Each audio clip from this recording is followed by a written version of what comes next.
30 seconds to battle.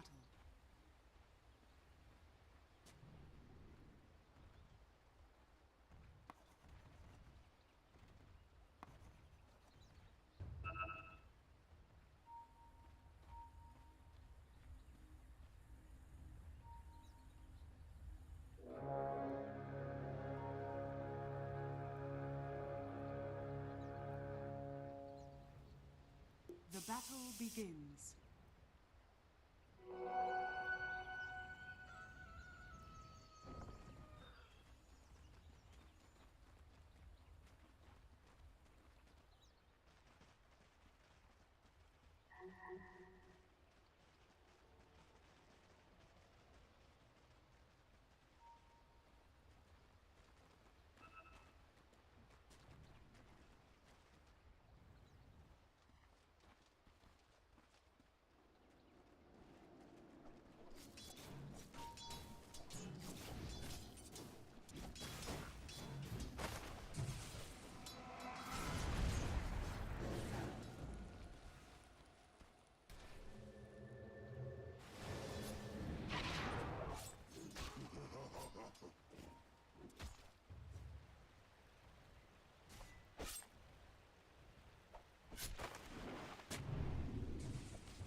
Radiant's courier has been killed.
First the blood. Now who wants to be second?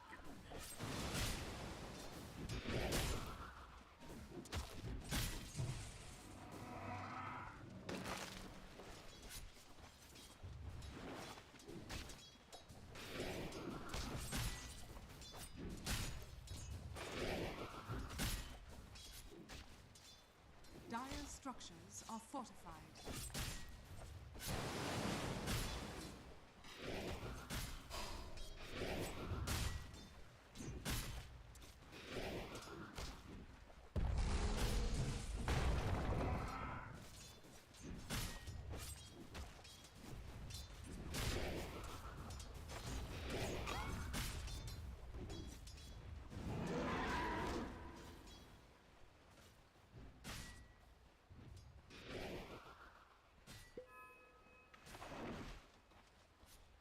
So you say.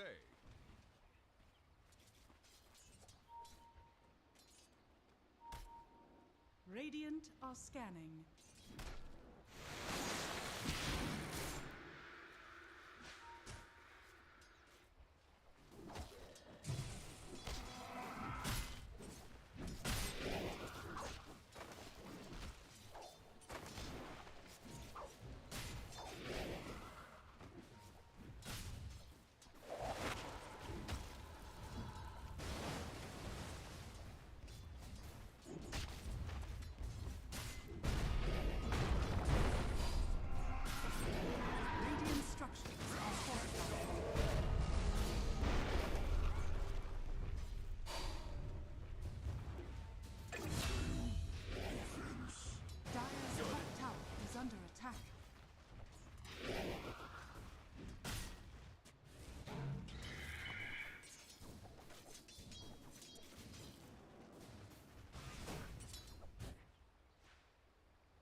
Dire's middle tower is under attack. Radiant are scanning.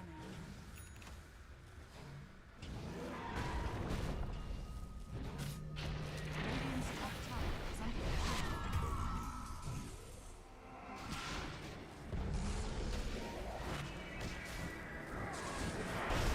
Radiant's top tower is under attack.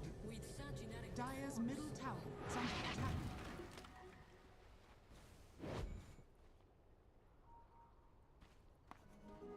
You fought badly, died worse.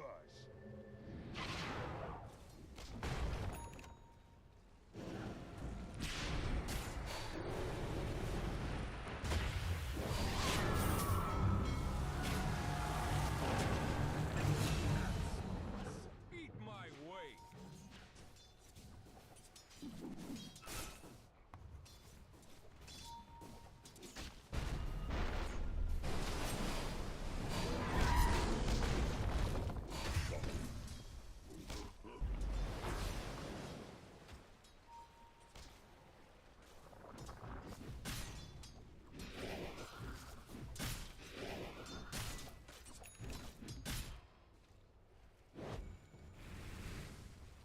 Dire's middle tower is under attack.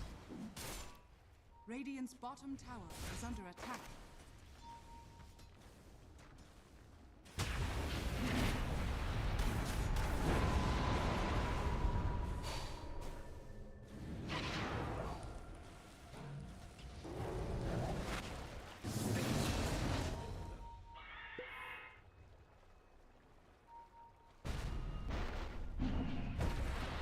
Radiant's bottom tower is under attack.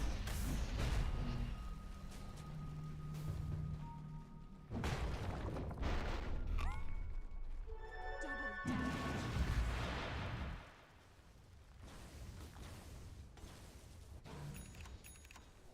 Worthy tribute.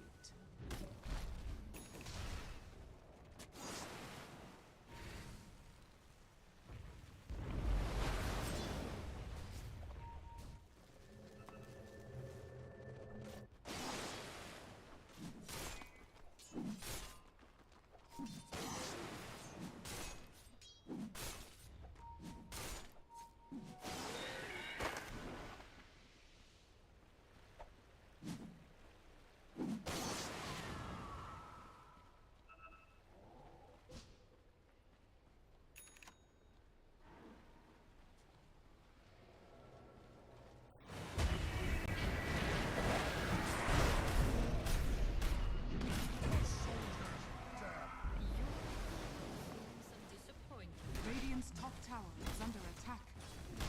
Radiant structures are fortified.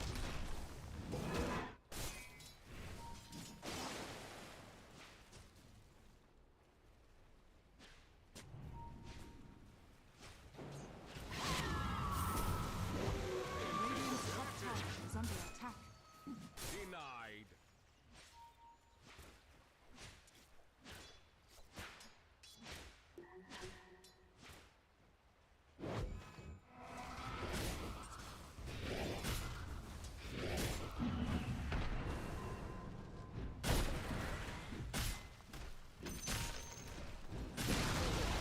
Radiant's top tower has been denied.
Radiant's middle tower is under attack.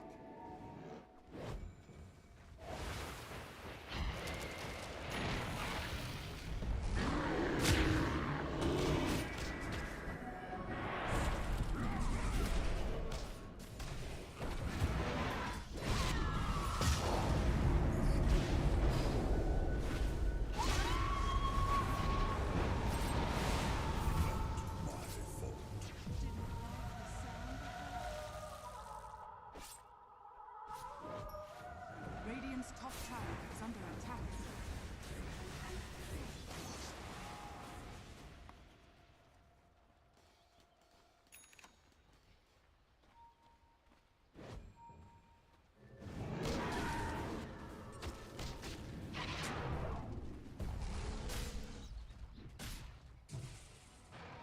Dire's bottom tower is under attack. Radiant's middle tower is under attack. Radiant are scanning.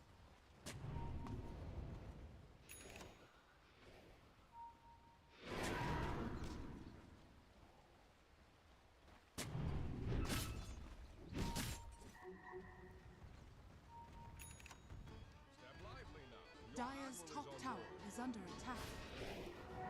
Radiant's middle tower is under attack. Radiant structures are fortified.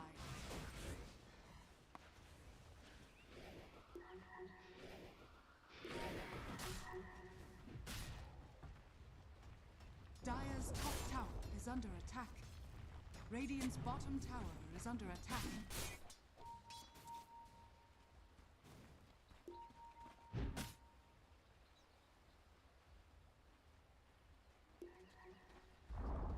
Radiant's bottom tower has fallen.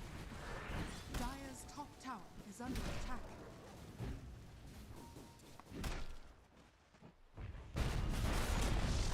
Dire's top tower has fallen.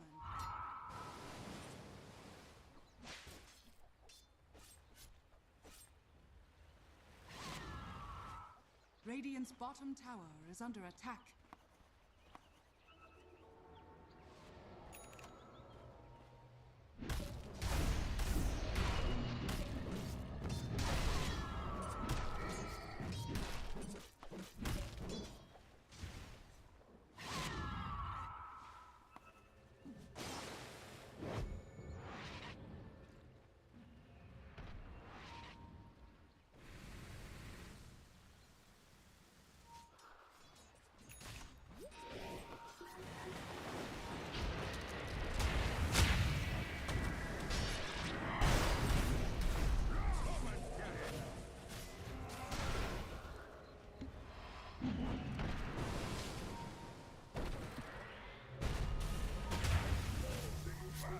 It's just a little snow.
Exactly!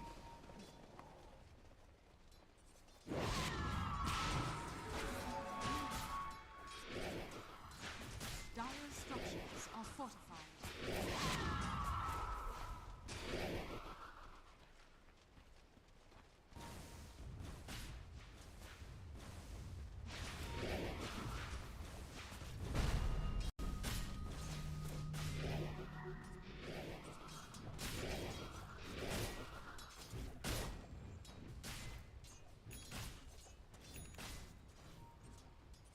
Radiant's bottom tower is under attack.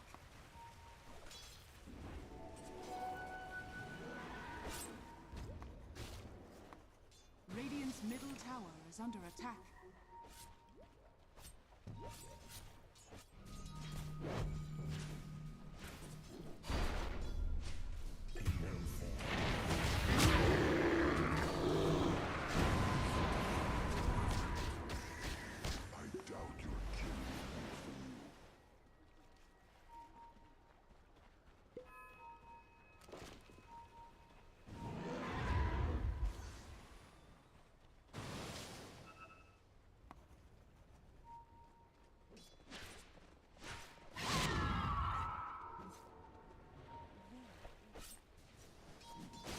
Radiant's bottom tower is under attack.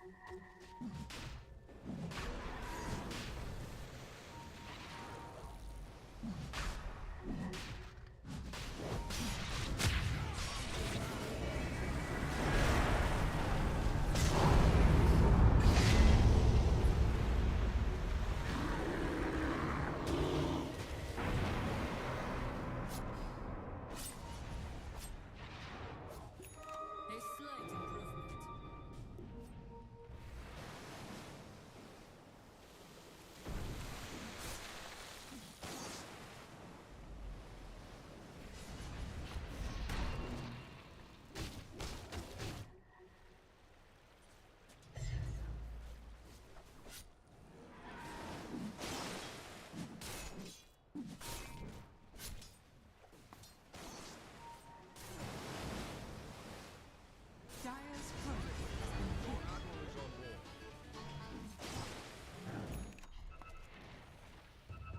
Radiant are scanning.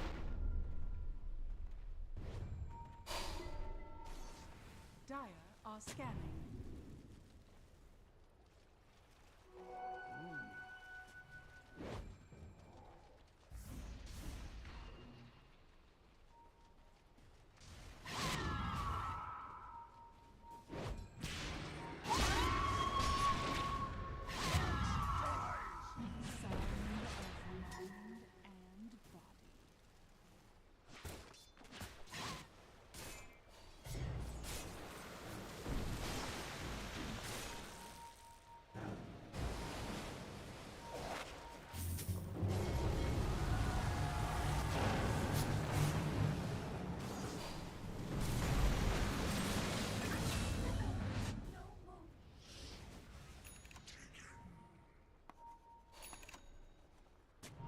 Radiant's top tower is under attack. Illusion!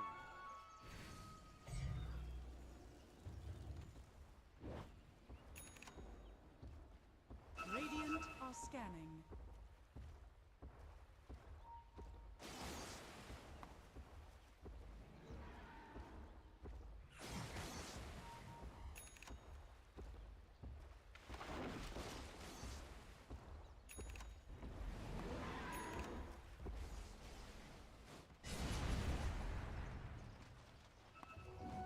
Worthy tribute.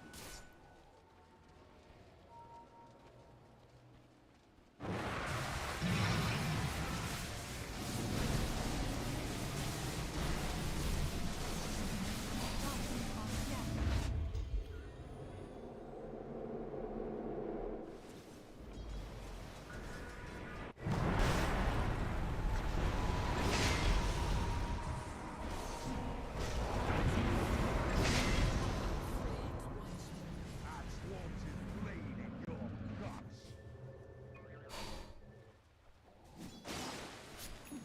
No gold for you. Radiant's bottom tower is under attack. I change tacks. Fallen into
Dire are scanning.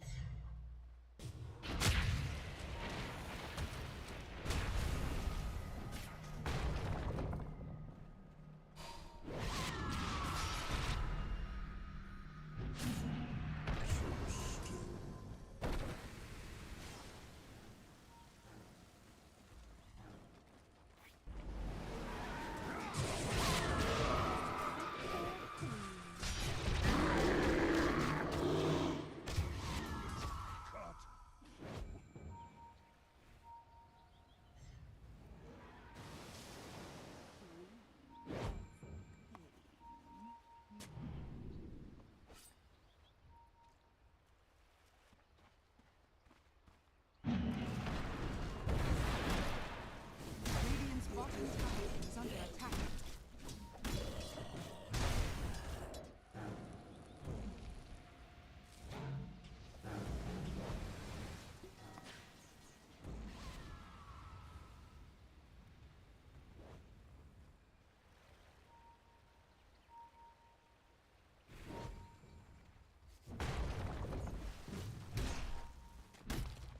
Radiant are scanning.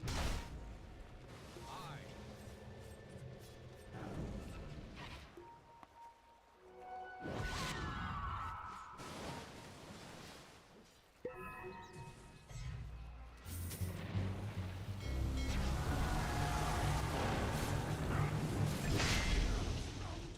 No escaping axe.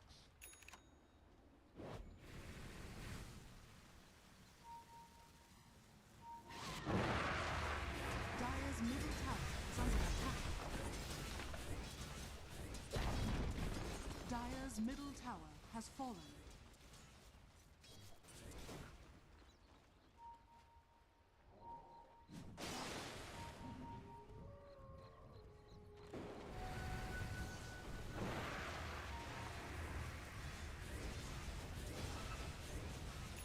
Dire's middle tower is under attack.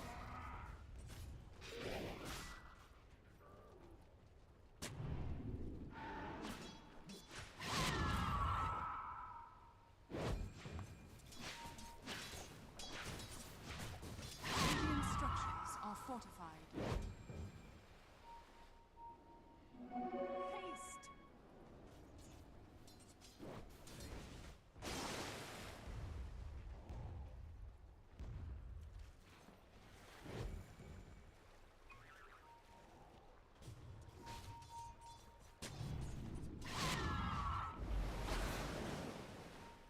Our admiral is on board. Radiant's bottom tower is under attack. Right to the top.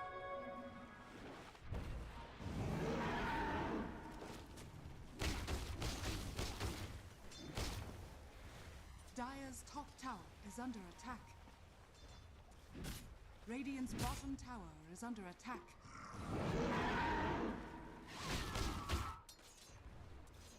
Dire's top tower is under attack.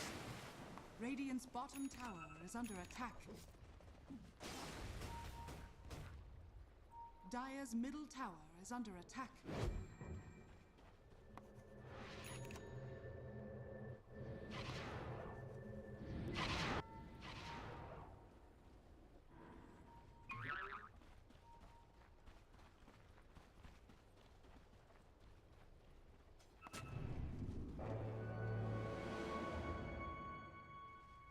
Dire are scanning.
is under attack. Dire's turret has been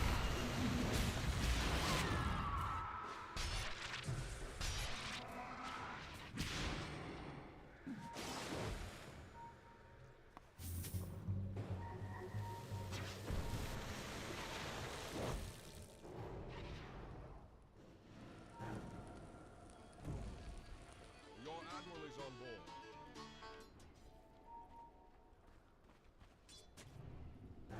Radiant's top tower is under attack.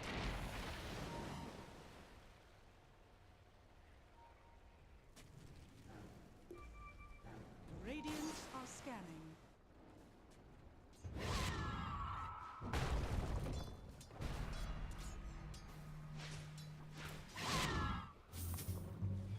Step lively now. Your admiral is on board.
Step lively now. Your admiral is on board.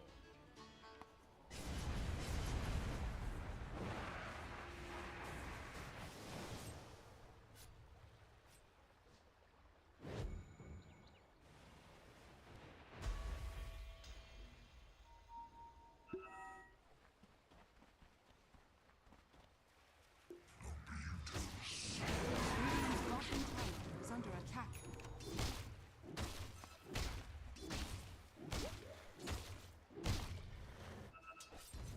Radiant's bottom tower is under attack.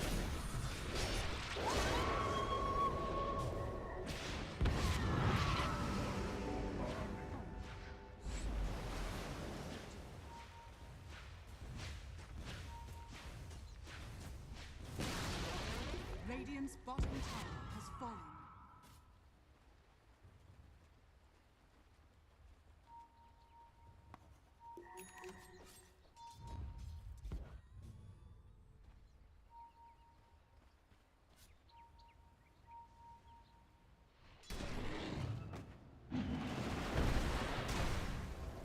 Radiant Roshan has fallen to the dire.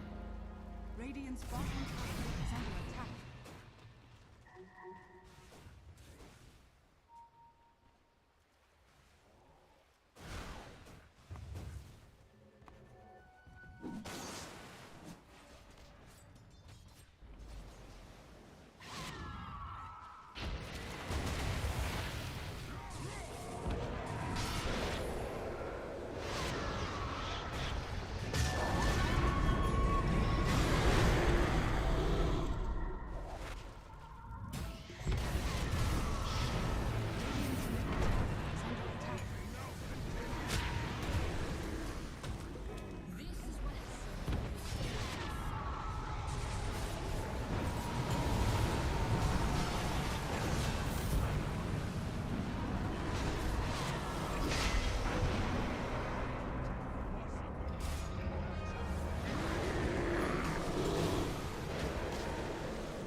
middle tower is under attack.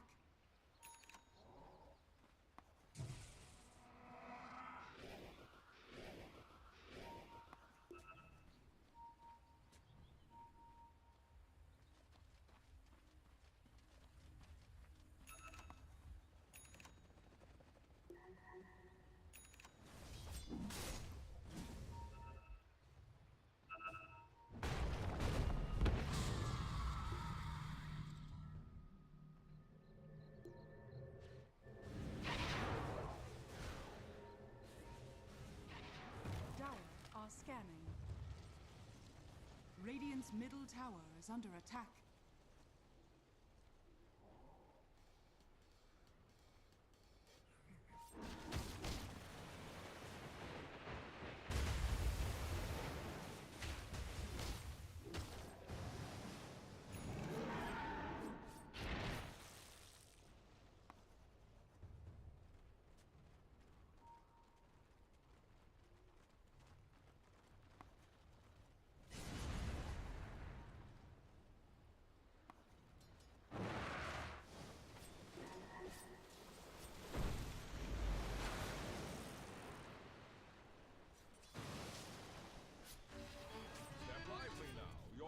Is on board.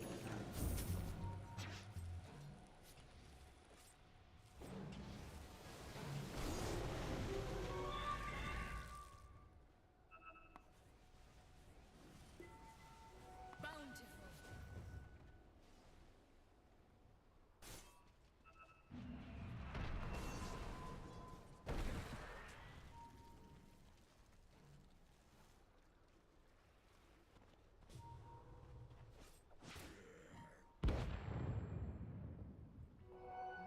Tribute.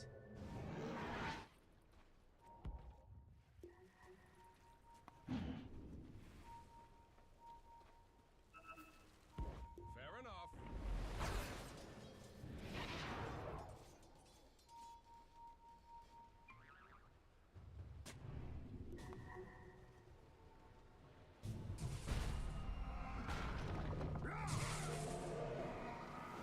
Radiant's middle tower is under attack.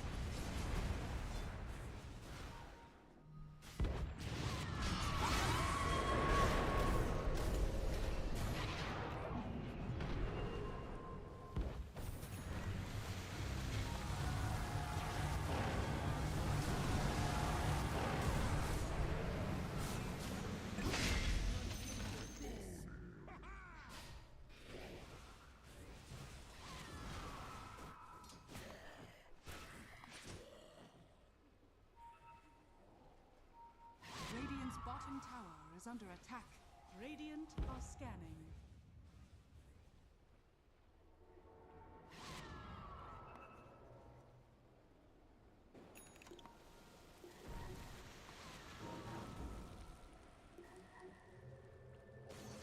Radiant's middle tower is under attack.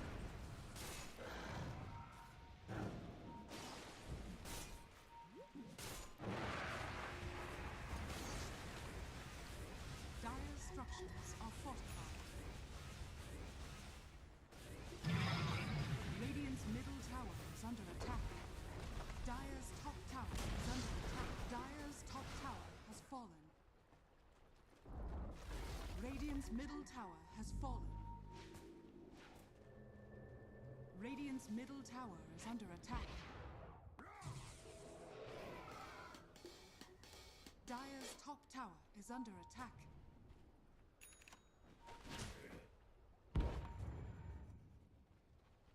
Radiant are scanning.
fortified.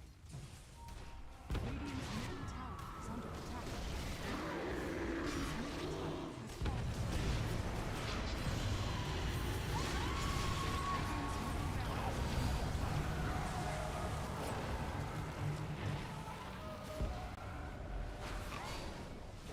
Radiant's ancient is under attack. Radiant's middle barracks has fallen. Dire's bottom tower is under attack.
Team Liquid.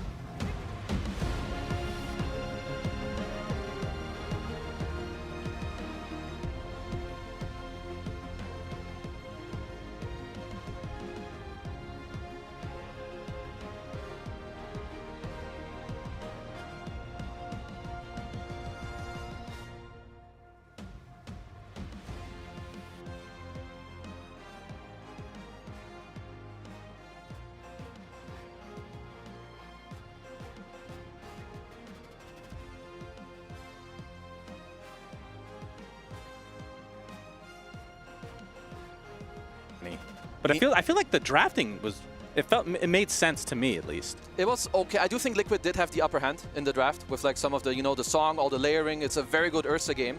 So Heroic might want to do a little bit of a balance of what they want to adapt with. The Liquid guaranteed first place in this group. Heroic though, they need to win this second game or else they're going to be in a lot of trouble. Obviously, a lot of that depends on P-Vision and their series ongoing, which I have no idea what's going on there. They must be doing pretty well because they're yelling their brain out. Was that them? That's like I said in the cast. Yeah, it was their coach. I was actually ignoring you. I thought you were joking. I've never heard a Dota person scream before. Unless it's in pain. He screams. Unless it's violence involved with like puppy and a machete and a monitor and all that good stuff. As we see the scoreboard here. Liquid 33 kills to 19. Very interesting statistic to look at. Yep.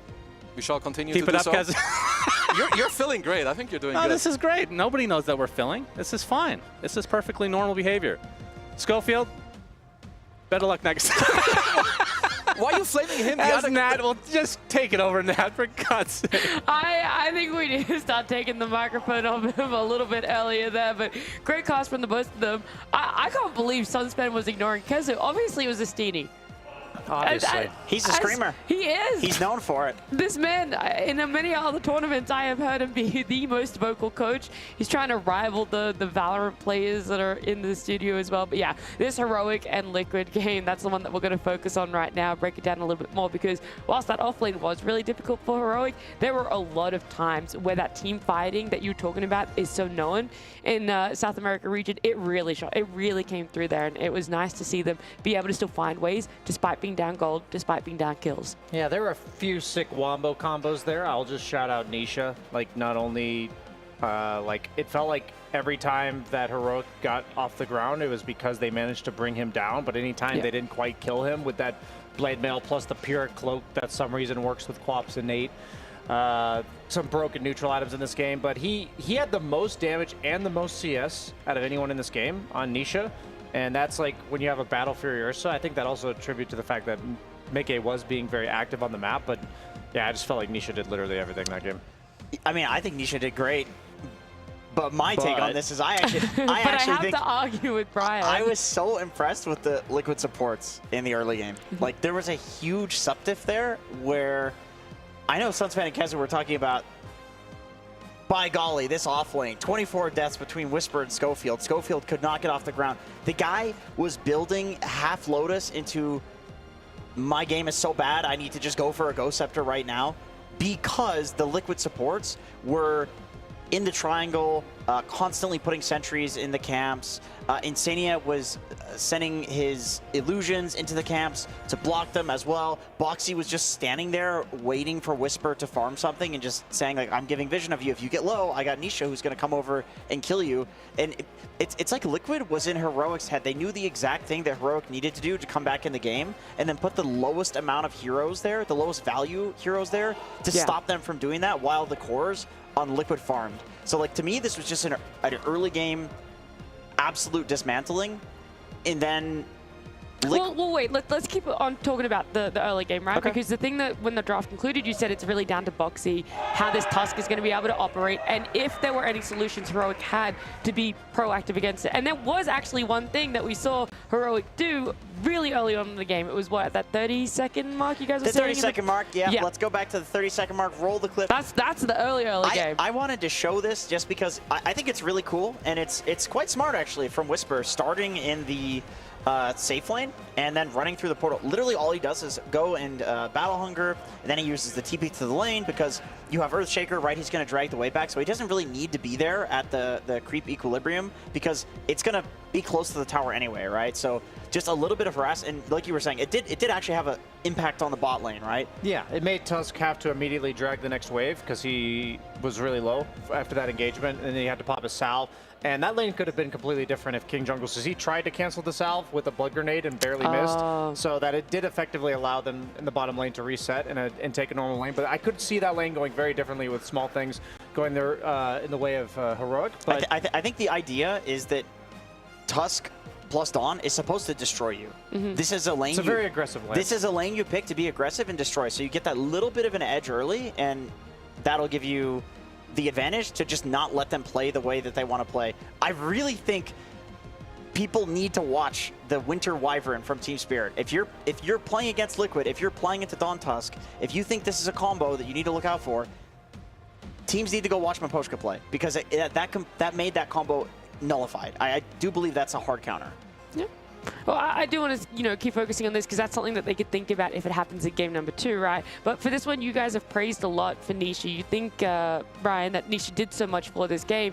Obviously, there were moments where Mickey's game wasn't as flawless, right? He was struggling a little bit on that Ursa in that earlier part too. Yeah, they put a lot of pressure. I had a cool play that I wanted to highlight from Heroic in the early game, because these little dives that these teams make, as you're going to see, this is after they fortified the creeps and took down Mickey. That was basically a 45-second long dive that we saw the very tail end of there, which included a cool fortification, and there was a lot of pressure being applied to Mickey there. And you were talking about the fact that all the supports blew this game wide open, Jenkins, but after you see that clip and you see Ursa getting dove for such a long time, that it was actually Nisha, if we have the next clip ready as well. I believe we do. Let's roll clip number 3.jpg. Yeah, so this is actually after Nisha's TP top with a regen rune. He's killed Axe, and then they're going to proceed to dive further because his regen rune is still running.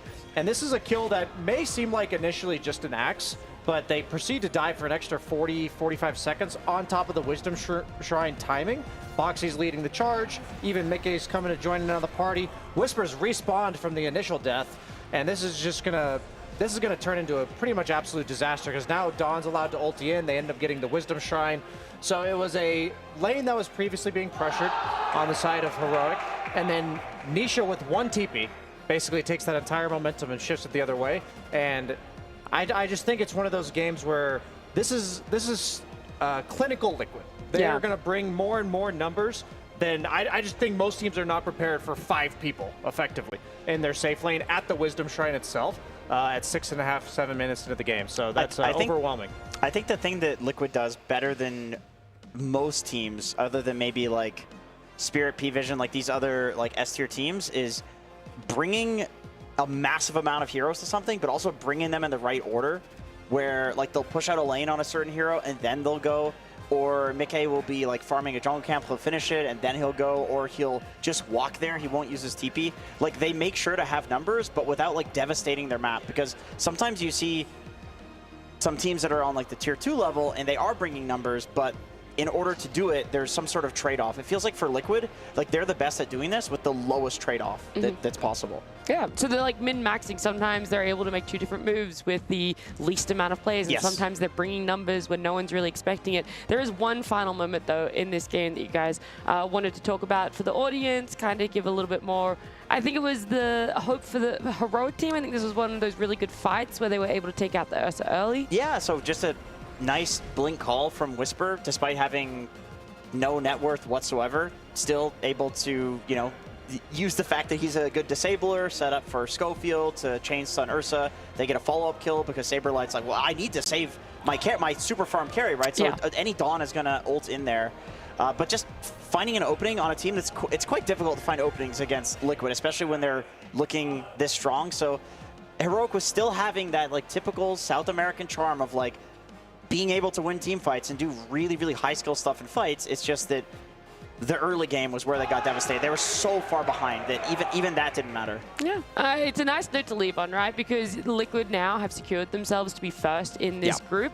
But Heroic, it's not over for them. They can still get a very good position for themselves. They can try and push themselves slightly above in the ladder, but they got to get another win for themselves, maybe get a little bit of momentum. Those plays, well, they're all going to be a part of it for game number 2 just after this break.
Hello, everybody. I'm here at EWC with Team Liquid, and I'm going to be asking each one of them a question as we go into the tournament. And I'm here with Insania first. I've been hearing that you're a little bit under the weather, and I don't really believe that fake news. And I was wondering, why did you feel the need to be away from your team for at least a few weeks?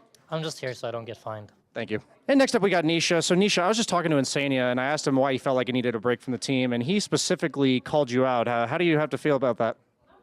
How did he call me out? He was saying that eventually he can only rotate mid for 6-minute runes so often. I mean, Toby did less of that, so I'll take him now. Yeah, you heard that, Toby. Okay, one question. What's up? I got to think of a joke question for you, but it's fine. Joke question? Yeah, Am I a joke to you? Okay, we'll do more of a serious question for you, Boxy. So, coming into this event, I feel like if you're a Liquid fan, we've been seeing stand-in after stand-in during your events, and I'm wondering, what are we to expect from the full power of the Liquid roster this time around? Last Riyadh, we got second place, and the Riyadh before that, we got second place. I think I see what you're going for here. And this Riyadh, Mika, what are we getting? Second place? Last place. Second to last, perhaps? Keep the continuity? Okay, last place. The thing is, you either win or you don't. It's a 50-50. Okay, Mika, he said second. You're saying overall last place. If you had to go out in last place, who would you like to pull down with you? Like maybe you're at the end of the group stage and your game doesn't matter anymore and you only could win one game out of spite to take somebody else out of the tournament. Who would it be? Probably Paravision, yeah. Nice. I like to talk so, yeah. Yeah, they seemed like pretty salty losers at that last finals. Do you have any words for them that they're never going to see because they're not going to watch this interview? No, nothing. I think Saber is the one beefing with them. I have no beef, so I'm not going to start anything. That's a perfect segue. We'll go ask him how he feels about it. Thank you, Mickey. Okay, I'm here with... does he normally wear glasses? What do you think? I think this is Saberlight. Okay, Mickey was just talking about the drama between you guys and P-Vision at the end of that last tournament at Fissure, and he said that you were the one that had beef. He had nothing to say to P-Vision. Is there anything you'd like to say right now that P-Vision will never see because they'll never see this interview? Good pubs don't bark. You guys heard it here first, but P-Vision, they did not. Thank you, Saber.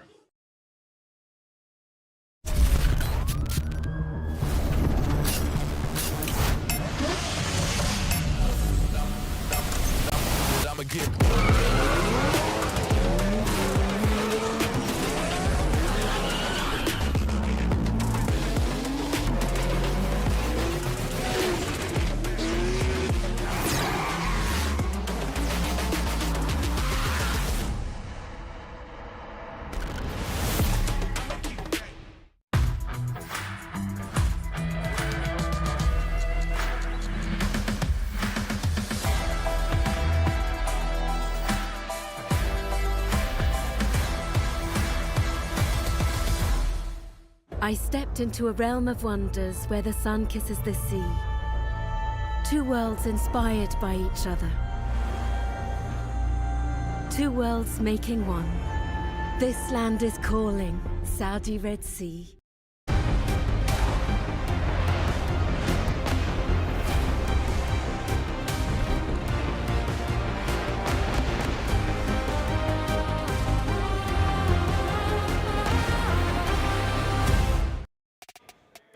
Welcome back to the Esports World Cup. We're right in the middle of concluding our group stage here. We have Liquid up against Heroic, and I want to say, speaking of Liquid, fun little interview that you had with them all the way back on Media Day. Brian, who's your favorite team at this tournament, would you say? P-Vision.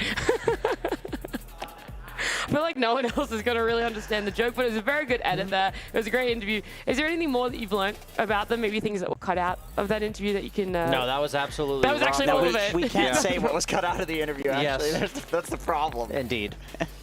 All right, well, maybe you guys can give me some more hot takes, some more information on exactly how you think this second game for Liquid and Heroic are going to shape up. You want a hot take? Well, it doesn't have to be like that. You can just I can give you a hot take. I'll give you a hot take. I really think you have to be definitive. Cavs did not watch Team Spirit. Oh my gosh, this Wyvern thing again. It's so good. It's so good. Okay, it's so good. You have KJ. He does play Wyvern. Plays Wyvern. Like, okay. It's the thing is, not bad for asking. sometimes, okay, enemy team picks a Meepo, right? You're like, I gotta counter this. So you pick an entire draft to counter it. You pick a bunch of bad heroes and you lose because you now have bad heroes. Wyvern's not bad. It's a position 5 support. It's such a low effort counter to something which like needs to win the lane. And then you counter it in the game as well. So I think that Spirit basically revealed that tech, and every team should accept this as like this is now in the toolbox. You know, that's what I think. Okay. And I think Heroic hasn't done it. Thank you, Jenkins. Use the tool. Use the tool. It's there. You it's open in the box. floor. You open the floor for Jenkins to talk about anything, and it's always win to Wyvern. That is a completely absurd narrative just against that combo. It's just because it's only happened twice in the span of an hour, and that's enough for me to extrapolate the data and come to a conclusion. I think that's good. That's good data That's what I thought so extrapolation. too. I think that's what most of these coaches do. Very impressive. Because see, that was only one game of Wyvern. There's not enough to extrapolate. That's why. Just watch. Just watch it. Just watch it. We're going to watch this draft unfold, see if they're going to go back for some similar picks, if maybe there is going to be any adjustments. Right now, there obviously is only 2 bans on the board, 3 bans now. Batrider, Beast, Nature's Prophet as well. So not too many adjustments just yet. A lot of single target disables being taken out of the pool. I wonder why Team Liquid's banning these heroes specifically. Must be targeting Heroic in some way because they're not banning out the same bans as they've been doing the last few days. Here's a question. Do you think hopefully got an answer? Do you think Liquid is bold? No, he's asking me. Oh. Yeah, Nat, do you think Liquid is bold enough to leave in Naga? Or do you think that was like a follow-up question? Do you think that was a blunder from Heroic to leave that in? Because I feel like Insania played it incredibly well. I think it was a blunder. I'm going to answer them in reverse order. It was definitely a blunder. I don't think Liquid are going to be bold enough to let it in. Okay, I mean, that's what I would think as well. Because unless there's something else that they leave in that's just as quote-unquote OP, and then they go, we trade 1 for 1. Is there anything Wow. that currently feels as Wait, let me ask the question. Is there anything that feels just as hard to counter? Fun. Is there anything that feels as fun as Naga Siren, Brian? That's what I was going to ask. Yeah, me too. I personally have no problem with Naga Siren. I asked the freak if I shouldn't have asked him that question. You like the Radiance Naga, though, is what you like. Yes, I do. I mean, personally, I think the heroes that bother me the most are ones that make the lane unfun. Like what is OD. this? What is Will doing? I don't know. He was doing this all last draft too. That's what I was going to try and make fun of him about. What is he not doing it now. He's doing a bit. There's a bit that he's doing. Well, ask him. That's it. That's it. Right there. He just did it. What is this bit? I don't know. Anyway, they left in the Naga. What's the counter on their side here? Because you usually, like, they picked Axe in response, right? Last game on the side of Heroic. It should lane in theory pretty well against the Naga. They even think it's worth banning out when you have the Naga. They could maybe just go for SF themselves right now if they wanted to. They go for the Dawn. Okay, pretty good offlaner for also clearing the illusions. You're going to be using the hammer regardless, and Axe counter Helix naturally clears the illusions. Dawnbreaker, same idea, makes sense. And you can if there's any sort of like song setup, you can Dawn ult into it. I know people consider that to be a pseudo counter. Blitz did say in an interview at some point, like Naga's capabilities outweigh Dawnbreaker's capabilities, where it doesn't feel like a counter because Naga's just too hard to play against in the late game. But for like the mid game, you can't do like the song TP out stuff against a Dawn. She'll just ult and stun you. If the BKB TP is the Nightfall, what is the song TP out?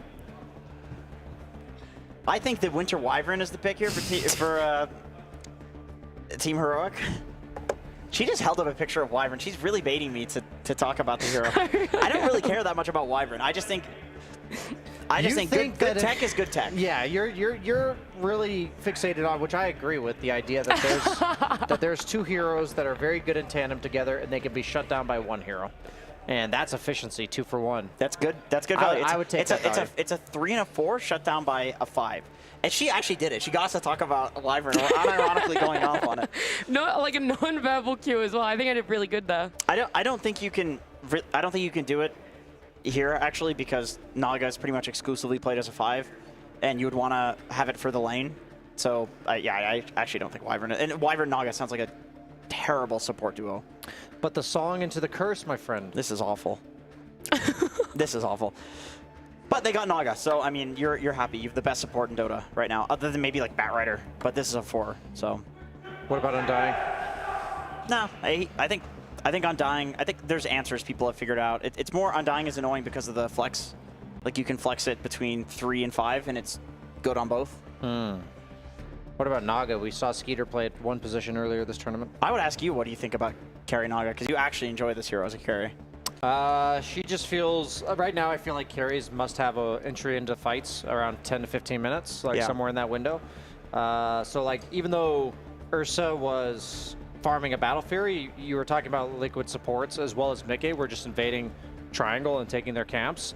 That's something that I feel like the carry needs to do. It's either team fighting or aggression, and Naga as a carry just simply does not. I couldn't hear this guy yelling. Yeah, Naga. Steenie again. Naga just simply does not participate in the game prior to like 20, 25 minutes. So I think any carry that fits that bill is just not going to be good right now. Yeah. But honestly, like I think she's good against a lot of the meta heroes. But I think the timings of the way these games are playing out just doesn't work out for Naga Siren very well. Yeah, I mean, especially into Team Liquid. I don't know if you want to try to just dodge them and go late. Like they're arguably the best early team in the entire game at running at you. I also would say that Naga's not even really a hard carry. Like Naga's more of like a mid game where you hit this sick timing at 20-25 minutes. It's just that you need that time to get there, and I think it's really interesting. It's becoming more and more apparent to me over the last like 3 to 4 months, because it's they're changing the timings in the game, right? Originally Tormentor was 15, then it was 20, and then it felt like the game's kind of stalled out until 20, and then people made the 14-minute Wisdom Shrine like a huge objective, so now it feels like if you can't contest them at the Wisdom Shrine, it feels really bad. So basically what I'm saying is I think a lot of competitive Dota is heavily influenced by the timings in the game where you must fight and heroes being ready to fight at that given time. So Like, there's heroes on paper that I think are good that just don't fit. They'd probably work in pubs, for instance, but not in competitive. Yeah. And Ember Spirit, an interesting pickup here because they don't really have any information about anything in regards to the mid lane or... I was thinking that this is because Liquid banned Monkey and Huskar, like, preemptively looking like they wanted to pick a late Ember. Because I don't think you would just ban these heroes and then pick Ember here if you're Liquid, right? But you would pick it out of the phase. So here's the deal, right? Is that if you're Liquid and you're thinking we're going to probably 16, 17, which means 3rd, 4th pick the Ember, because otherwise you're giving them this Monkey King Huskar response, you're telegraphing that. So if you don't pick Ember right here, then you have to have factored in the possibility that Heroic is going to pick Ember. Yes. So I want to see something that's like... What's the counter? You have to have, you know, there are layers to this drafting, and I'd really like to see them. Yeah, they have a snap reaction puck. Okay. There you go. Like, this makes sense to me. They're like, we're going to give you Ember if you want it. We're going to take it here if you don't. And we have an instant reaction. And that's something where I kind of just gave them the benefit of the doubt because these tier 1 teams, like, they do think this many layers within the draft, right? I will say something that maybe throws a wrench in these plans is that during Wallachia, Puck was doing very well against Ember because the build on Ember changed. It was max Flame Guard, run in with the Blade Mail, get Sanjin Kaya, and then eventually you'd go for the Ags, and you're like some magic spell damage guy that's like getting in there. Puck was completely destroying that, right? So what Quinn did is he went for some extra points in Slight. He went for Blightstone, not for the full Orb of Corrosion, but he basically went for the old Ember build, which beat Puck in lane until laning was over. Then he transitioned into like the Blade Mail and Sanjin Kaya, and that went well. And we've just generally, like, BZM also did a different build on Ember. He went max Q and Slight, and he didn't go any points in Flame Guard. So basically what I'm saying is we are seeing people experiment with different builds on Ember, where I don't think you can take like all of Wallachia, where Puck was dumpstering Ember. I think you have to take that with a grain of salt. Also, that was GPK on Puck, and he looks like the best Puck in the world right now. But then again, Nisha is Nisha, and he looks like he's having one of his tournaments where he's like prime Nisha. I actually think Nisha's the best Puck in the world. Like, no kidding. Okay. I do think GPK is quite a formidable Puck, but Nisha's, for some reason, like, what impresses me the most about Nisha is not, like, I trust that GPK can go like 10-0 on Puck, like almost every game, honestly. But I'll see Nisha get like hard countered by a Huskar or something, or a sniper, be like 2 levels down because he's just playing some unplayable matchup, and then he carries the game. He's like, he starts the game like 0-3, and then goes 9-3. And I just think Nisha, there's no such thing as his Puck not having a game. And the one concern I have about all of this that you said, which I like the fact that people are adjusting so much to these matchups, but in the mid game, theoretically, you have the song, counter initiation. Yeah. But if Boxy at all rotates to Ember, he gets coiled, you're going to die because you're going to get Dawn ultied, you're going to get Marcied. It's going to be fast as well. It's not like, you know, you're pinned down for 3-4 seconds. You're going to blow up in the first 2 seconds. And I don't know if there's going to be enough response from Heroic. They will 1,000,000% ban Ursa here, right? Yeah, they will 100%. After getting Ursa the last game. I think it's like 10 bajillion %. You think it's 10 bajillion? Yeah, 10 bajillion. Wow. I will stake my career. Will you? Wow. On an Ursa ban coming out from Heroic. I will buy you steak tonight. If they ban Ursa. Nice. I'll buy you a steak. Wait, so you keep your career and you get dinner now. Wow. That's a good Heroic pulling in solid for you there, Brian. I'm eating good tonight. I didn't tell you what type of steak. I'm going to get you dog food. Like that's dog a steak. mistake. Okay. I thought I didn't have Lacoste on my final. That's good. Somebody's got to do it. Yeah, apparently. Okay. What about Liquid? You willing to put your career on the line for one of their bands? Well, they need a support on the side of Heroic. Most likely, it's going to be a Clockwork. The Schofield. Yeah, it's going to. Yeah. Okay. Maybe a tiny Tusk. Tusk, because you're against Bane. It's got to be Tusk. It's got to be Tusky Wusky. I will buy Brian a non-dog flank steak if this is a Tusk. Yeah, the snowball save out of like all of this, honestly, is really strong. Yeah, out of all the melee fours. Oh, they go, okay. They ban Earthshaker. Well, unfortunately, you don't get the non-dog. Okay, I want a redemption of the chance of not having the dog steak. I'm calling a Ricky pick for Heroic here. Oh, wow. You're going for the pick, not the lost ban. Yeah. Okay. Because out of all the melee fours, you could either go the save route, but I also think the Ricky Cloud would be pretty annoying for the Puck. And the Bane cancels Fiend's Grip. So if it's not the Tusk, which is kind of like the, in my opinion, obvious one, so I'm kind of surprised they banned the Earthshaker. We're going for the Ricky. Easy pick, Heroic. Is there any other melee force that ever makes sense here? Jenkins. Pudge. That's a good one. Schofield's not playing Pudge.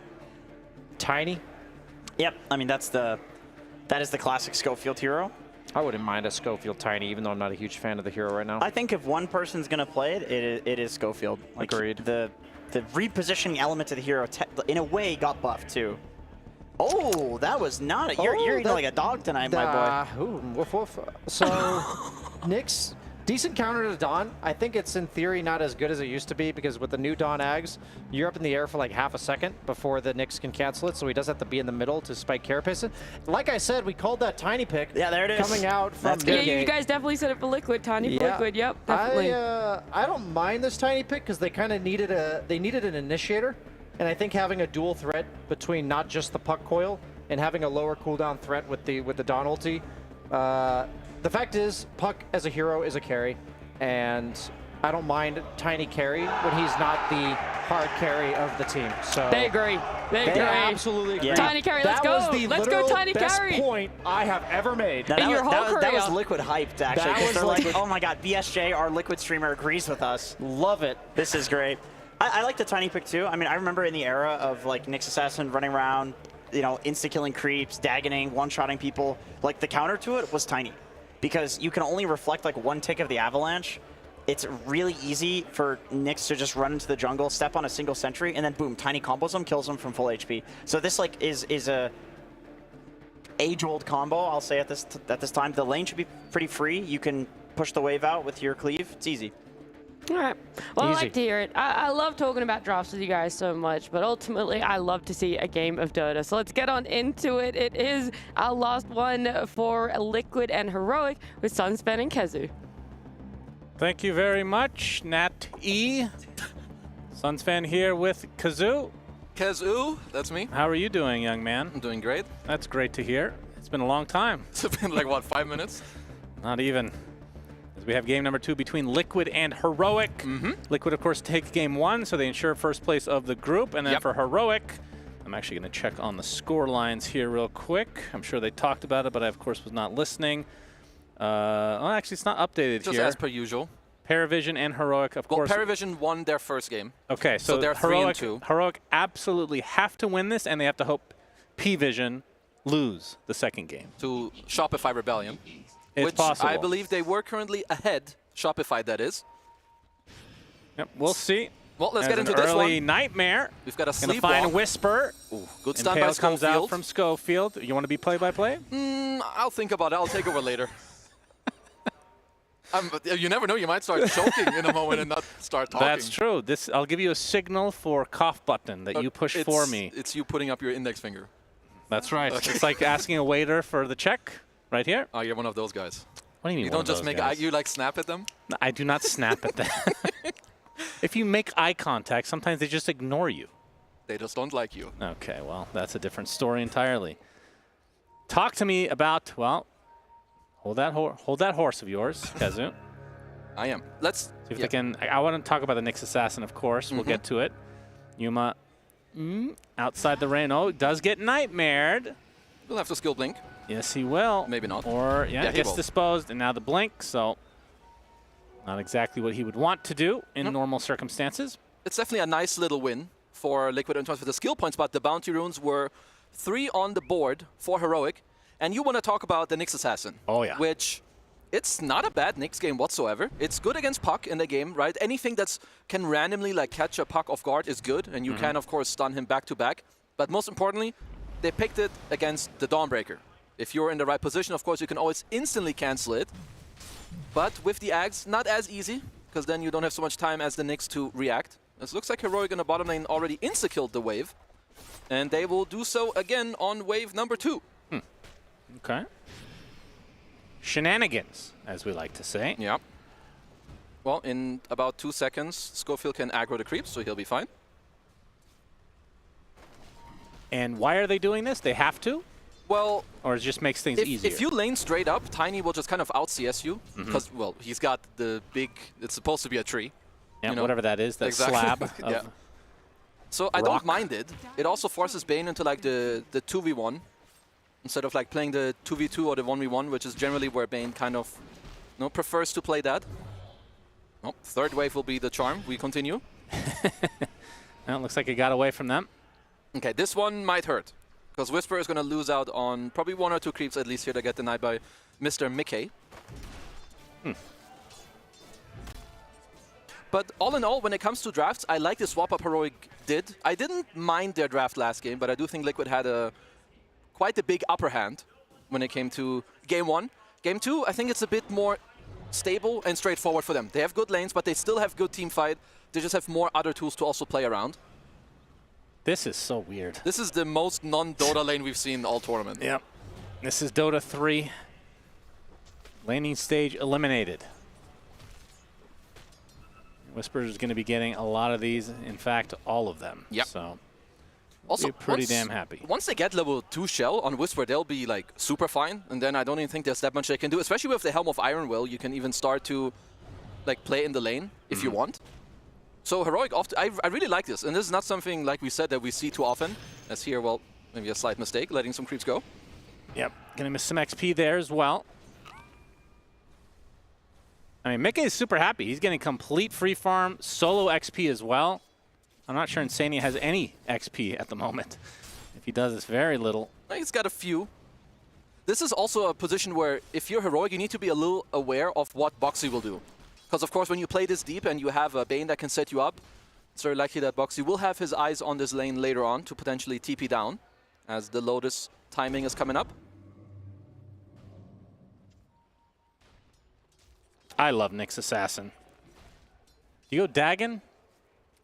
I mean, most people do go Dagon, and it is kind of good in this game. Like, you have Darkseer Shell also, King Jungles. Starbreaker fully connects as Fairy Fire for KJ.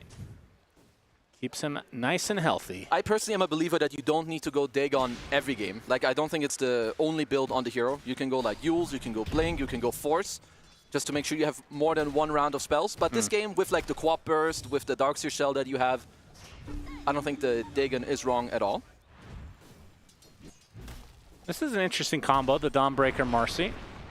Big avalanche from Mickey, and a lot of damage onto Schofield, but lots of heal. The Lotuses, and now Mickey in a lot of trouble. The Brain Sap, nice vacuum, early level from Whisper, ensures the kill on Mickey, and that's first blood for the Nyx Assassin.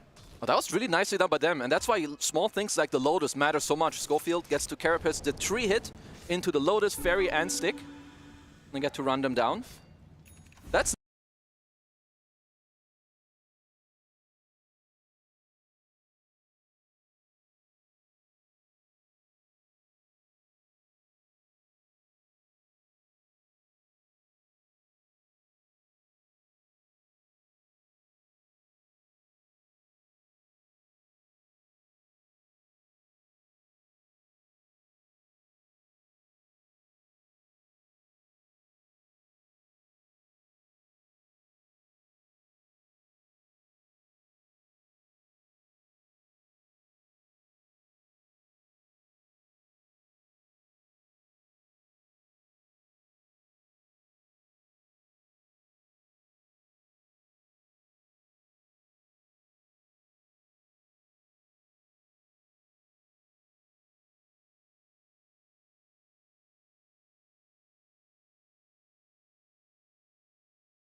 Schofield finds a Saberlight.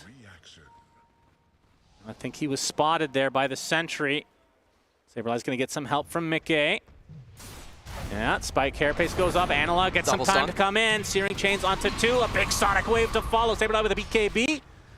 Ooh, they focus, attempting the TP. No, that's actually the Solar Guardian. Gets away, rebound. They want to get aggressive. Carapace. That's into the Carapace as Mickey finally pops the BKB. Has nothing to right-click now as they attempt to Song, and they kill him through it. They're all dead. And that is very unfortunate for Liquid. Impale onto 2. And when you can get kills like this, that is when the push is possible for Heroic. This is without the Aegis. It's really good execution from Heroic all game long. Schofield is doing so much in this game on this Nyx. Like, obviously, Analog is having the time of his life. He's 13-1 beyond Godlike, but this Nyx Assassin, he has set up, like, what, 80% of the kills in this game? He's just been absolutely everywhere.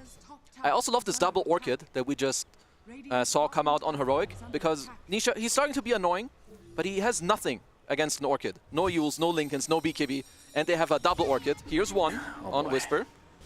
Yep, he's going to use it. The blink immediately, though. There's another one Vacuum coming. to follow. Nyx is coming. Another silence. He's hasted. And the Impale. Oh, my goodness. All right, he pops. Yeah. Another death for Jepak. Well, just really, really nice stuff that's coming out from them. An absolute different beast compared to game 1. I mean, I know it's easier said than done. For Puck, do you think you had to have gone for a defensive or defensive item, or No. This is that like a losing mentality? It's losing. You have to do the things you do, and Heroic are just they're understanding. Whisper, he plays a lot of roles, a lot of different. Oh, there you go. Insana is dead. He is donezo. This and is lead just is becoming overwhelming. 16K lead for Heroic. Yeah, it's just good itemization from Heroic. Because even if you go Lincolns now on Puck, you've got a Hex queued up on Whisper, which means he can block one, Hex you still. They're chasing Saberlight. Yep. He's going to try to kill off the wave. Does a pretty good job. Doesn't finish the job overall. So I guess not a good job. Half a good job. Yeah. Usually when somebody doesn't finish what they're supposed to, it's a bad job, I would say. True. But you know. Nightfall would have killed the wave. Oh, yeah, 100%. And then TP'd. That goes without saying. Of course. He's the most advanced TP out player. Schofield. I also like that he's going for the Aghanim Scepter on this hero. I think it's a very forgotten one. Like, people, it used to be so damn strong. I think it still is. Like, just being able to be burrowed down. Like, if you go high ground and have to defend it super strong. As Liquid trying to set up a trap. Coil snaps immediately. Oh, that is a lot of burst damage. So Liquid taking out Whisper, who's been a thorn in their side all game. Well, I mean, back to the Ags. I feel like the issue with it doesn't synergize with how you want to play Nyx as like normally. It becomes almost two heroes. You know what I mean? I mean, it depends. It's more, you need the fight to be like very stationary when you have the burrow. Like you're going high ground or you're forcing a Roche fight, then it's good. I mean, because you're talking about you want to get on top of people and like Carapace and whatnot. Yeah, it feels like, I mean, I'm not saying it's not good. It is. Yeah. It's just, it's almost a different hero entirely.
15 seconds on Tiny.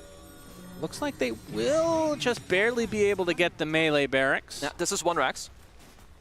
Imagine if this was Liquid trying to do this. They would have they two would and a have half taken, it already. Yeah, they'd be on the knocking on the 3rd right now. Saberlight down bottom, looking to do some stuff. Yeah, Yuma's going to try to pick him off in the meantime. Little blink, gets the Sonic Wave. Try to Nightfall away. Should be fine. He has to. Doesn't know where the Nyx is. Uh-oh. Nisha being hounded. Let's see, they need more, of course. I mean, Analog can be there in basically a moment's time. Yeah, Boxy's nearby for the counter rebound. Yep, they scan him out. They know. I mean, just the mental of having to play against all the the Nyx. time. No, it's so annoying. It hurts. Like, it's not just even the time he's in Vendetta, it's all the time you don't see him. Yeah. They're And all the extra wards you have to buy. Smoke from Liquid. Can they get the jump? Schofield. Oh, he's going to pop it. He gets a triple impale to start this out with the Sonic Wave to follow. The wall is placed as well. Nisha already at half HP trying to focus. There's the song. Song number 1, in fact. As the BKB finally wears out for Mickey. Stuck inside the wall. Double impale. Make it a triple as Liquid in a horrific spot. 2 dead in the blink of an eye. And this is likely to be a team wipe, although they will get the 4th. Nisha looks like he will be able to get away in all likelihood, trying to take out the wave. Not successful, though. There are all buybacks for Liquid up. We'll be able to put up another fight as the Arcane Rune on Nisha, giving him 0 cooldowns. But yeah, Heroic's team fighting just alone with Schofield and Whisper together, this just stuns for days. So sick. Lots of 25 talents for Heroic now as well. And there's the Burrow. Come and get some. Extra regen, damage reduction. So hard to deal with this Nyx Assassin. You can buy back Saberlight, but how do you start the fight for Liquid here?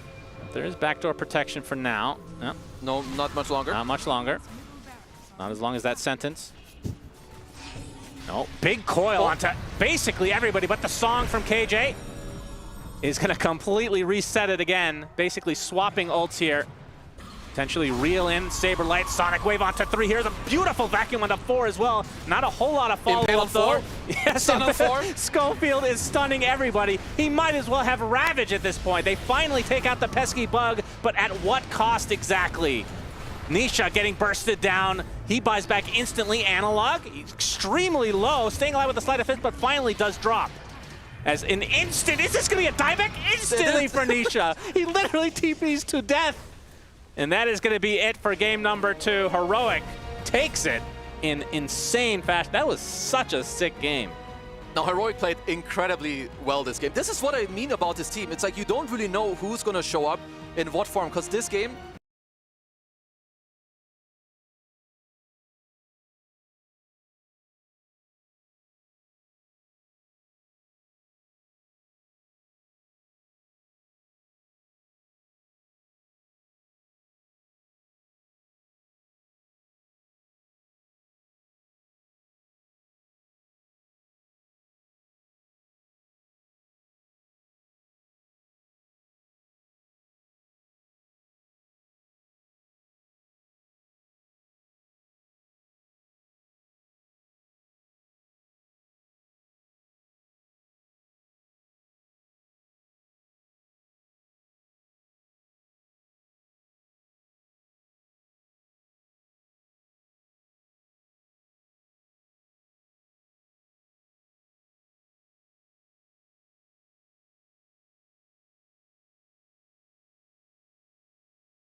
do it.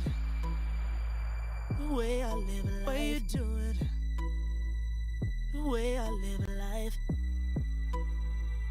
The way I live life. Why you do it? Why you do it? The way I live life. Why you do it? The way I live life. The way I live life. Why you do it? Why you do it? The way I live life. Why you do it? The way I live life.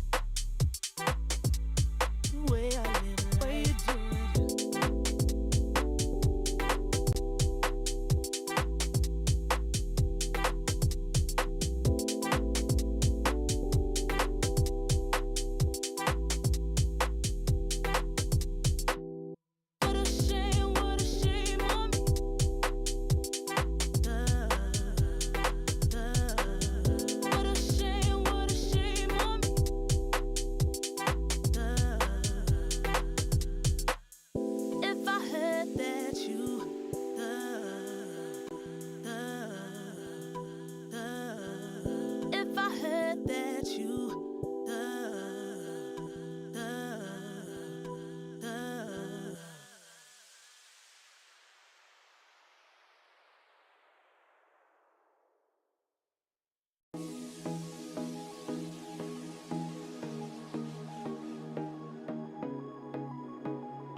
Lately, I feel I can't find my feet.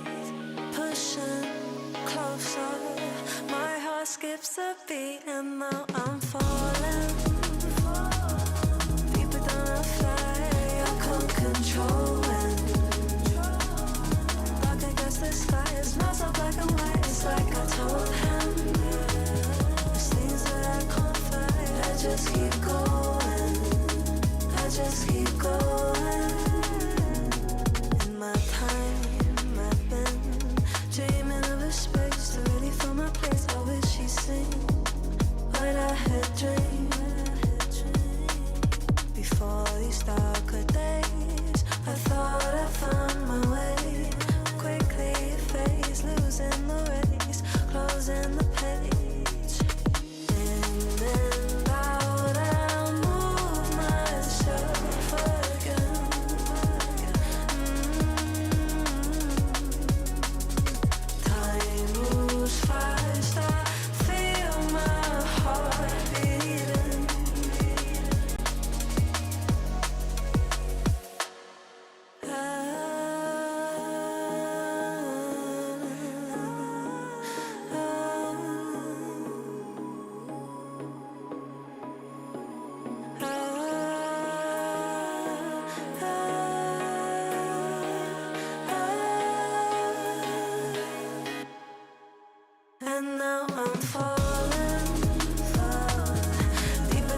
Reach your impossible. Lenovo Legion.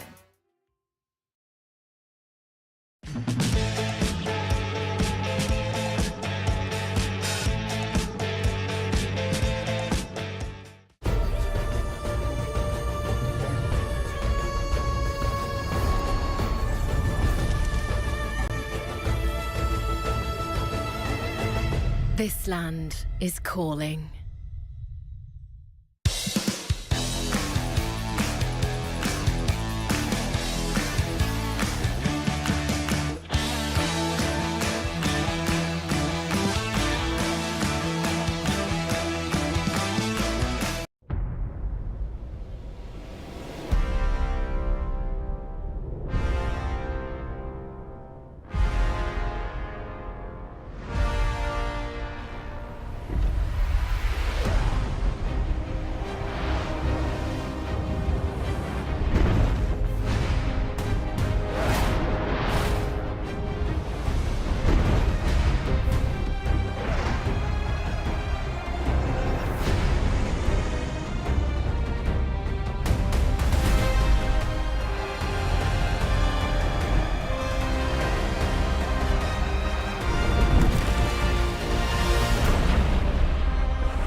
Good afternoon. You are watching Dota 2 at the Esports World Cup, and we are getting ready to solve the groups.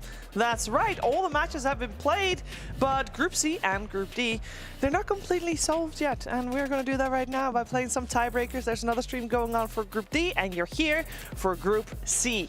That means we got ourselves Tundra and Aurora, and they're going to play a best of 3. I'm here to talk about that. I'm Shiva. I'll be your host for this one, and I'm joined by Fear and Kezu. Kezu, talk to me. Why are we in this situation to begin with? What because happened? They're both 5-1.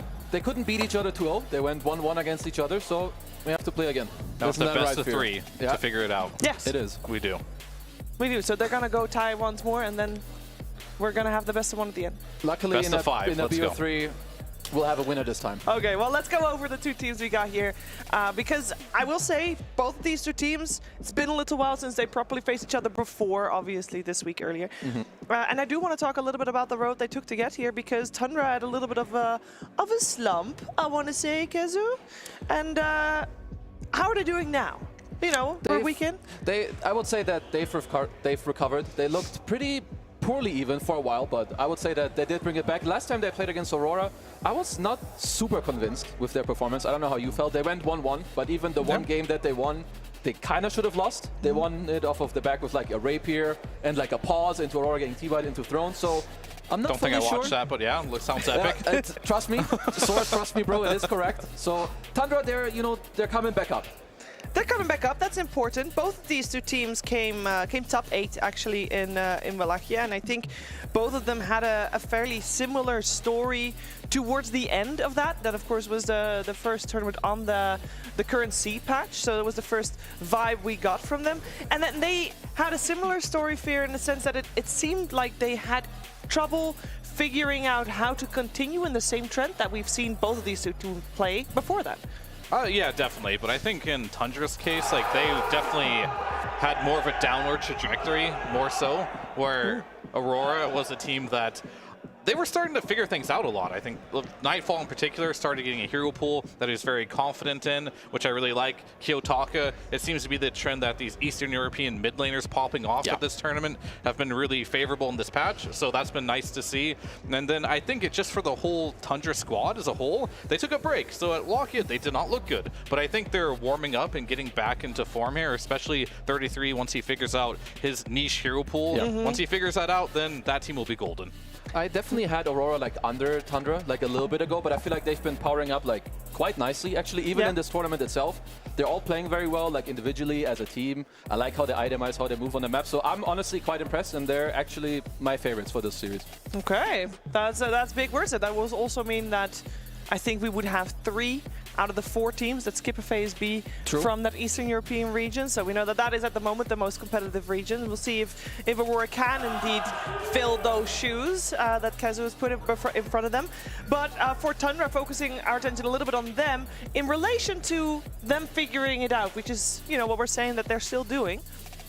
Would it perhaps be better for them to not win, so that they get to play more? Hot take. I mean, Hot take. I think that's technically true for every team. Okay. But you have to be able to win after that, right? Yes. So like, there's going to be a couple teams that come out from that lower area to look stronger, but there's no guarantee you're coming out from there. Yeah. So you definitely want to be in a more comfortable position and kind of observe and watch, because there's a lot of stress down there, and you're not guaranteed to be the one that's going to come out alive. Now, and keep in mind, this is the best of 3 to decide which one of these 2 teams goes to phase 3. And if you're phase 3, you are guaranteed top 8, which is incredibly important, not just for, you know, getting to skip a whole phase. That is wonderful and all that, but it means your organization gets a top 8 finish guaranteed, which is important for the club championships. It means you are getting higher in that prize money, which is also real nice.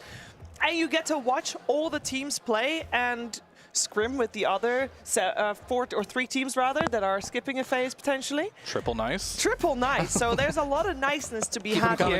Well, what else we got? Well, on the other side, there's only one nice, is you get to play more Dota, which, I mean, as Spear pointed out, it could be nice or not nice. Yes, yeah, up to you. Both ways. It can work both ways. Okay. So how do we feel like these 2 teams are going to play? Because we have watched them over the last 3 days. Yeah, I mean, I was just going to say, these 2 teams in particular, they have similar styles. Like this patch in particular, you have to look a lot at the mid laners. Yeah. Like, who's going to be popping off? BZM, earlier he played Invoker, popped off, played Beast mid, popped off. Kiyotaka, he's playing Shadow Fiends, popping off. So a lot of attention, I think, for the teams that are winning are controlling the mid lane and making sure their mid laner is having a good game. So I am very curious to see how strategies are going to develop. I mean, Nightfall is a very cautious type of carry, plays very safe, or Crystallis, he's opening up a little bit. We're seeing the old him a bit. He first picked Monkey King twice in a row in the last series. Overall worked out against the Quap as well, so his confidence is coming back in that regard too. And they're like, okay, let's go ahead and make sure that BZM, you're the star of the show. You can last pick whatever you want that you are going to pop off on. Yeah, I fully agree with like the mid sentiment, like how important it is, like the mid with the 2 subs. And to even add on that, like if you can have your carry or your offlaner, like come to one of the runes, like maybe the 8-minute active rune, 10-minute active rune, or you have an offlane Dawnbreaker, whatever it is to help out, it matters a lot. And for me in Aurora, Toronto, Tokyo, I don't know how many games you've seen them play, but he's looked really good. Whether it's Undying, it's Dawnbreaker, it's Magnus, he's having very clean performances from like laning stage, how he rotates, how he needs to itemize. So I've been really, really impressed like with Aurora individually, because I mean, we know like how good their players are, but it's not just individual skill. They're like bringing it to each other and then actually playing as a team. Yeah, I mean, I'm a B-stream refugee here, so sorry. I saw the first one, Yandex versus Aurora, and Kiyotaka played Shadow Fiend and just went beyond God like 2 times in a row. So. Yeah, that is pretty crazy. We already have that Monkey King, by the way, just talked about first phase ban. They did their homework. We're in it. So this is a best of 3 for the first game. We will have Aurora with first pick and Tundra on the dire side with overall last, which is going to potentially be important for if they want to try and change things up, or maybe who do they normally save their last pick for? If they pick Crystallis as hero early on in the Monkey King a couple times, do they prefer 33 as the overall last, or are they still going for BZM, which they did for a while? I think they're going back for BZM ideally on that last pick, but it will be game to game. But as of lately, you're not just going to be like, you're our last pick guy and make sure he picks no matter what. Depends on what you see. You're going to change it up. So far, from what I've seen from Aurora, they like giving Nightfall the last pick, if possible. But they've switched it on Tundra. 33's played it. We've also had Crystallis play it once, but who else? Yeah, BZM has got it mainly, but it really depends on the heroes that do get picked. But yeah, with the Monkey King out, they're just going to pick the Axe, the quadruple Ring of Protection, Battle Hunger Axe coming out. I don't know if we saw them flex it in this tournament, but I know that Sux has also played at support like maybe prior to EWC. Yeah, correct. Like I will say that Dawn, in my mind, is pretty good against Axe. At least if it's like, if all you have is one Axe going in, it makes it, well, very clear cut for Dawn what she needs to do. You wait for the call, you go ult in. So for Tundra, I would look for more ways to, well, multiple ways of initiation, or maybe have enough follow-up that when Dawn comes down that you have more to follow, like maybe a Dark Willow, or maybe you have a Global Silence if you want to look for that, because an Axe alone, I wouldn't feel too comfortable. Yeah, it's definitely, most people pick Dawn into Axe for that reason. Exactly. But there's been like layers to this Giga strategy at this point. It's like, sure, you go in with the Dawn on the Axe, but then you throw a Golem on top of it or something, or a Winter's Curse or a Boat, whatever it might be. You just keep stacking the team fight, really. But then I've seen the adaptation to that as well as just they split push more against like massive team fights. So there's going to be a lot of mind games because this particular set of heroes have faced against each other a lot. Yeah. I mean, and we've seen it, like the 33 Axe has looked really good in a lot of games, and he's had the different itemization with like, it was the pipe into some, was it Abaddon Radiance? I don't remember exactly, but he talked about it. He didn't go Blink Dagger at all. He just went That's pipe pretty to like standard of him, yeah. Yeah, so he just has, you know, his own little ideas of what to do. Yeah, I mean, 33 will avoid a Blink Dagger At as all much costs. as he, at all costs, pretty much.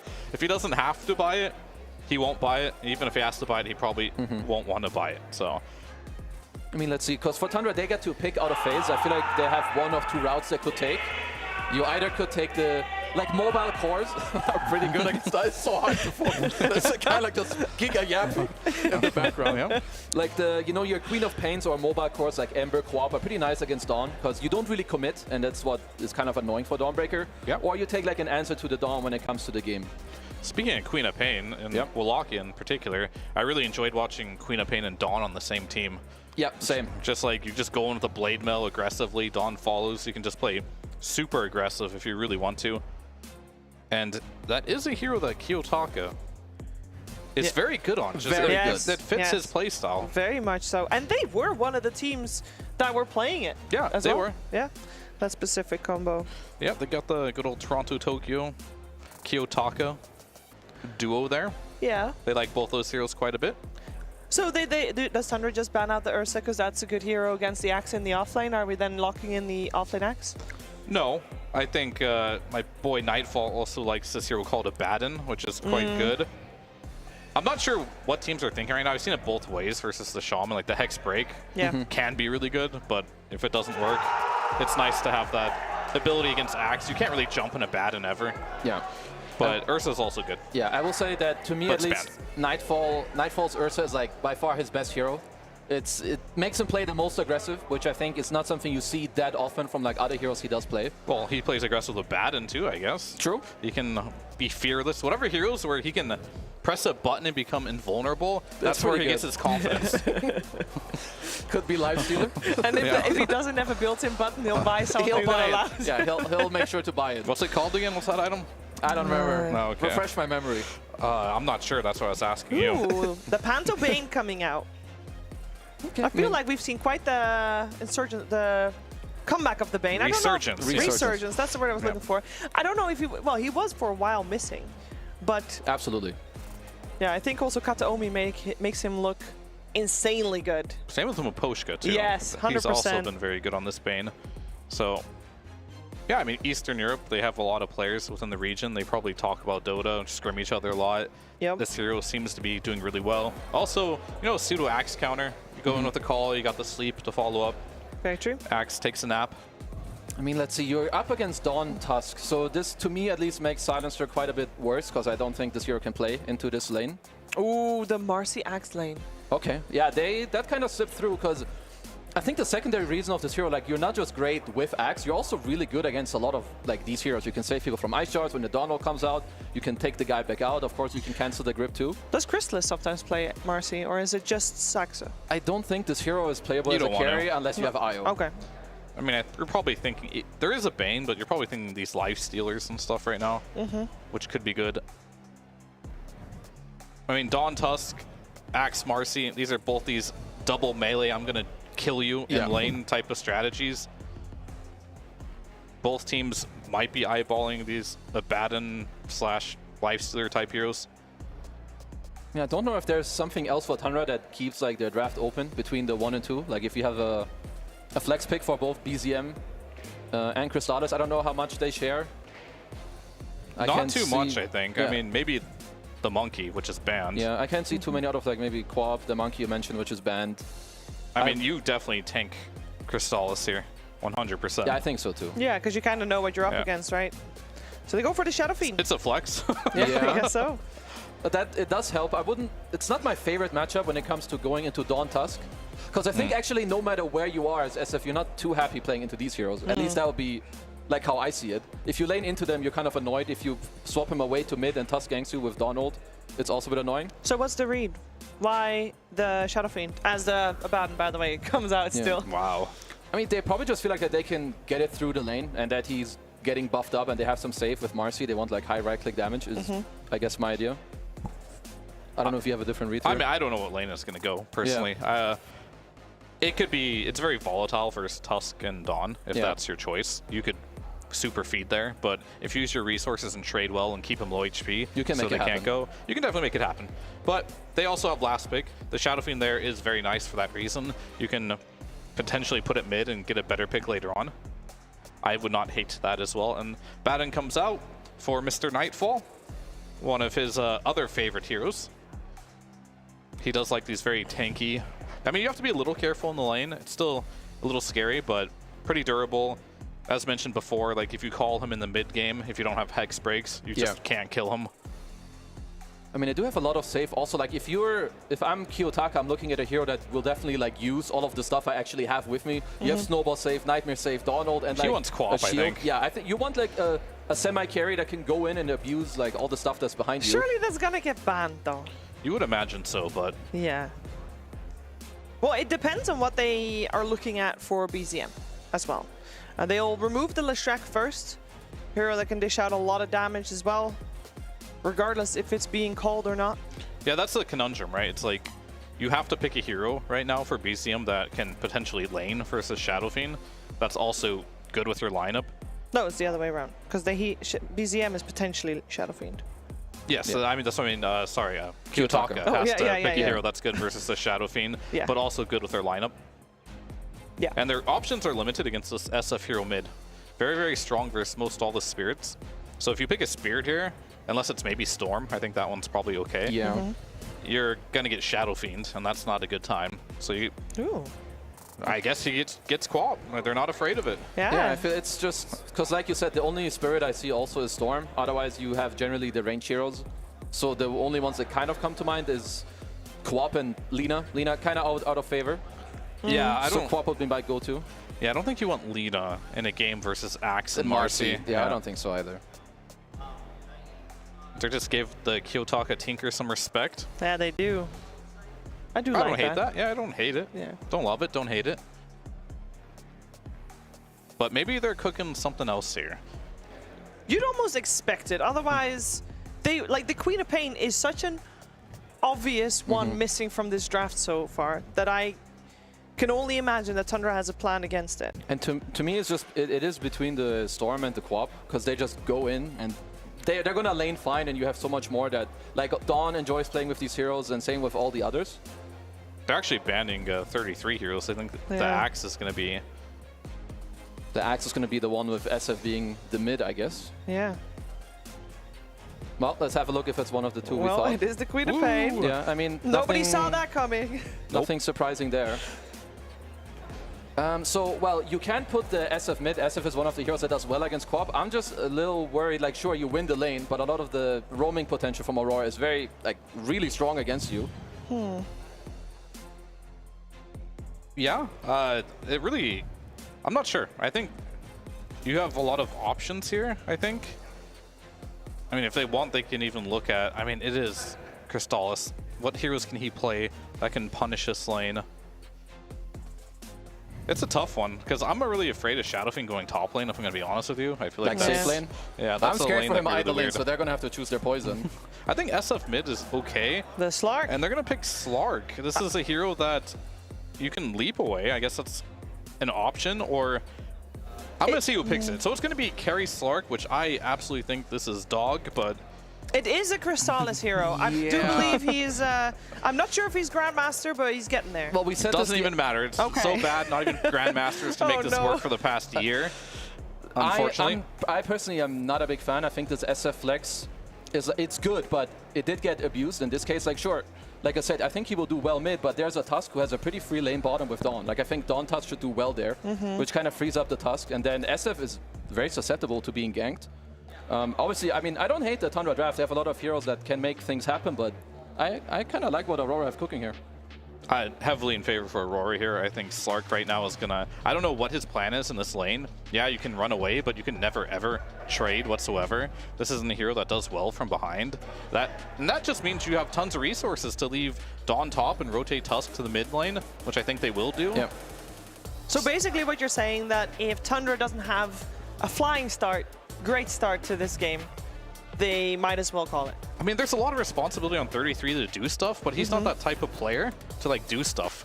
He kind of just wants to play slow, get his items, probably won't even go for a blink. I mean, he makes a move sometimes. Like what I see for Tundra is that they need to like do well early. Yeah, of course, like Sark have a good early game. I got my eyes on Saxa too if he can make some moves or like do the pick me up and like save BZM mid when they want him. That's the thing. 33 might not want to go in. Oh, he's going in. No, he's going in. He can just make it happen.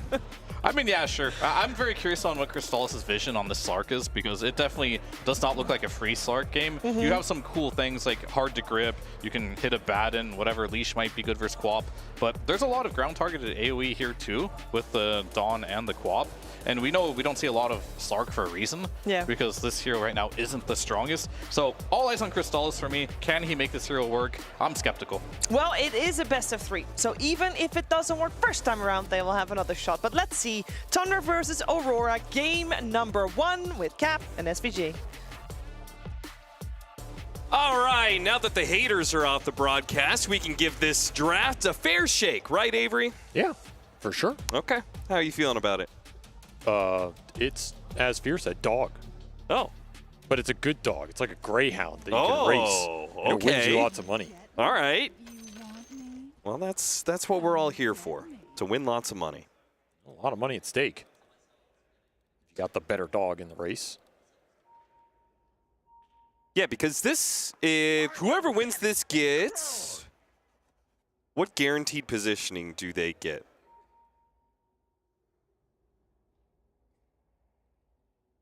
I'll figure it out. Don't worry about it, Avery. Oh, I'm letting you take your time.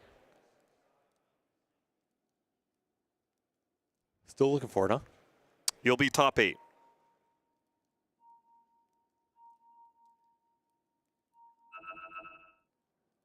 Top 8 if they win this. Which guarantees you $125,000. Ooh. Indeed. And if you lose this, you will end up second, which will be guaranteed 9th through 12th, which is $75,000. So you're essentially playing for $50,000, if not more, right? Because, you know. That's a lot of money. Putting yourself in the playoffs right away. A lot of money for... get that next round. Potentially 2 games of Dota. If you can close out here in a nice little window. Am I wrong that I kind of like Tundra's lineup? Are you wrong for liking it, or are you Am I wrong for liking that it's good? Those are 2 different questions. Am I wrong for liking it? No, I don't think so. I think this lineup has a lot of playability. Am I wrong for thinking it's good? Yes, because you're always wrong, just by default. Okay, but why wasn't I wrong the first time then? 30 seconds. To be honest, I don't know what you're asking me anymore, so. Okay. I'm just going to say yes.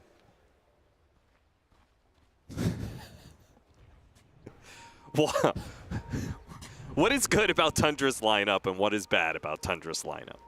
I like the playmaking capability. I'm still big on the Marcy. I think Rasta Marcy is a pretty strong support duo. Outside of AoE control, they're pretty much going to give you everything. It's really nice heroes for the SF to play around. This Axe can be a faster playmaker than I think the panel is giving you credit for, especially in the hands of 33. Yeah, he can be a little slow sometimes, but I think Fear was he could play critical. fast when he was on Liquid, right? He actually was a space creator oftentimes on Liquid. Also, he does even roam. if it's not his go-to play style. We saw him roam with this hero when he couldn't lane with it earlier in the tournament, and I think there are certain heroes that he will make space around the map. I have more faith that this lineup is faster than the panel felt. However, the Slark, I mean, I'm not going to try and convince you that the Slark is a real hero. Oh my God, what is this? We saw this earlier. An early battle hunger gank from 33. The Shark trying to help out, but if anything, it actually just puts everybody together right on top of Toronto Tokyo, and they should be able to finish him off as he is so slow due to battle hunger. First blood goes to Whitemon. Very sneaky. saw Whisper do this earlier. This could be just become meta right now. You have to think about this. And honestly, I'm surprised we haven't seen more of these pseudo tri-lane plays in general. Because if you get First Blood is a lot of extra gold. It can easily skew one of these matchups completely. And that can be worth missing a couple CS or sometimes even a full wave if it's a guaranteed First Blood due to the spell capability. Battle Hunger is definitely one of those. Very cheeky play. We'll give a nice start to this Slark lane, which is a hero that definitely benefits from it. The extra experience goes a long way on this hero.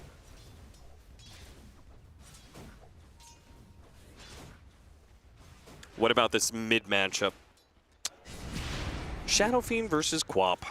With Dagger Max, I think you're fine. Here's the Queen of Pain. Definitely have some good kilter at level 6. As Blood Grenade and Brain Sap. He is out. No real surprise. This is going to be a rough lane. I'll say we've seen some Banes overperform today. Maybe it's just a one-day thing, but this hero's looked pretty good in a lot of the matches recently here at EWC. I think this hero's definitely going up in stock for a lot of teams, and as long as you get away with the lane on Bane, this hero gives you a lot for the rest of the mid and late game. BKB piercing ultimates on supports is always juicy past that like 30-40 minute mark. Crystallis fighting it out with the Tusk right now. Trying to get that extra stack before he jumps away, but instead just has to jump away, cannot get the kill on Demira. I do think the shard is pretty valuable here for Crystallis in this game. Has been nerfed a little, that's worth noting. Sure. But yeah, if you can throw it on anybody that are trying to all in with some of the single target spells, particularly versus the supports, really annoying spell to fight into here. Yeah, I mean, Ruins, Fiend's Grips, Ruins Tag Team. Tough to try and commit on the single target into the Shadow Fiend in particular if he has some saves backing him up. You have Marcy, you have the Shard from the Slark, you have potential counter initiation from the Call. And this is a lineup from Aurora that wants to all in somebody. That's just how these two supports play. You have Sonic Wave to try and burst the target down. You have some long fight capability with Abaddon plus Queen of Pain as the game goes longer and longer for sure. But there's going to be an element of you drop the Grip, you drop the Ice Shard's Punch, you drop Solar Guardian, Sonic Wave. These are committal spells.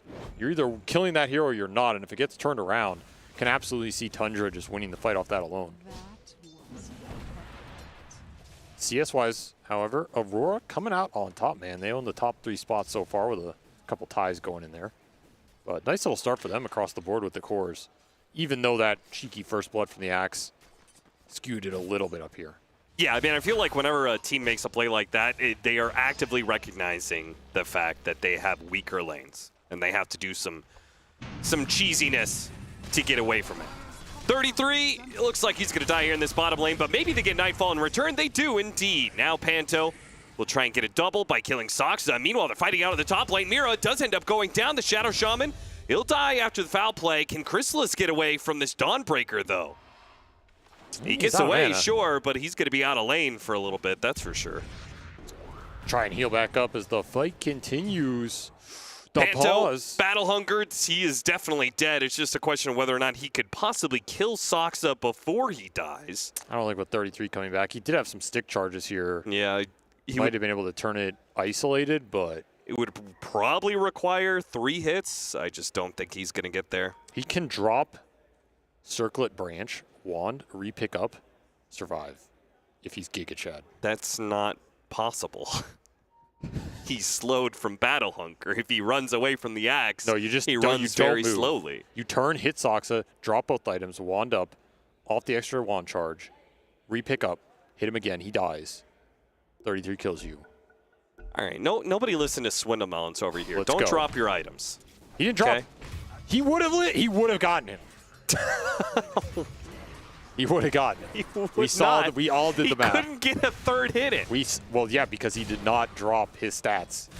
If he dropped his stats, he definitely is not getting a 3rd hit in. BZM going to be rolled at and taken out. Kiyotaka was already in good control of this lane, unsurprising in the Quap versus Shadow Fiend matchup, but adding a little rotation from a support, it's just not fair.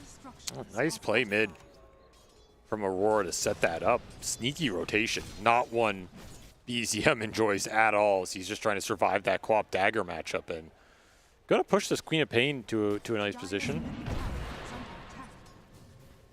Yeah, I do wonder in a matchup like this, at one point, do you just, as the Shadow Fiends say, all right, I'm just gonna start hitting neutrals. Get a grab, pull back onto the Tusk. Starbreaker gonna be interrupted. That's a Hex before the big stun comes in. Still though, the Tusk likely to die here. Panto's rotation is gonna be for naught. If anything, Whitemon wants to keep the punish going here. He still has another round of Shackles. Toronto Tokyo, Hammer right in the middle of them. Pull back for the slow, allowing Panto to escape.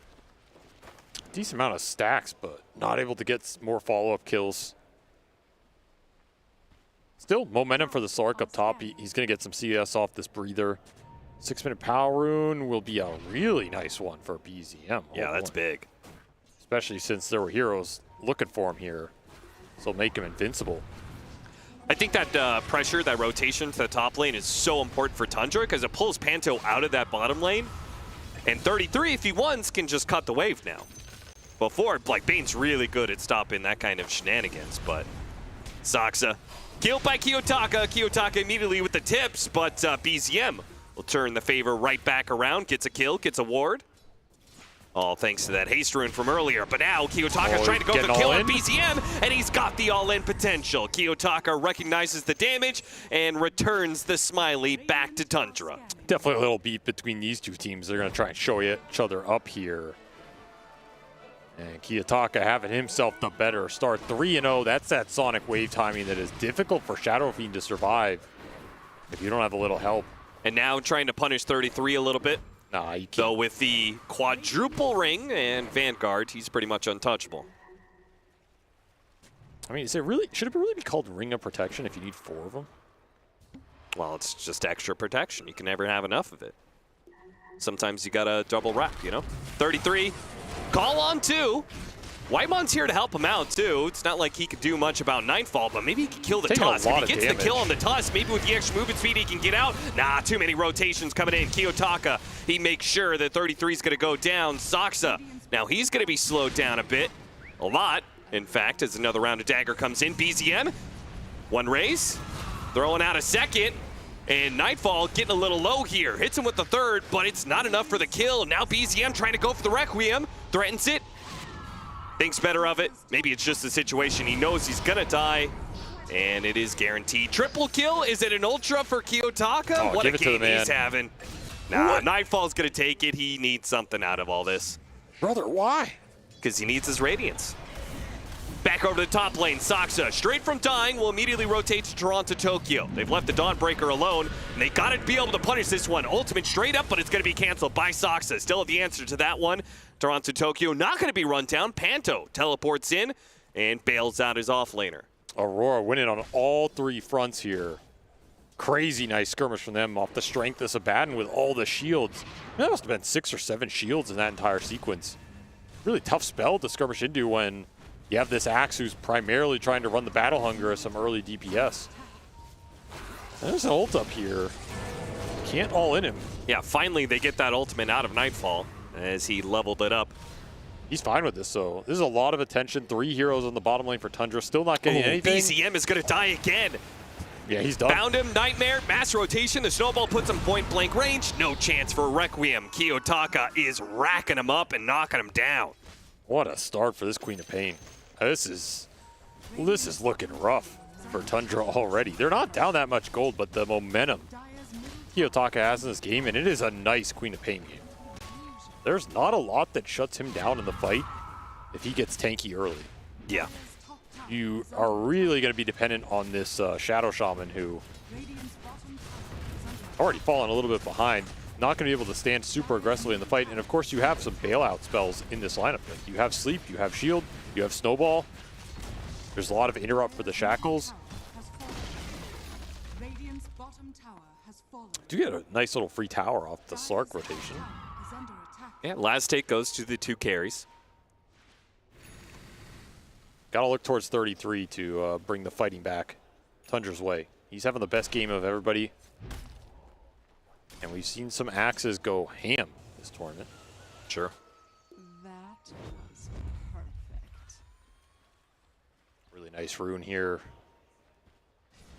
So many resources for Kiyotaka to work with this game, and they're looking straight back into the SF. BZM, you had to know there was a ward there from that Panto gank earlier.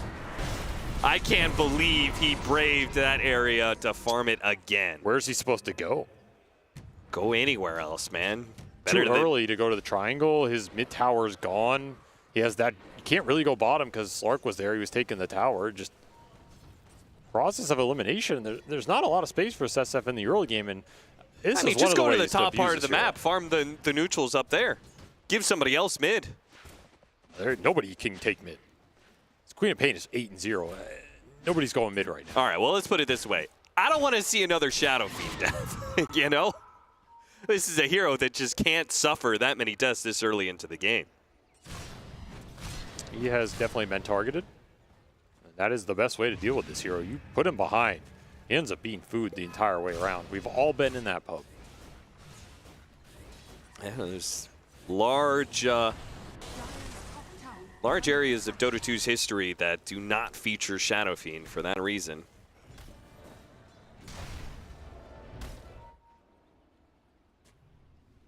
Radiant's bottom tower is under attack. Well, 33, you're going to have to put some magic together, that's for sure. Feels like he's the only one with anything going well in this early game. Even the supports for Tundra have not found much. Dire's top tower is under attack. Dire are scanning. You have another Sonic Wave available if you want to make a move. That Blade Mail's flying in.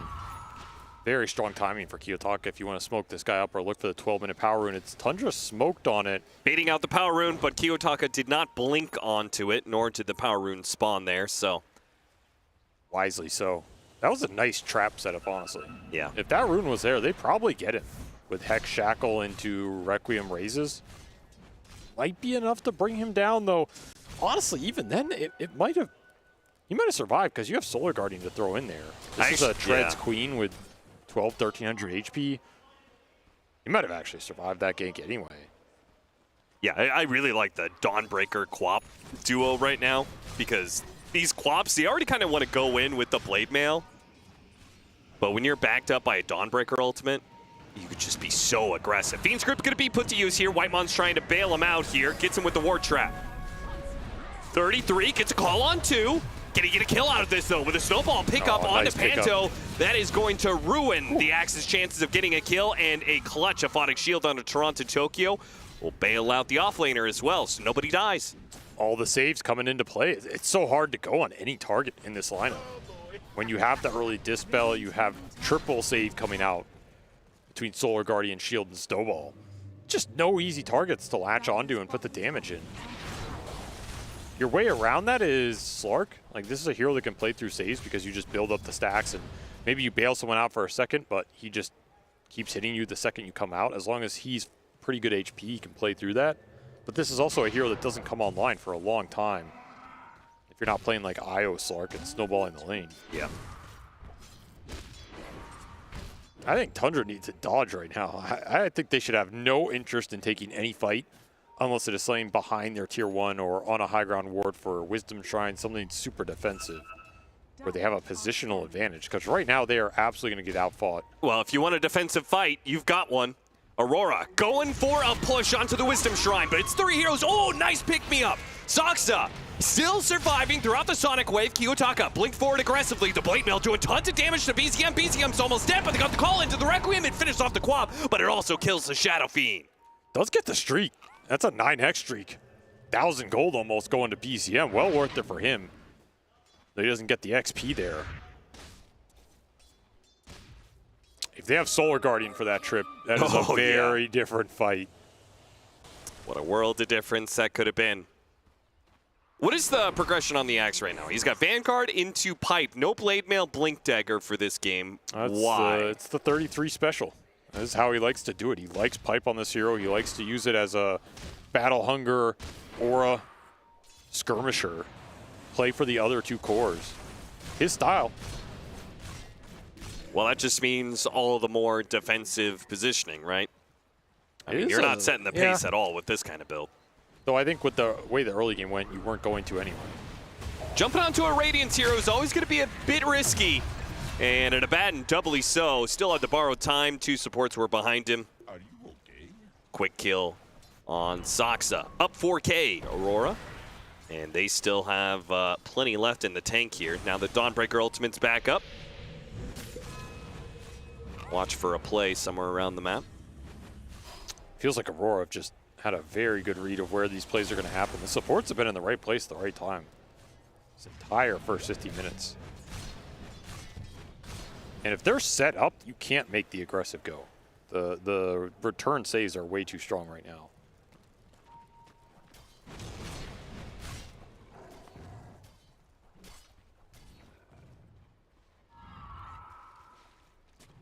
Might be able to go for the sneaky Roche play with the Shaman SF Marcy at the 20. Like if it switches to bottom, maybe. Yeah, I mean, but you don't have the Giga Ward, so that already makes me feel not great about it. It's still decently fast if you can have somebody tank it.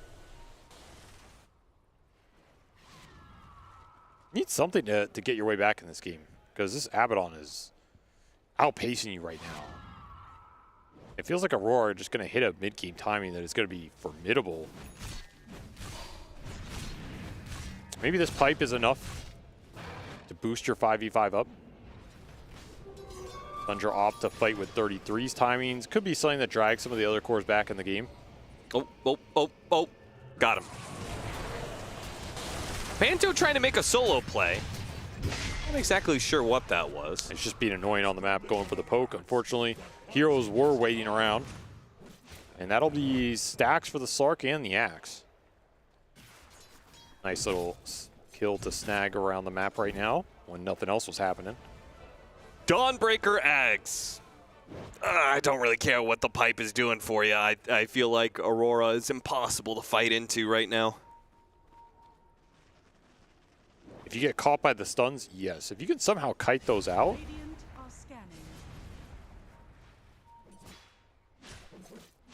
There's potential. I was waiting for you to finish that sentence. There's potential. I was about to say, can't be. Ooh. Snowball trying to dodge the stun there. Soxa overshot it anyway. And now Nightfall's in the middle of 3 heroes with his Radiance and the Dawnbreaker ultimate coming in. Leaving behind Soxa. The rest of Tundra retreat. Turn around on Kiyotaka though. Kiyotaka's going to die. Defensive Nightmare. That's going to help him out here. Fiend's Grip pick up and the Snowball. They're still stuck in the same spot though. The Requiem goes out, but the Quap is able to blink away. Crystal is almost dying. Has to teleport away underneath his ultimate. He will successfully do so. Tundra do not get the turnaround on the Queen of Pain. Great saves from Aurora supports. This support duo has been on point this game, man. Tusk, in particular for Mira, just doing all the work in the middle of these fights. These snowball saves are impossible for Tundra to deal with unless you have a SF who's just sitting there with Requiem when you come out of it. There's no AoE punish in this lineup, which is really brutal. Surprised Tundra continue to take these fights head on like this. Yeah, me too. Like they're kind of just getting sucked in after these initial plays go wrong, and then you get in these 5v5s. Yeah, you have your pipe, but you're just consistently getting outplayed. The Slark isn't ready to contribute in a 5-on-5 yet. Now you're bleeding out more heroes. Such an awkward map state for Tundra. We can feel like they want to fight, they want to get the ball rolling, but they're just not ready to, and they're falling behind. I think you need some pickoffs here. Smoke plays for pickoffs, try and take advantage of the Slark nighttime vision. It's out in 1 minute is the unfortunate part here. Dire's bottom tower is under attack. Yeah, these deep wards, they should know about that. They already pinged the high ground ward, and the Shadow Shaman getting jumped the way he did might have an inkling about the ward behind the tower. It's a Slark lineup. You'll find him eventually. Yeah. Kind of the downside of these wards. You don't get immediate value out of them. It's unlikely you'll get to use them. Almost prefer wards on the sides of the map.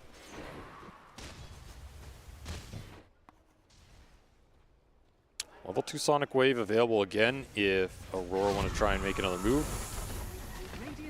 They're just going to concede mid-tower. That would be unnecessary here. As Tundra don't really have a lot of people to back this play up.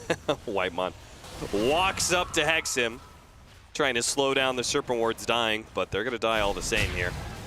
Aurora are going to go for the Tormentor. And the shard goes to Panto. So now we've got a little bit of AoE brain sap action, a little bit more wave clear for Aurora. He leveled it up, Max. It's Aether Lens Bane already. Not inconsequential around the map and in the fight. And that's a very efficient Tormentor to snag, only taking 3 heroes. Might be hard for Tundra to read this next move. Are they going for another Wisdom Shrine invasion? Oh yeah, they are. They have Solar Guardian with Ags to back this one up. So Tundra read it though. They had the scan on the post-Tormentor gate action, so they've got him. Question is how much punish will they get out of this one? The Dawnbreaker out to using the ultimate. Panto getting run down here. Essence Ring, it's going to bail him out for now, but the Dawnbreaker surrounded on the pass, and 33 still catches up to the Bane, cuts him down. Awful. Now the Dawnbreaker is dead. That's twice now that Aurora have been rebuked on the Wisdom Shrine invasion. The first time around at 14 minutes, that went okay. This time, it was a disaster. That's what Tundra need to do in this game. Just set up defensive plays around the objectives. And if Aurora don't bring everybody, that's a favorable fight.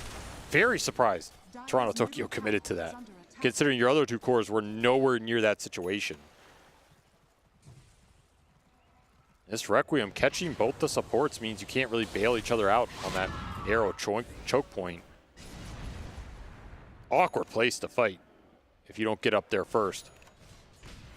Nice little win for Tundra as they try and strike back in this game. You do have snakes. Maybe you were thinking about doing a fast Roche there, but won't risk it. Just use the time to farm up, get to your next set of items. Try and negate this Abaddon strength right now because he is incredibly strong timings-wise. Yeah. I was just about to jump on that. I do kind of question basically Aurora making any play without this incredibly strong Abaddon involved. It was questionable. They were basically banking on the fact that Tundra were not going to be prepared to defend that play with the other lanes getting shoved in. But I think Tundra were more than happy to sacrifice a couple creep waves to guarantee the objective and take the fight if it came to them. And guess what? It came. Wrapped up in a nice, pretty bow. Well, with the Blink Dagger, Nightfall might be able to join the team a little bit more readily. And amp damage, you know Kiyotaka wants to fight. He always wants to fight this game. Definitely slowed down for him a little bit, but still incredibly farmed. Tundra making another coordinated play here. 4-man smoke. Daytime smoke for the Sark, not as strong. And there's nobody up here. You can gate if you're bold enough. Behind Aurora would actually work right now, but it's almost impossible to know this. You're just going to see your tower go down. So smoke that yields nothing for Tundra. Be some more net worth advantage for Aurora. And at some point, somebody's going to force this Roshan. That's going to be your big signal to take the fight if you believe you have the timings ready for it. In Tundra's case, this SF is just so far behind. That's going to be a tough fight. Halfway to Ag still. Be very surprised if Aurora do not force this Roche in the next minute or 2. Especially with BKB arriving for the Dawnbreaker. Your Queen of Pain's been ready to fight for a while. You have the Manta Radiance blink on the Abaddon, and yeah, just go for it. It's way too easy right now, especially during the daytime. Again, these fights are way more difficult when the Slark can't frontline with the extra vision and the security and set the fight up for the Axe of the Marcy jumps. I do feel like the setup for this maybe could have been a little bit more efficient. And by that I mean Tundra, the lanes really pushed in. They're going to get the top tower as a result. Kiyotaka, though, will be gifted the Aegis. Can't get everything all the time, you know? Don't be greedy. I would beg to differ with an Abaddon with a Manta, you know? Dire's middle tower is under attack. Teleport away, Kiyotaka searching for more. Whoops. It's okay, he's got his buddy Bane to help him out. Oh, he read that there was going to be a ward down here. Just yeah, in between the 2 sentries. That's pretty unlucky. That is real unlucky. Or extremely well placed by Tundra. Maybe a bit of both. Orchid's going to make their life even more obnoxious for Tundra. 33, getting away from the Mira and almost blinked into Nightfall. Got away from him too. They are dodging successfully right now. They really are.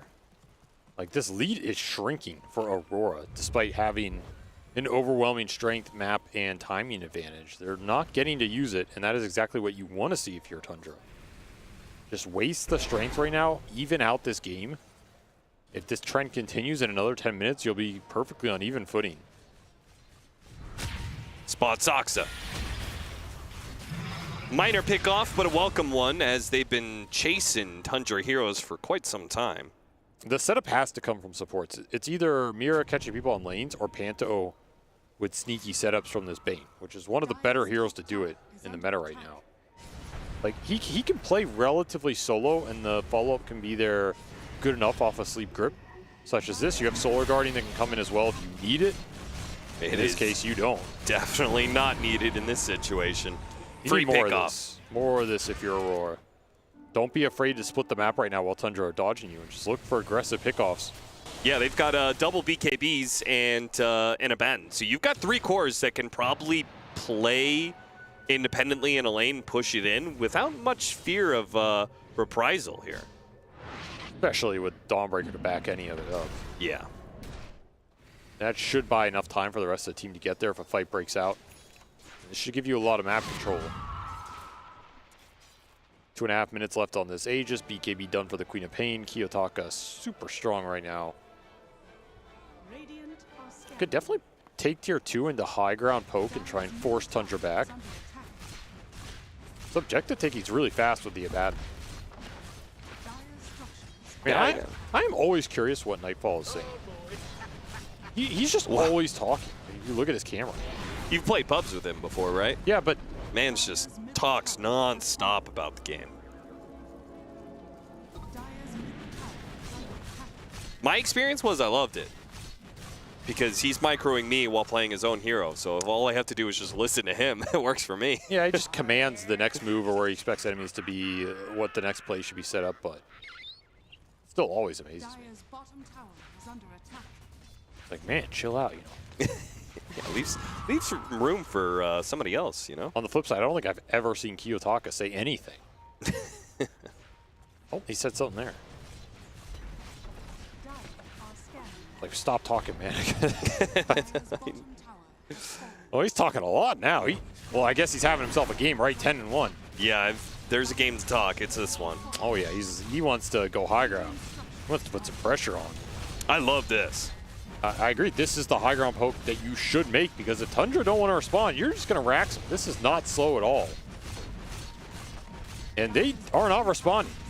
They're giving up a lot here. Yeah, this kind of seems like a Tundra play to me. You know, they feel like they can't fight. They're trying to call the bluff here. Don't want to fight into an Aegis. But sadly, they will be forced to. That is if they want to save their barracks, and even then they may not be able to. So much damage has been done in this window of time. Get the call onto the Quap. But he's got the Aegis. They can't really fully commit. I think you'd rather get the racks here than the fight, considering how low it is. Pick me up, takes him away. Kiyotaka jumping in after the Shadow Shaman. Oh, got pulled in. Very awkward. BKB, it gets activated. He's trying to take the fight to BZM. Gets a blink before 33 can get another call. Got him inside the pounce, though. Gonna nightmare him out of that one. Very nice. No rack. Oh, they did get the racks. Wow. Okay. Did. Never mind. That was very close. Never pulled trigger on the Solar Guardian either. Nice discipline from Toronto Tokyo. I don't think it would have worked out for him, honestly. Yeah. Better to just control the map. Now you get a lot off of this play. We just saw this gold lead basically spike from 8K to 12K here. Get something out of the second half of this Aegis, where that first half was not too useful. 4 towers into a racks, or I guess 3 towers into a racks. Not too shabby. Not a fight for Tundras. They are evening out the power level between these heroes, but you're still going to be behind an item. Just going to have to take the fight.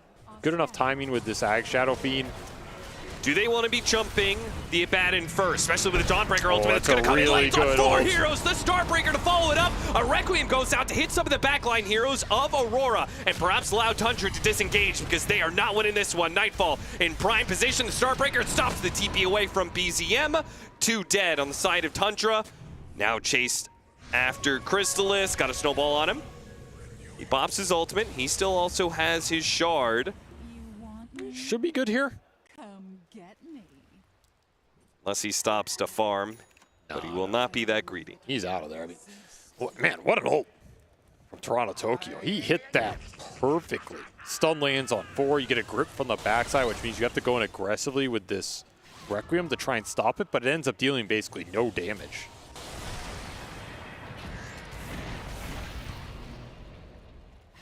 Up to the high ground again. Top lane pushing into the tier 2, mid lane pushing into the tier 3.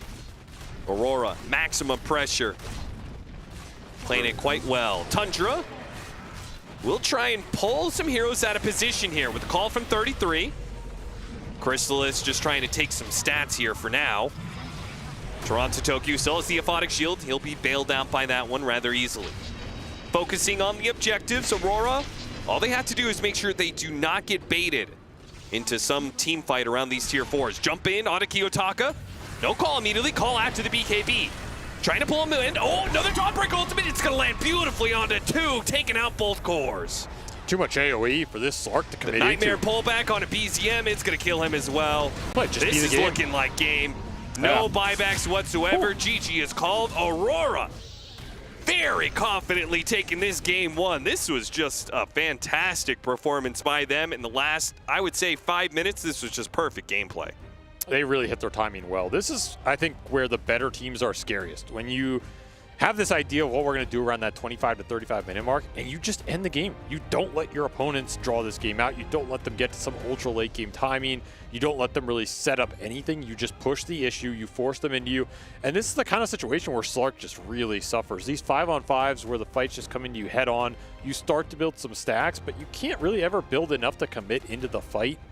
And the Abaddon matchup is weird because it's a target you can build stacks off kind of easily, but at the same time, he doesn't care because a lot of his damage is oriented around Radiance Burn, Aphotic Shields, and just wearing you down with the passive. And none of this really cares if you steal the stats from him. So even if the Slark's getting stronger by stealing stats off the enemy carry, he's not debilitating the enemy carry's presence. And then you're just fighting into a huge amount of AoE with the double ults between Sonic Wave and Solar Guardian. Really tough game for this Slark pick. I think its weaknesses showed, and Tundra left wondering, how can we pick up the pace next game and not just get run over? Because we had some auras from the 33 Axe, but it did not feel like the other 2 cores could stand their ground and use it at all. Well, I'm going to guess our panel, one of those solutions is going to be don't pick Slark if you don't want to get run over. Would that be correct, Fear? You see a little nod coming out of you? Yeah. I think he says, yeah, don't pick the Slark. That hero is absolute garbage, according to the man himself, and I can't really disagree with him judging that Game 1 performance. That was a rough Slark game to watch, Shiver. Yeah, it was. We kind of saw the writing on the wall. Thank you so much, Cap and SVG. That Game 1 in the hands of Aurora. Some might say it was over before it began, but that's not what we're going to say because we're going to break it down proper. We're going to talk about it. Because, okay, I do want to... It was not just the Slark. It was over after it began, but shortly after. It's to me, it's like sure the Slark like kind of maybe it seals the deal, but to me it starts like a lot earlier. Like even to me, like maybe the Axe into the Dawn. I think the way you flex SF into the Tusk Dawn to me isn't ideal, but I think even then like the game doesn't just end. You know, like there's a lot of gameplay to be had. I think Aurora like outplayed them. They went mid, they killed the SF once. Mira plays an aggressive ward later. They kill him twice on this too, and there was never really any counterplay. So to me, it's not just the draft, it's also the gameplay. 100%, but I also think like the Slark didn't do them any favors either. It didn't. Like, where was the comeback potential going to come from? Was it coming from the safe lane? That was never going to happen. Like, you invest so much energy, your offlaner is starting in your lane to give you this lane matchup, First Blood. Yeah. You still don't win the lane. So, I don't know. It's just very strange on how they drafted. I think if you just focus as Shadow Fiend, who's going to do anything in this Yeah. draft. Like in 33, like I'm still not sold that this build is legit. Like where you just go for auras and you're just this frontline type of hero. Maybe in some games it's good, but definitely not all games. I feel like they needed 33 to be active somehow so we can just Shadow Fiend activated, but Yeah. it just never happened. So on hindsight, we kind of are picking apart. Putting the Shadow Fiend on the safe lane might have been a better option in this case. Over Slark, sure, but I'm sure there's even a better option than that too Yeah. if they really searched for it. Okay, and then on the other side, you got the Axe, who struggled a little bit, but that was mostly a stylistic issue in that sense, because we actually have been talking a little bit when we were talking about Gaming Gladiators, who's doing pretty well at the moment, that this team is doing well again because they are, in this case, Ace, the offlaner, has found a way to perfectly execute the way how to work auras into the game, and it works out very well for them. Because why is 33 not having the same result with auras? I mean, I think it can, but the cast around the hero is just not that good. Like, I personally don't want to play Axe into Dawnbreaker. If I do, I want other people that help me teamfight. You have a mid SF who's getting absolutely dumpstered, and I don't see any way for BZM to not have a bad game. I don't see any way where Kiyotaka doesn't have a free game on the co-op with all the backup he has. So I'm just seeing, well, a lot of problems for Tundra. Well, it definitely showed in that game too, Yeah. and I think 33 did have a good game though. Like he was top net worth in the entire game at one point, but it just comes down to like when can they fight, and it never really happened. And it is maybe not so much just only the Axe. Shadow Fiend couldn't fight, Slark didn't even attempt to fight this game, so all their heroes just didn't have a timing that meshed with each other. So they just got exploited, I think, in this one because of that. Well, that's how because the way we were talking about it, it sounds like this should be a quick 2-0. Because what are the good points for Tundra? I know they lost. There's a new draft to have. That is a good point. No, they had like a good. It was like the 21-minute like Wisdom Shrine invasion. Like they were ready. Because when they combine the heroes, they still can do stuff. You have Requiem. You have like the, the Slark shot that can help each other out. You have Sox on the Marcy that can like do stuff if they pick me up and whatnot. But I don't think that overall there were that many good points when it comes to gameplay, because it is simply that hard, which then just makes it easier for you to look at the heroes, talk about what you want, what do you not want to give them, because I just see, personally, I see a lot of layers, and that's just facts. Well, what I then will focus on is the good things on the side of Aurora, because there were a lot of those, and fair, I think, well, okay, you're going to show us a tiny light for Tundra and then darkness. Yeah, hopefully that's what will show. A little bit of light, of course. You got to shine it a little bit before you snuff it out. And this is something that, I don't know if it's good or bad. It's cool, though, right? Like, teams are starting by putting this Axe into the safe lane. This is an offlaner, by the way. I think they really, really wanted 33 to get this, but see Mira, he's body blocking, making sure Whitemon's the one that gets it. But this is the story of the game for me, or one of the stories of the game. How do you team fight them? It's like, you go in here, it's starting to look okay, but like Dawn can always come in, but watch all the saves that end up happening in this one fight. Dawn goes in, there's a snowball save, then all of a sudden you have like the shield coming out to save him. Snowball save, shields, nightmare saves, and you're gonna see it again in this fight here too. Like Kiyotaka, he just blinked into 5 heroes, right? he does not care. Nightmare save comes out immediately. You wanna go on him? Here's the snowball save. Okay, after that, maybe a shield's gonna come help him out here too as well. It's like this fight was so difficult for every time they want to jump in. If you're playing these Axe, these Shamans, they just had 4 saves in Kiyotaka, and that's like the dream game for Kiyotaka. He loves just jumping in. Usually he might die in that situation, but not this game. But give him 4 saves and he'll live and kill everyone. That seems to be actually the perfect recipe of success for Aurora in this case. How about you, Kezu? Because I believe you have something to show us as well. Yeah, I've got to show the misery of BZM, where it's just, it will show how hard it is to play SF in this game against the heroes that they're up against. So if we could... Okay, we will have that ready in about 30 seconds. No problem. That's okay. What did you think about his build? Are you happy with that? For BZM? Yeah. Like, could he have done anything better to set himself up for success, or was it just him being put in a rough position? I don't think so. I think this is just a really hard game for him to play, where the only one that can set him up maybe is 33 on the Axe. If they can, like, if he had a dagger? Throw him in, if they have a dagger or they throw him in, he gets a good call off. Other than that, it's just the life of playing Shadow Fiend in a hard game where you're going to get ran over. Then the hero is just not that good. And it's a shame, because a hero is actually very good in a lot of hands. Maybe on hindsight again, when we were coming back to the Slark every time. That's just the way it goes at this point. Other than the Shadow Fiend, though, other than BZM, maybe there's help coming from the side lanes where the support's just not able to do anything there. I mean, there was a lot of pressure. Maybe they could have mirrored the movements from Mira, because Mira on the Tusk kept going mid and like applying like more pressure on him, getting him killed, helping with the runes, and like just helping Kiyotaka have a good game. Where at the same time, Tundra didn't really give the same treatment to their mid laner. So then it's kind of just natural that one guy is going to overtake the other. I mean, I could also recall like 4 to 5 fights where Nightfall was present doing things where I'm going to go back to Slark. Slark was just not present in this game. Here we go. Didn't exist. As you know, so this is already at minute 450. You have the Tusk who goes mid 1, so okay, you know, BZM, he's gonna take the first L, fine. It's kind of hard for him. Here on the minimap, you already see Panto. He has all the freedom. He goes here in nighttime, places a high ground ward. They find BZM. This is just 2 subs. Like, basically, this guy is dying to 2 subs plus a blink scream. Okay, dead. Then you have the third time. This is the same ward from earlier, by the way. So this is definitely a misstep from both Tundra and BZM. This is the same ward you just died on 2 minutes ago, but it's still there. So, and again, it's a tough Dawn. You know what's happening. There's going to be a snowball. The Queen is going to jump in, and you have a Donald. And at this point, maybe a support can break for him here, but like all of these things adding up, it just makes the game incredibly hard to play. Well, it sounds like the game was hard to play from the get-go. Obviously, we touched upon that already, and that means that there's good news for, at least for Tundra, for Aurora potentially as well, depending on how the next game goes. But we're going to have a clean slate. Game number 2 after a break.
The human body was built to move.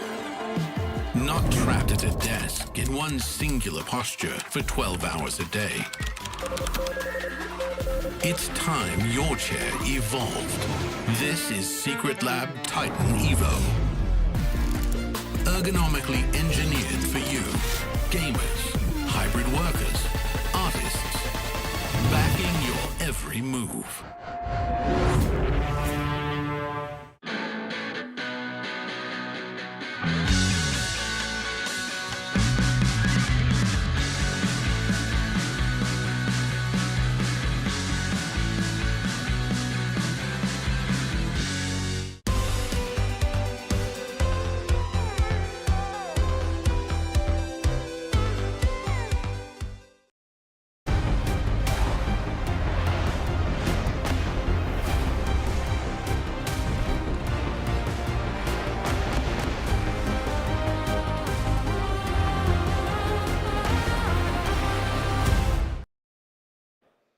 We are getting ready for game number 2 between Tundra and Aurora. Winner of this best of 3 is guaranteed top 8 here at Dota 2 at the Esports World Cup, and that is quite the achievement already. And of course, with that comes the luxury of skipping phase 2 of this tournament. Now, we are going to have Aurora with 1 game up going into this game number 2, but got good news for Tundra fans, because overall, these two teams, they're like one of the more even teams in terms of results this year. 2025 in terms of series, it's 2-1-2. There's 1 draw, 2 wins for either team. And that means this should be a win for Tundra. So I want to know how they won all their previous games against Aurora. What are they going to do better this game that is not just draft? Like, how are they going to come out on top and force out that third game? Like, for me, it's about matching what Aurora do. Like, either that you do your own stuff where they have to answer you, or when you know that, okay, they're going to go on BZM, they're going to bring heroes mid, I'm going to have my support here already. You know, Saxo, you're going to be here, you're going to protect me, we're going to play for the runes and make it happen. Because for me, sure, Aurora maybe have a better draft, it's a bit easier for them to play, but Tundra, for me, didn't really put up much of a fight. And usually, even if your draft isn't as good, you can still do that. Yeah. Yeah, I mean, you definitely can. However, I think in this game, it's not as easy as the other games. Usually, they're set up for more success to be available, but sometimes you do kind of just have to ditch your side lanes, and we talked about in the pre-show, maybe the mid lane should be a higher focus for both these squads, and we definitely saw Aurora take advantage of that mid lane where Tundra focused more on the side lanes. Yeah, I will say the focus on the side lanes, yeah, I gotta out you here a little bit, Fear, but some moments when we were watching that game, you were not too happy with certain plays that Aurora made, in particular their offlaner. I mean, yes, so basically those were just feeds, right? I mean, Toronto Tokyo had a couple out-of-position feeds, but that just happens when you're left alone because they're playing in the mid lane, right? You could definitely play more carefully in those moments, but that's like these micro plays that just make you even better and better. They were still making the right plays on the map, and that is, you're playing on the side lane, you're killing a Dawn. Cool, who cares? He's going to respawn ult in. They're killing Shadow Fiend during that whole time, like twice in a row. So yeah, they were playing on the side lanes, but it didn't benefit them. I think something else that I do also see, like, this is, well, it's draft related, but like not super strong. It's the fact that when you see a specific hero, you will usually answer well with the role. You see Dawn, you can pick your carry. Yeah. They decided not to do that. They decided to go with a flex. I think what they can do, just to make it more simple, you see the mid, you can pick the mid. You see the off and you pick the carry. Just counter pick. Yeah, make it like more simple that BZM gets like, he gets a clear last pick, you can go for there. And just like, also, at the end of the day, they shouldn't overthink this game. You know, like next game, you go into it, you change like a few small things, but also help each other, understand what you want to do with your heroes, and just play. So you're saying a lot of it is going to come down to the pick order? Well, not necessarily, because I think even if you're, well, it doesn't matter if you're first or second pick, sometimes you will see where a hero is and you can respond to it this way. So just saying, I think maybe they forgot some of like the basics also, where they're like overthinking, trying to cook too hard. They know what's good, stick to it. I'm very curious because like the way this game was played from basically the earlier series, they had that first pick Monkey King, they dark seared in the second phase, looked really good on 33, looked really good on Crystallis. They banned both those in the first phase. Now Crystallis looks a little confused. The Axe didn't really work out either.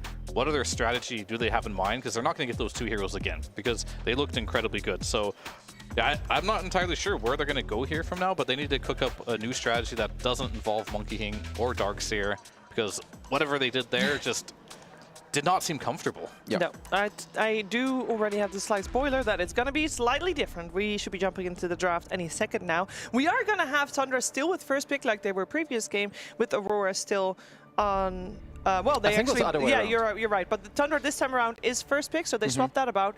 But we do have a lot of different heroes on the ban side of things, because that Darkseer you talked about still in, Templar Assassin still in, and there it is, the Monkey King also still in. But this must be Aurora preparing for it, because this is the most obvious opening you could go for here, right? Yeah, you can just skewer them out of the Wukongs countered. Yep, it's that easy. I mean, to be fair, like, sure, you're Aurora and you prepare for this, so of course you know what's happening, but at the end of the day, if you're Tundra, you don't really care. Like, this is one of your best strats, and it's your carry player's best hero. And it's, even if you lane into this, like, you're fine. It's more of a game thing with the Mag against Monkey, so yeah. If you're Tundra, you're pretty chill right now. Definitely, and I think this is just like a first pick versus second pick thing. You did force out the Doom ban last time, but this time Aurora has to ban it. They have to ban the Bat, they have to ban the Naga, and the Undying. So there's only so many bans in the game, and I think this is definitely going to favor Tundra in this particular series, at least, just after watching the last game. I mean, so let's see. So for Aurora, something I could see, I mean, if you are going to fully lane this mag in the offlane, which Toronto Tokyo has looked very, very good on it, I would like to, you know, have him paired up with like a good range 4 that will help you in lane against the Monkey King. Could be Dark Willow. I don't know exactly what other heroes Mira's been kind of cooking in the tournament so far. I think he's been on a lot of melees or otherwise Rasta and Willow, which I wouldn't mind those. Yeah, they had Shadow Shaman one game with the Magnus, so they might look for that as well. A lot of Shadow Shaman being paired up for Mira. Yeah. Well, the Shaman is out now. Unlucky. I mean, a lot of Bat Rider, a lot of Shaman. Bat also out. He had a Lion game. Hey, there you go. There we go. Budget Shaman? Budget Shaman. I got a Hex. Doesn't break. Details. Yeah. I mean, I'd be happy with any of those, like some Willow or a Lion. Any range 4 that just helps your mag with like more team fight and you allow your mag to have like space and separate him from the monkey in the lane. Yeah. It's kind of cool. Ooh, also still in the pool, the Kiyotaka puck. That's a good one. Yeah, this time around, not bad. Good one. Actually, with the monkey already on the side of Tundra, I mean, BZM can play that monkey too. Yeah, he can, but I think it's still playable. I think a good puck player can make it work in this patch no matter what. That matchup seemed to have been worse before. Like now with the curveball facet, I think people are finding different ways to play this matchup. I do know that GPK wins both sides of that matchup, so you might be onto something there. Maybe he's just that the best player. That guy's something else. Yes, I would agree to that. But maybe Kiyotaka is feeling the same vibes. Who knows? Maybe. I mean, sometimes you also just feel it, and then it doesn't really matter. You kind of, what's the right way to say it? You defy what the heroes are supposed to do just with raw skill. Yeah. You know what I find entertaining? We have a lot of different coaches on the stage behind us, and these are both coaches. G is just pacing. Yeah, he's just pacing. Moon also cannot sit. He's also walking about, but he's standing. He wants to be active, and I feel like there's not a lot of coaches that do that. That's actually true. The majority will just either sit behind their team or sit in the chair of one of their players and click the buttons for them. But these two are definitely the pacers. G isn't even just pacing. He's like really on the move. He's getting his steps in, that's for sure. Gotta meet your daily steps. Yeah. It's important. Ooh, a lot of team fight at the moment coming out from Aurora. Is that something that we want? Because you said earlier, Kezo, that you want Tundra to go more toe-to-toe with Aurora. Is that the same for their team fight ability? Yeah, I definitely don't think that when the other team has team fight that your best response is to split. I think obviously you don't want to like overcook, but being able to fight your opponent is ultimately what Dota will always come down to, no matter what. So Aurora, take Warlock. It's just a pretty nice 5. You've always set up your safe lane. Of course, gives you a good team fight. So yeah, why not? You see Mira, they're talking a lot. Probably his hero coming out in this phase. I'm curious on if there's any flexibility for any of the other heroes, but Dazzle does come out. I've seen it in offlane, I've seen it support, mainly support. Looks pretty good. I think taking away the Tusk was a very good call. That hero, as well as all the other saves, was very troublesome to play against. So now they have their own way of dealing with that. And as you mentioned, the Dark Willow comes out. You mentioned that. No, that was Kazu. That was me, but that's okay. it's good in lane with you're right, Sheeper. That was me. Good job here. And there is But you did talk about the puck. Or someone did. Keep it up, guys. That was me too. That was also me. Yeah. I'm doing great right now. Great. Joint effort here. We got the puck so that, you know, it doesn't come as a surprise to us, so it kind of feels shouldn't come as a surprise to Tundra either. And it does actually allow them to, if they want to, pick up a different hero for Crystallis, and that makes me want to remind you guys that the Temper Assassin is still in the pool. It is. Yeah, it is a good one. I'm not sure if that's the one that he's thinking about. I feel like he might just stick to the monkey himself. I mean, obviously I could be wrong. I'm not fully sure. Something I want to touch on with the puck also for Aurora is that it's not just good so far against Tundra's hero. It's also, I really like the combo of Willow puck together. You always have the choice of snapping the coil. It's like incredible team fight again that they have on their hands. I mean, I wouldn't mind a Void Spirit if they want to go down that route. I like this a lot. But Crystallis, yet again, like he gets to choose, I think, because I think BZM has multiple heroes he could play in this position.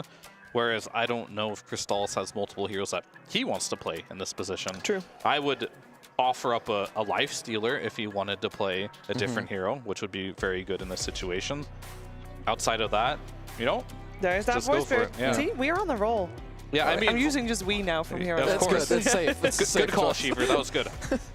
So yeah, Void Spirit is just a good matchup versus Puck. Yeah. Also incredibly good versus Dark Willow and Warlock.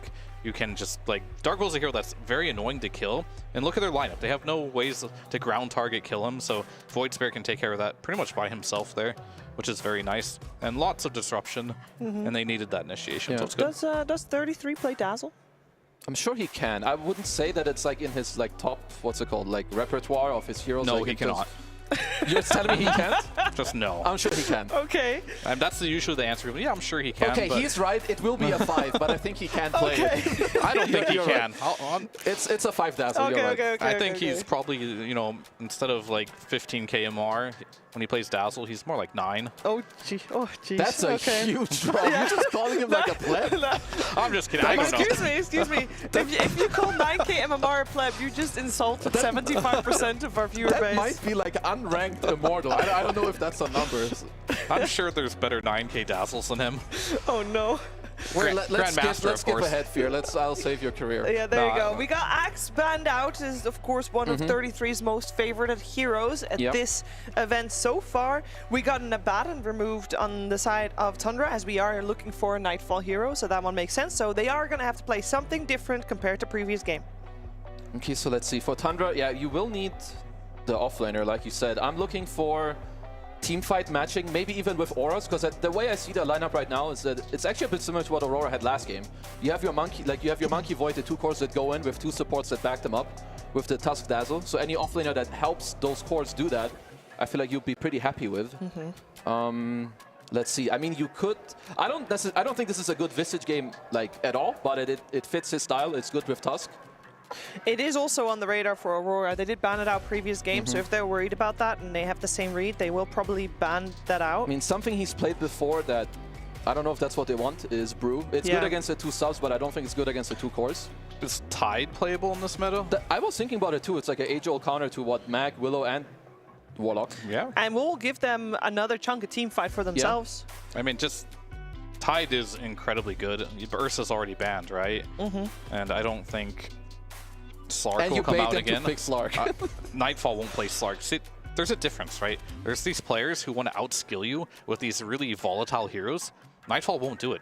He will pick the lowest skill hero possible for a very safe win. No, that Visage gets banned out there on the same page. So 33 is 9k and Nightfall plays noob heroes. 9k on Dazzle. Ah, okay, my bad. There's a difference. Gotta make sure that is like prefaced. But it's definitely 100% true. Nightfall does play easy to execute It's heroes. true. That is just his style. They even banned the Abaddon, so you are on the money. Am I? Well, yeah, that's a very noob hero. Oh, yeah, that's true. It is indeed. Okay, we got a full minute for Tundra to think about this. By the way, Aurora is basically out of bonus time. Something that we should keep in mind, considering they only have 1 more hero to pick, but they can wait to see what 33 will play on that lane together with the Tusk. I mean, if you're not careful and you pick like a Zoo hero, I think Nightfall will PL you. Yeah, I don't like Zoo too much here. I'm still like aiming for the type of teamfight hero we looked at earlier. Like Don's banned, never mind. Like that's also not a 33 hero. Like he will not like sway away from his It's going to be like Tide or Brewmaster. Yeah. I think that's definitely his style of hero. So with that in mind, which carries are good against it that you want to ban? Like Sven? Kind of tells me that they want Brew. I mean, that hero's pretty good versus Tide too, but also good versus Brew. Yeah, So I I mean, team fighter, don't hate it. You can also, versus Warlock, I see him use defensive dispel on the Fatal Bond. Yeah, it's super useful. Yeah. No, I think it makes sense. So now for Aurora, I think you kind of want to look for a way to at least have an answer where you have you have an answer to the Brew. Like not just a free farmer, but also you're able to kill the split. I wouldn't hate a Lifestealer. Yeah, I mean, it's not really a split killer, but it's definitely something that punishes the Brew. It's not a split killer, but he has 2... He has Empower. Yeah, he has 2 guys that help him go in. He has Empower, he has good team fight, you have Radiance. I don't think it's like the perfect pick against what Tundra have, but he's pretty good with his own lineup. I will say this time around, I think the drafts are a lot more even. Okay. Yeah. Like last time around, I did not like Tundra draft too much. That's an easy to play hero too. True. Has Rage TP. Yeah. You have I think this is like the best pick he could have done for his playstyle. Definitely, because like Any other pick would have been pretty volatile, and this is good. Lifesteal is pretty free this game. You just have to worry about maybe being in the wrong position in the Wukongs and just the silence, essentially, from BZM when he gets that Aghanims. But if you can just avoid those moments, you have good Empower target, good Infest targets, even though he probably will just use the Ancient Creeps because it does extra damage. But either way, Lifesteal, we've seen how strong this hero is, and they don't have the worst answers, but they also don't hard counter him either. So not a bad pick at all for Mr. Nightfall. So the way you're talking about it, even though Kazu said drafts are at least a lot more even than they were previous game, but you still favor Aurora slightly. Is that fair to say, or? I would say that for myself. Okay. I'm not sure. I think there's too many variables in this one to heavily pick. Well, in that case, we talked a lot about that mid lane. How is this time around the mid lane going to play itself out? And is there going to be help from the side lanes towards this mid lane? I mean, that's kind of like my thing about this game. Like, BZM can pop off hard this game. Like, really, really hard.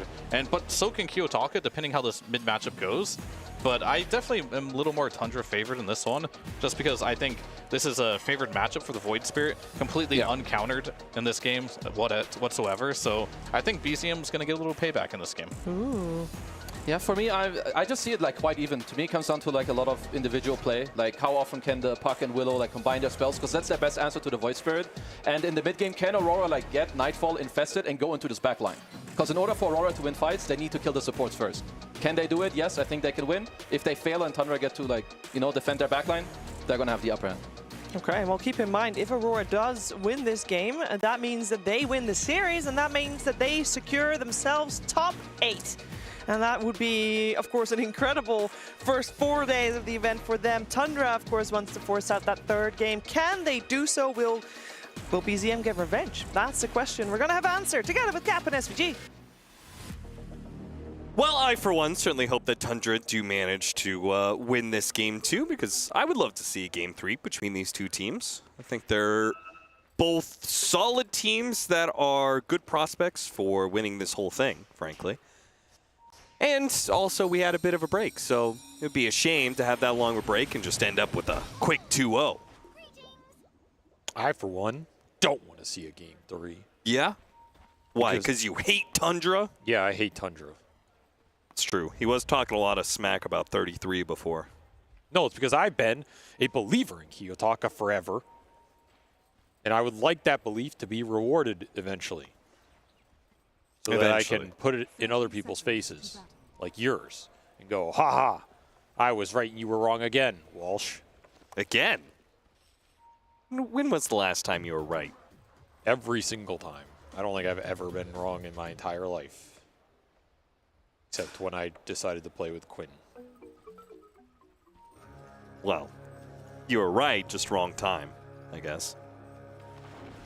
Nightfall's going to break the smoke here. He will be surrounded. Soxa's going to get him with the shards. What a positioning on the shards. Rip. And first blood for a Void Spirit. I mean, we heard a panel talking about it. Fear was leaning Tundra's way because of this Void Spirit, because he's in a matchup that's favored to him, because he's in a free game. And now that he's got first blood, well, that's an ill omen for Aurora, for sure. I think every time Tundra get Monkey King, their chances to win go up considerably. Did he just steal a He sentry? just stole a sentry. What? That is the first time I've ever seen that in Dota. What was that? Why was there a tango on the ground, too? I don't know what was going on there, but it's probably Nightfall brought items and dropped it on the ground. Well, I think didn't pick it up. I think it would be Panto who brought the items because he wasn't there because he was busy dewarding mid. No, I'm saying if Nightfall died, right? He was in Fountain. Panto bought items, dropped them. Nightfall TP'd in with him, and he just put them on the ground. I see. Yeah. Sox is like, my sentry now. Thank you for the free sentry. Oh, dear. Well, that's unfortunate. Don't see that every day. Do you think the sentry was worth it? Because he did take a lot of damage for it. If he had to eat 2 tangos for it, I think it's worth it, man. Financially, that doesn't pay out. Yeah, but mentally, it's a massive blow, right? You don't lose items every day in a professional match. That's embarrassing. It's pretty much always been Saksa baits him out with a fairy fire. This Warlock is Giga Chad right now. Now hits him with the blood grenade. He's also is dead. he a Giga Chad? I mean, He's he just was dead. manning up. He was manning up. That's all I know. Well, that's not always a good thing. Is Mira dead? Mira is very dead. Oh, yeah. This is not looking too good early for Aurora here. Yeah, it's a massacre out here in the laning phase. Side lane's not going too well for him, and mid is not going too well either. 4-1 for Kiyotaka to 13-7 on this BZM Void Spirit. The panel talked about a revenge game from the Tundra mid, and it's already a revenge game, putting on a clinic. This is call an ambulance, but not for me.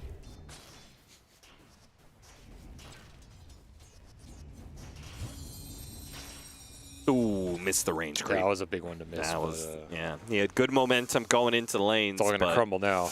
Now that he's missed a range creep, it's kind of over. I can't imagine outside of the Warlock, you know, diving or whatever. Oh, Kiyotaka. Phase shift to get a little bit of HP back here, but BCM got him with the Remnant, and that is the kill. What a Remnant placement, too. Yeah, barely over this creep wave, just snags him. After the phase shift, he got body blocked a little bit. Completely out CS, completely outplayed in 1v1 solo kill. Cannot ask for a better start here as Tundra are going to try and even out this series. Yeah, the Void Spirit might carry them all the way. You did say, though, you felt like their win rate is up significantly when they have the Monkey King. Why? Yes. Because I think it is Crystallis' best hero in the current meta. Okay. So when they pick the Monkey early, one, they can flex it around, so it's nice for the draft, and two, they're not going to end up picking like Gyro fourth in a terrible Gyro game. So I'm all for it. Okay. Or or Slark like we saw last time, you know? So if they pick it and it goes to BZM, I'm still fine with that. Still fine with that? I think the hero's strong. Generally very strong hero. It is very rare you have a bad Monkey King game. Oh, still got him inside the shards.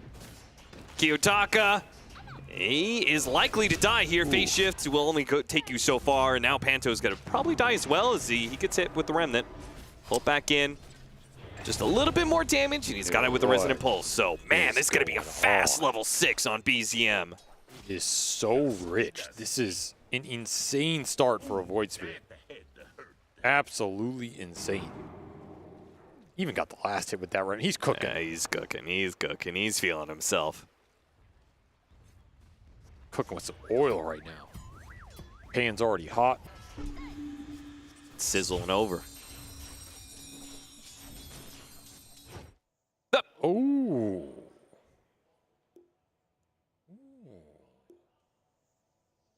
Interesting time to pause. Yeah, you want to break down the dynamics at play here with this pause? Honestly, I think it hurts Kiyotaka more than it hurts BZM here. I mean, that Resonant Pulse is going to hurt.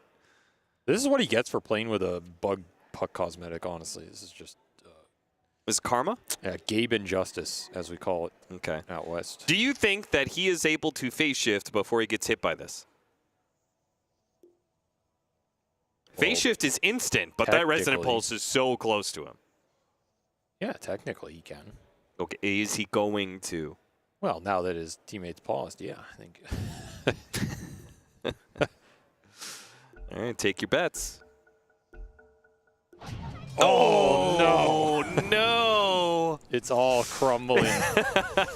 Oh, not like this. He's like almost 2 levels behind. Yeah, he's gonna getting get solo mass killed denied, again. man. I mean, yeah, it's going to happen. He's going to get level solo killed 6 again. Void Spirit versus level 4 Puck. No. Like, what are you supposed to do? John to the orb, not John to the orb. He goes for it. Shard to block him in. Use the Waning Rift to get over it. Dodges the Remnant. Now he's got another orb. He's going for the kill on Asaxa while also dodging the kill attempt from BZM. Meanwhile, Crystal is in trouble in the bottom lane, almost dying. Kiyotaka still being chased around the Rosie here in the mid lane. BZM will finally give up on the chase. Nice evasion here. He played it Dodges well. out 2 of the Remnant jumps. Survives in the end. You take those. I mean, this man is desperate to try and get some resources back, barreling into the tower like this, but it just puts him out of position. There he goes.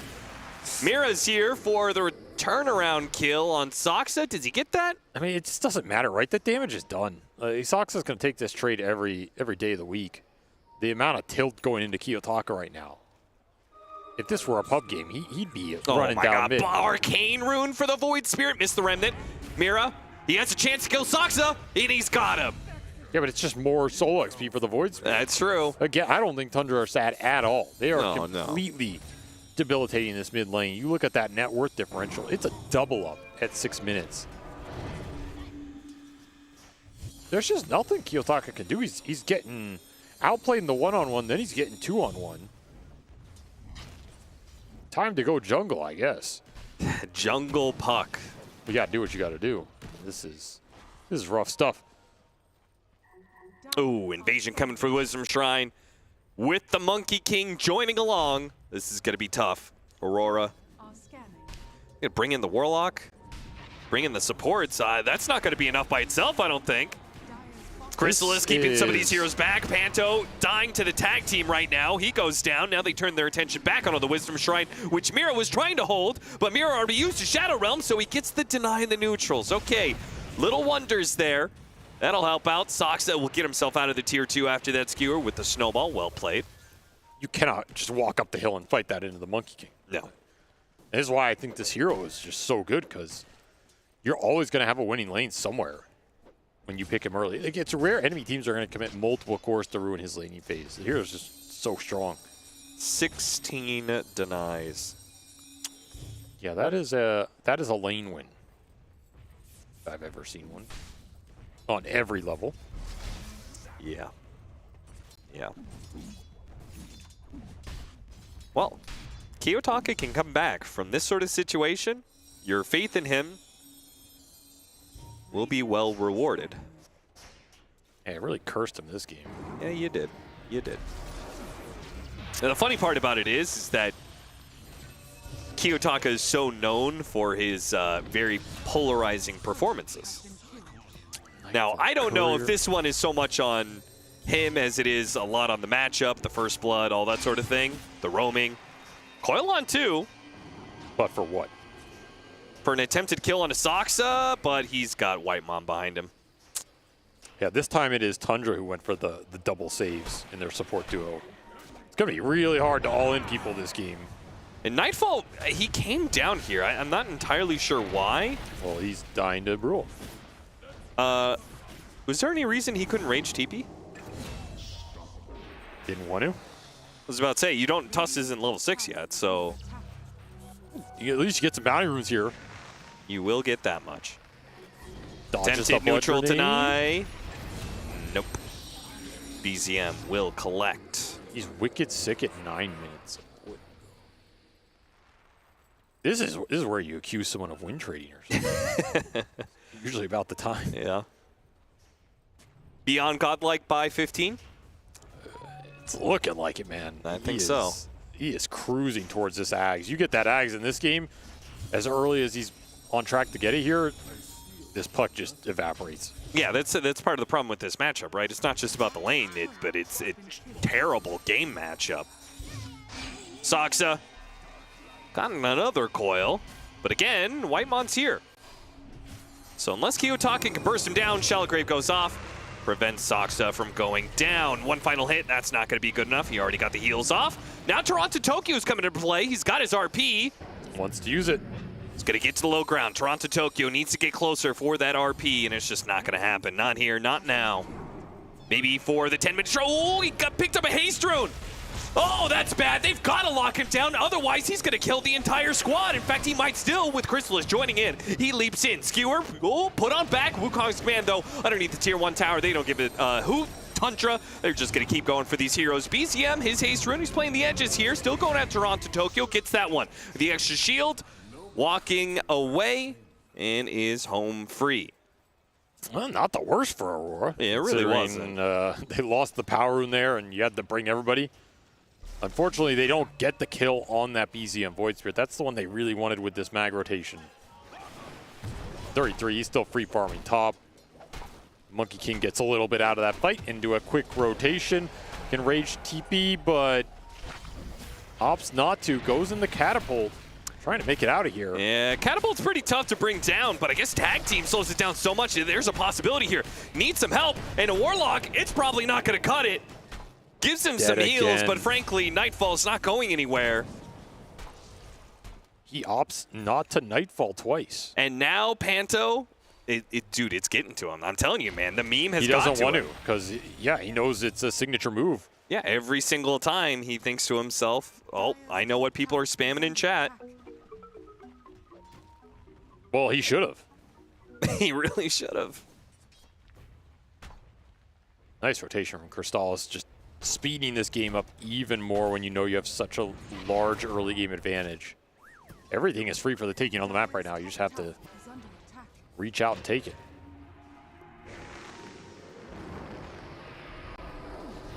Just smooth from BZM.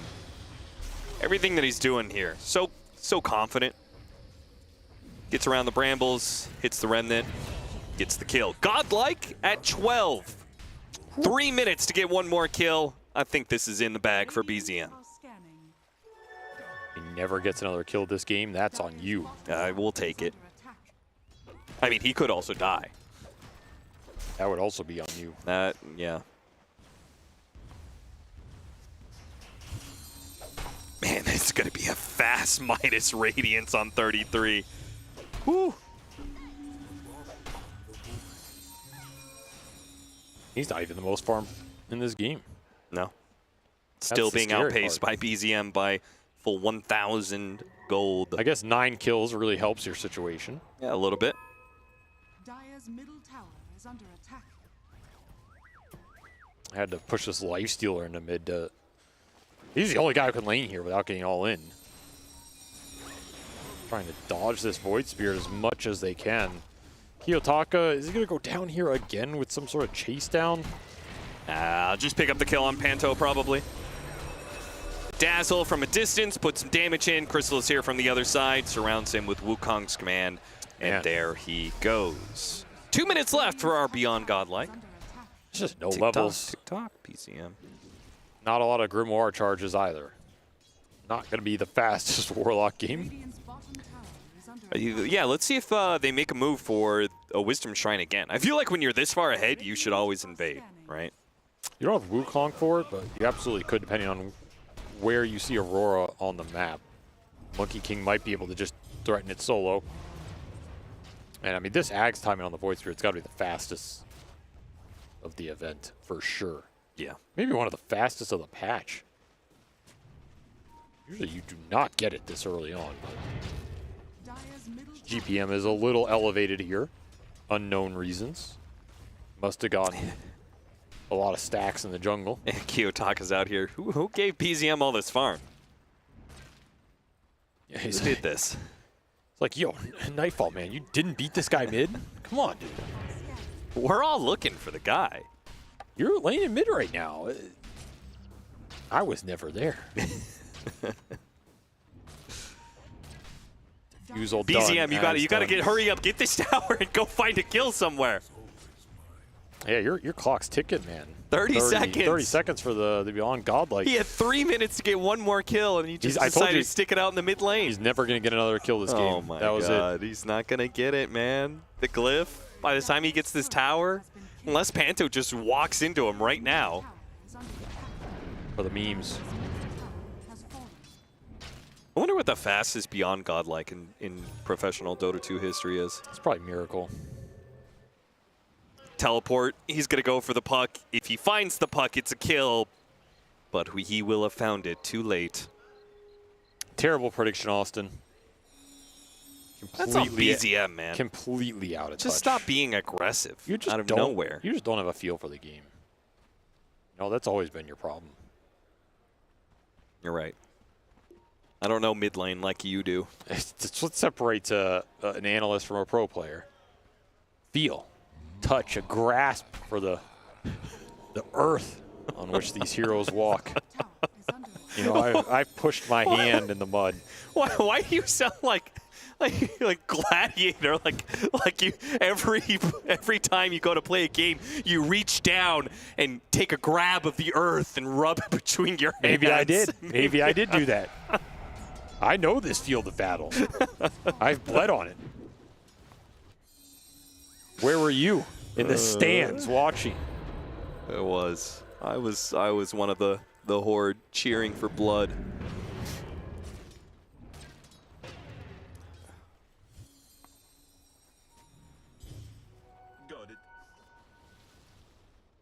Turned into a pretty quiet game for BCM. There's really not much happening for them anymore. They're successfully dodging this Void Spirit at all costs. Nobody wants to go against this guy. Panto. Yeah, he's good. He's good. What? How is he just walking away? I mean, BCM's never going to get another kill this game. I'm telling you. That's just how it works. They had a ward on him and everything. No, it's done. His game is over. he had his time to shine, and it's he missed his timing. He really did. Gets killed in the bottom lane. BZM jumping after Panto. Misses another. You're just not going to get it, dude. Why are you even trying? Golem dropped on Soxa's head. The mass rotation from Aurora Heroes are coming. They've all teleported into the tier 2. A skewer back onto the Tusk. They've got a coil onto BZM. The same time, not much damage behind it. Got a bramble on him. He zips away through the brambles. Kiyotaka really wants him. Can he land another orb on him? He's got to get another orb and another Waning Rift. Doesn't hit the Waning Rift. Going for this. Couple more hits. Maybe he can get it. Shallow Grave goes off. It's going to be too much heals. He gets the Shallow Grave. It's a big heal that he gets off of that one thanks to the ultimate. Kiyotaka is maybe stretched himself a little bit too far out here. He's trying to escape away from a Monkey King. He gets up to the high ground and will be away. Meanwhile, 33 was battling it out with 3 of Aurora members. But because of his mass evasion due to Radiance and Wind Panda form, they can't touch him. Level 2 on that ult as well. He's humongous. Matching that Void Spirit farm says something when he has all those kills. Yep. That said, I feel like Aurora have not lost a lot of ground in the last 5 minutes in this game for what they potentially could have. For sure. Like, it's still only a 4K gold lead. The cores have evened this out a lot. You got your Radiance Lifestealer timing. We saw the Magnus get involved. Honestly, Kiyotaka, he has recovered pretty decently. He was getting doubled up. He's only like 1,500 behind right now.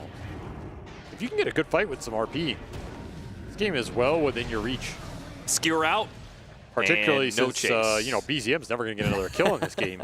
That's really helping you out. Austin cursed him 6.5 minutes since he's gotten a kill. Crazy stuff.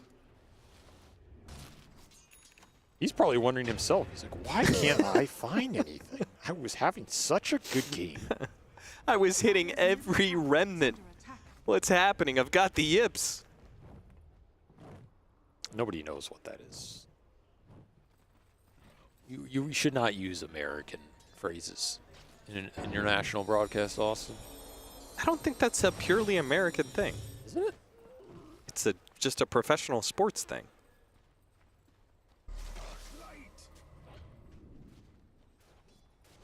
But yeah, I think you make a better point. If it's about professional sports, I probably shouldn't use that with the Dota audience. That's probably fair, yeah.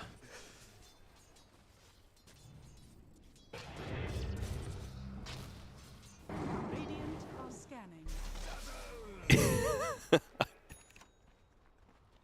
Somebody smoke up BCM, please. I can't handle it anymore. Just deliver this guy to a kill somewhere. Accept your fate, and we'll move on. As, guess what? Somehow, Monkey King is the last place core in this game. Crystal is not finding a lot of action here with his early defusal. Yeah, he's running around so much, but he's running around with BCM. Get away from that guy. Yeah, go anywhere else. Honestly, Aurora have really done a nice job dodging. I think Tundra can make plays around the map with the Monkey King Tusk. You have a rage TP cancel. Still hard to catch this guy if he has an infest target, but sure, you have some threat on him. Blink Magnus being off the map is maybe just scaring them into making big moves. They'll defend this tower, but I mean, yeah, you're not going to get the remnant hit, brother. Like, it's already been decided. I don't know what to tell you. I feel like that's third time he's gone for that play. You can try it another 3. I'll be sitting here watching. The funniest part is, like, it's not like Panto's juking. He's running in a straight line back. He's juked it a little bit. Come on. Snowball, good catch from Soxa. Yeah, unfortunately, BZM didn't come to this play, so that's not, not going to help his momentum out. His supports are more than capable of getting this kill by themselves. He's probably in the comms. You won't catch that guy. I've been trying to catch supports for 10 minutes this game. I think I can get him, man. No, they're like ghosts in the wind. Ghosts in the wind. Oh. Still getting farmed, though. I mean, that's a good part for him. He is. But you are against a Magnus with Empower, and these heroes are catching up for Aurora. Like, this puck is almost ahead of the Void Spear. Isn't he still 1-4 or something? Dire are scanning. That just don't make sense. That's just not right, man. That just don't seem right. Honestly, BZM's lost a lot of momentum because he's tried to kill Pano so much. Kiyotaka, he's just farming. Oh, the teleport away, but they had the vision on him. What a heads-up play. Gotta find something in this game. All the Brewlings. Oh, BZM takes the last hit, and there it is. Beyond godlike at 22 minutes. Oh, my. I'm not even going to give him credit, though. He had nothing to do with that play. Let's be real. No, he did none of the heavy lifting. He literally just came in for the last 5%. That's a fake beyond. There's a tip to Crystallis. Yeah, sure. Dire's bottom tower is under attack. Dire's bottom tower I like the early gem from Whitemon, too. Just they're feeling the fact they're getting ratted out on this map this early in the game because of the disparity that was opened up mid. And they are getting ratted, but I genuinely wonder how far ahead Tundra thinks they are. I believe this is one of the games where they feel as if they're crushing it. Yeah. And in reality, that's not the case. Like, they're ahead. They're in a good position. But this isn't some 15K gold lead at 20 minutes. Game's just over. This is still anybody's taking. In their mind, it probably feels over. Do you feel like Tundra has let their foot off the pedal a little bit? I think they're just having issues catching the puck and Lifestealer, who are getting the lanes out pretty quickly.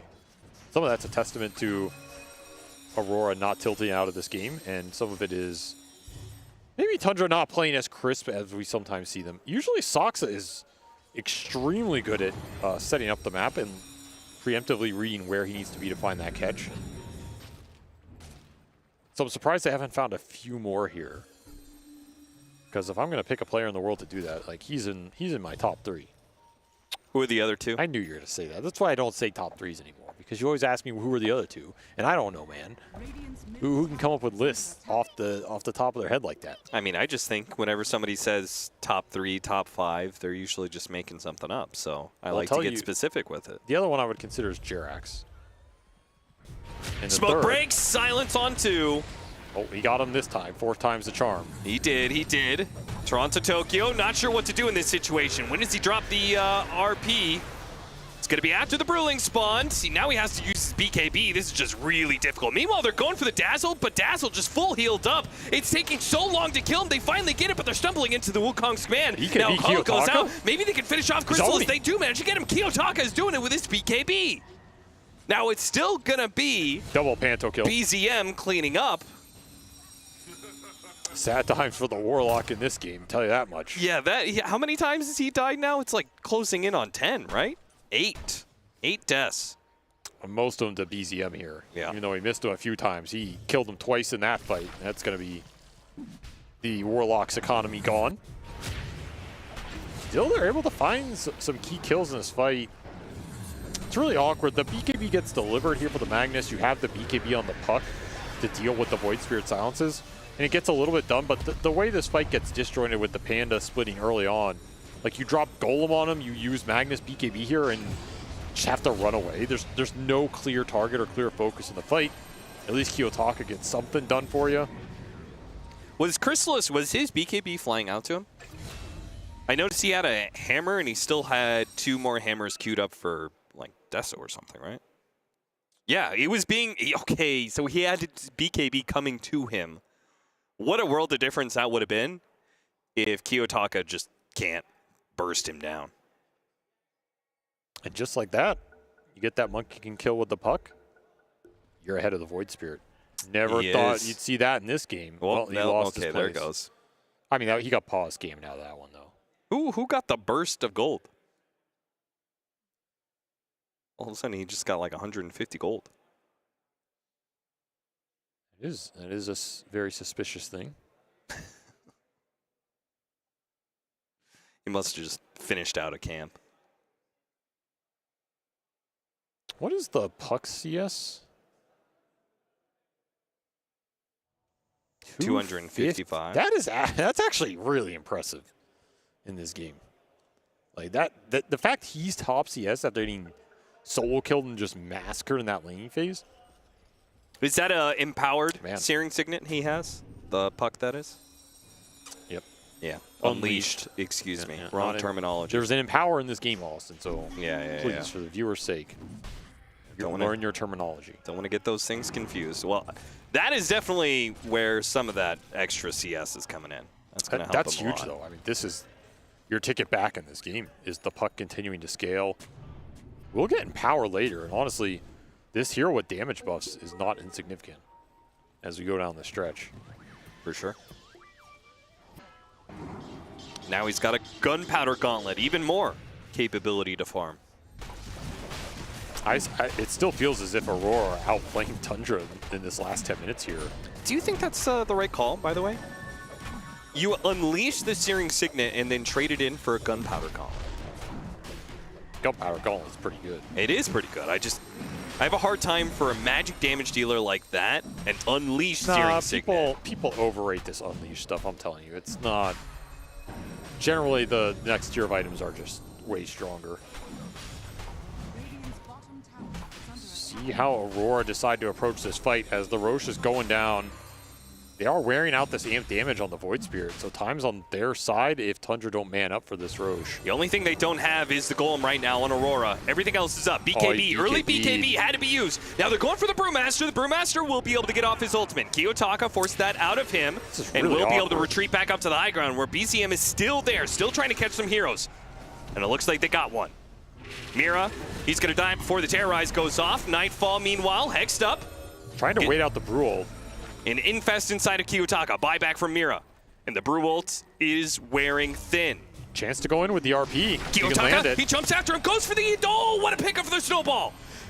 He has a chance to get off Shallow Grave on the Dazzle when he comes back into play, but the Golem's going to be dropped on. Got it to Shallow Grave, but Sox is not going to be as lucky, and Whitemon's still stuck in the pit. Mira, dieback for him on the side, as Crystal is committed for that with the Wukong's command, but they're running out of spells. They don't have much left in them. And Kiyotaka, he's got everything left, man. He just keeps on running at them. What a boundless strike hit. Going through all these heroes. RP win from Toronto, Tokyo.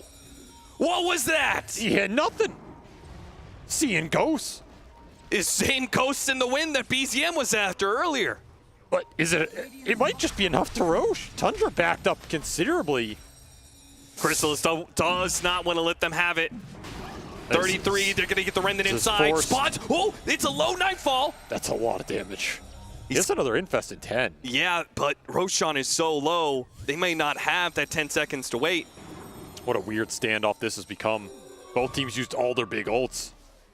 But Roche is so low, you can't give it up here. Chris is going to jump in. They're committing. All in. Kiyotaka, the orb right in the middle of it. It's so low, he's going to jump after it. They got the Aegis onto BZM. Now the silence onto these two heroes. Oh, Aurora, they're in big time trouble now. Shallow Grave goes off onto the Void Spirit. He's good for now.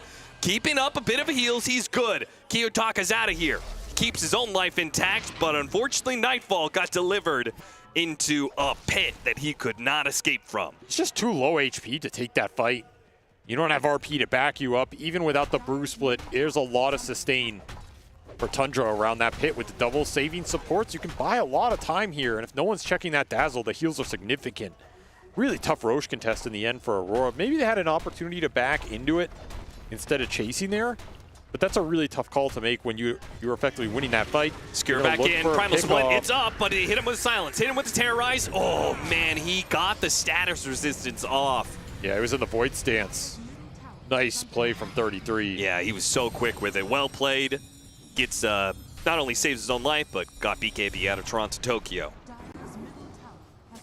We're seeing how disruptive this Brewmaster is on the front line. takes so long for this ult to go down, and the whole time it's running, there's just no way you're getting a good RP off in the fight. The fight's way too split. Someone's getting tossed. Someone else is getting slapped down from the Monkey King. Too chaotic. This Void Spirit's jumping your back line. You can't really focus him. This game might get to a point where you have to just try and all in the Void Spirit or the Monkey with multiple ults like Coil, RP, Skewer Snap.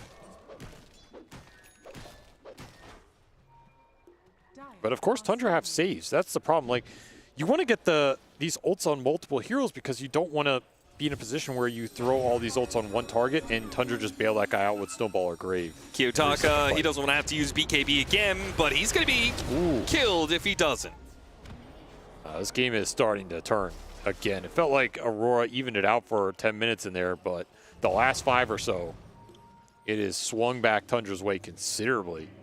It's starting to find those big pickoffs. Have a chance to push with this Aegis. 3 minutes left. They do. Got sustain. You've got a Wukong you can drop on an objective. You've got the Brewmaster, who's incredibly far. Panto. Got Psychic Headband. Why did he take that? Who? On 33's Brewmaster. Well, that's an interesting choice. Maybe you can headband this Smag at some point on a Blinken. That's an idea. Headband the Lifestealer. I will say this item is a lot worse than it used to be. Oh, yeah.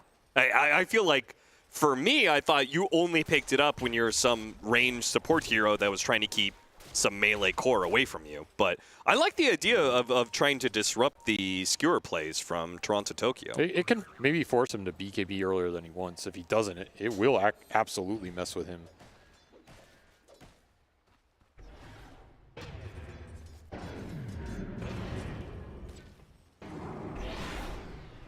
A lot of time for them to farm up and taking away a lot of space from Aurora that were utilizing it well and have now started to fall behind.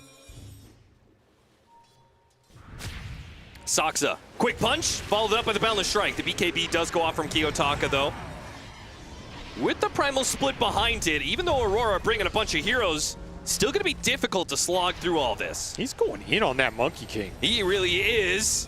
And Chrysalis got bashed up. Oh, he's dead before he can get off the Boundless Strike. If he gets off the Boundless Strike, I think that kills Kiyotaka. But instead, his aggression is rewarded.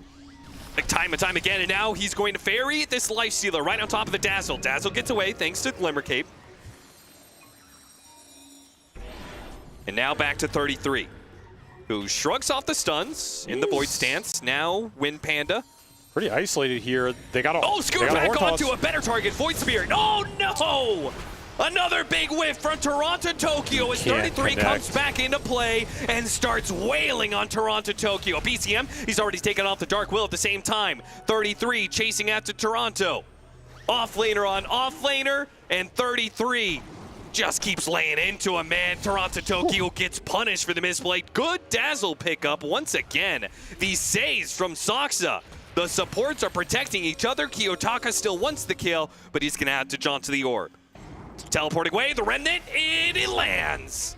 I think it landed only because of the shard, too.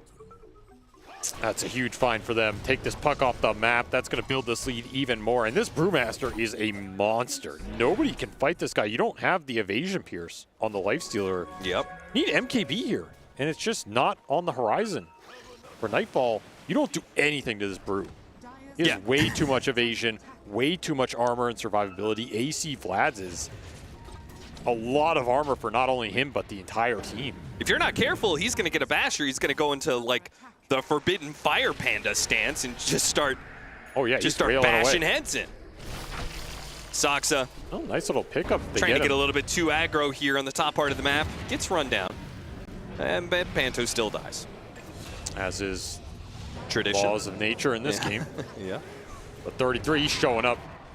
Big bad Panda. Mira juking back and forth, but there is just simply nowhere to run to and nowhere to hide. Nightfall actually has to use his BKB. Unfortunate for him, as I'm sure he would have loved to say that for when the puck is back up and into play. He just cannot land RPs this game. And you can't blame him. The amount of disruption Tundra have, making it incredibly difficult. I think you can blame him a little bit. I don't think he's blameless in this. Oh. It's grab, bash one, get another one with the coil there. Bound the strike, hits on 2. They're going to fight back. RP lands on the 2, stopping the Brewmaster, but it goes shallow grave, and BZM's out of here. Even when you land them, it just doesn't matter. Got the silence onto the puck. The puck is going to get bursted down during the Walrus Punch. Now Panto, now Mira, Toronto Tokyo trying to get a big skewer back underneath the tier 4s. Nightfall, he'll get the kill on Asaxa because of it, but only supports are really vulnerable. Maybe actually Crystals with a buyback coming out from Kiyotaka. They can keep on going. Nightfall, he needs a bash. He will not get it. Caught by the Remnant up next, and if they're not careful, Tundra might just turn back around on him. 33. Stopping to admire the view or what? He disconnected his mouse there for a second. He's just toying with them. He knows it's so hard to get through that evasion. They managed to get off the shallow grave again. Do they have the heals to help him out? A teleport? Nah, that's not going to make it. Finally, he falls 33, and his unstoppable streak will be claimed. That's 1,900 gold for Aurora. And right to the guy they wanted getting it, that Nightfall Lifestealer. He has to carry this game and carry it big time. That puck buyback is going to cost Kiyotaka a lot of his scale in this game. Triple buyback for Aurora. They do win the fight, but man, I bet they wish Roche was up right now. Oh yeah, and if they lose Kiyotaka, again, not like this. A dieback like this, 100 seconds. Ooh. Well, that negates anything you got out of that fight, for sure. Yeah. This puck is not cruising in this game anymore. The hammer came down eventually. Felt like he was getting away with a lot more than he should have, and eventually Tundra find their mark. And life's about to get a whole lot easier for Chrysalis, right? He's going to get Scotty. That'll help him deal with the man fight against the Lifestealer. It'll also help him stat-wise in dealing with some of the puck's damage. Kiyotaka's been a menace towards him this game. He has. More than I would have thought. Luckily, all 3 of Tundra's cores are scaling pretty nicely, especially with this build-up from 33, so I don't think they're afraid of pushing this game later. Even if one of their cores is struggling a little in the fights. And you have so much sustain with this Dazzle behind you. It's just so hard to all-in anybody during these big ults on the side of Aurora.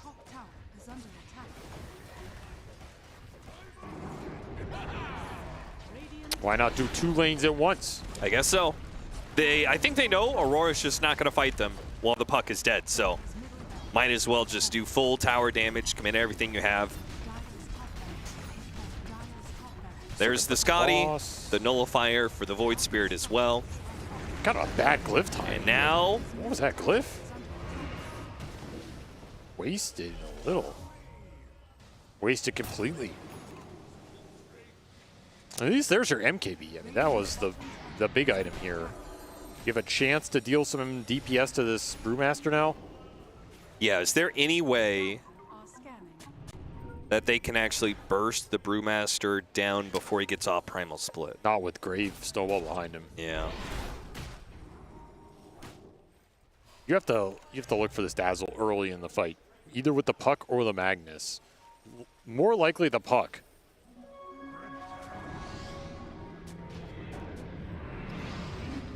BZM, just see what he can find. Skewer on 2 with the Golem on top of him. RP on 2 as well.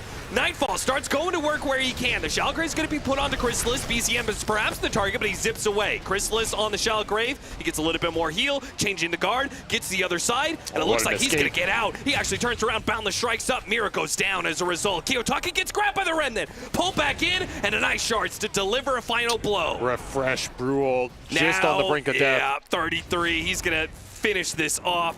Gets a 3rd kill, and the Storm Panda, it's going to find another one. Toronto Tokyo, ooh, couldn't get the lift before the skewer. Still, though, you could just head straight for the tier 4s. Aurora do not have the buybacks to defend this. Don't have the glyph to stall it.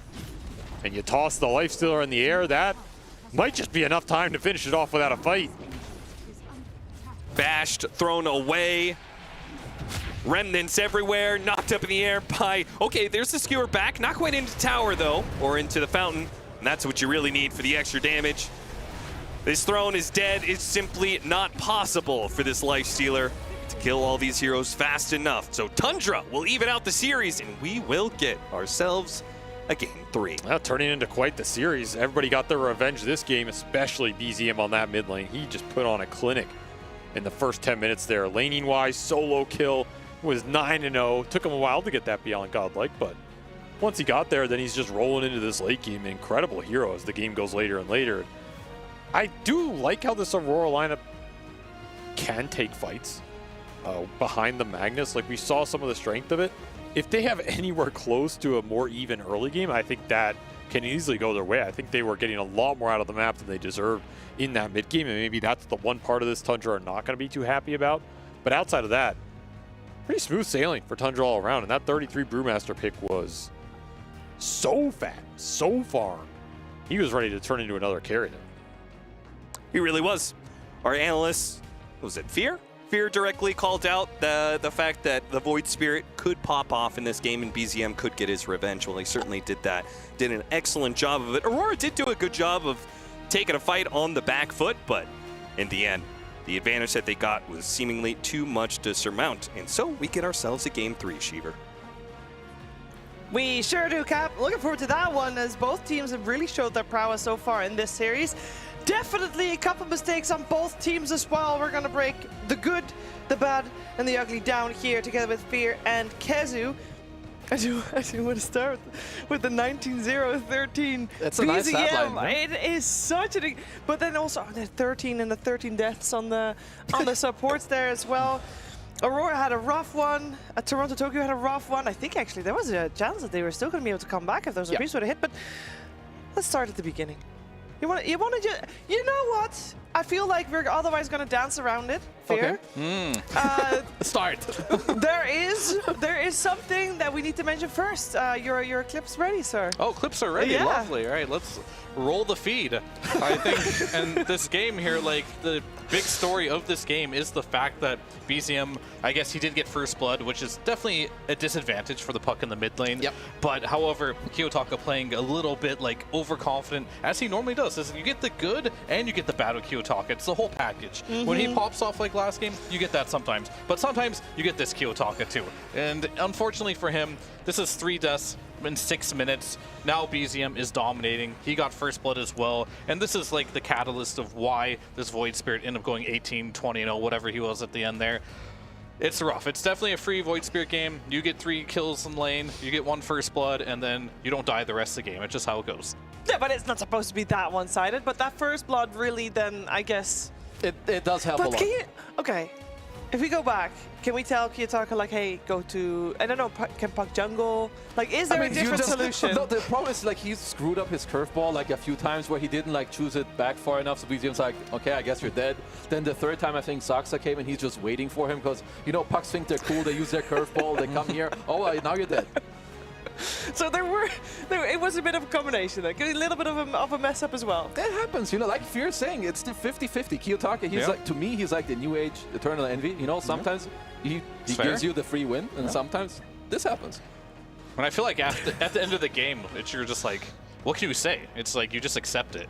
It's Kiyotaka. Like, you can't say just play better, bro, because like, then you get into his confidence, and next game he might pop off.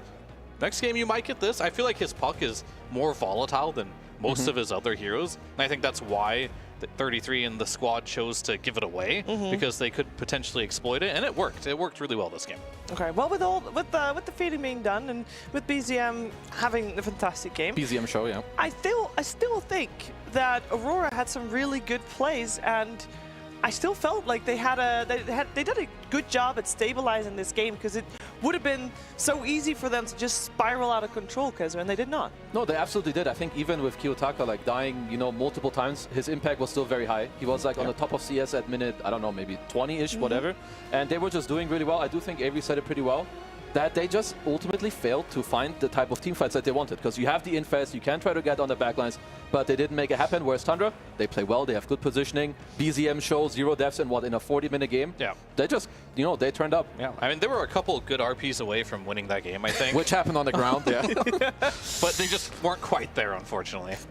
No, they were not. I do believe, Keza, you have also something to show us. These are some good fights? Yeah, these are from, well, Tundra's perspective. Yes. Like some of the stuff that they did well, which I feel like they were kind of lacking in the first game. So when you do win, like the mid lane or side lane or someone's TP is on cooldown, you want to use it for more. Like there was a lot about, you know, small punches that lead into more. So here I liked a lot that they were using, you know, themselves winning the safe lane and doing well on the offense, that they can bring Saxa here, because this also started, like, of course, BZM did a lot, but his side lanes here also, they get both the double wisdom shrines, they're doing well in their lanes, they're doing what needs to happen, and they're connecting. You know, they're showing good things.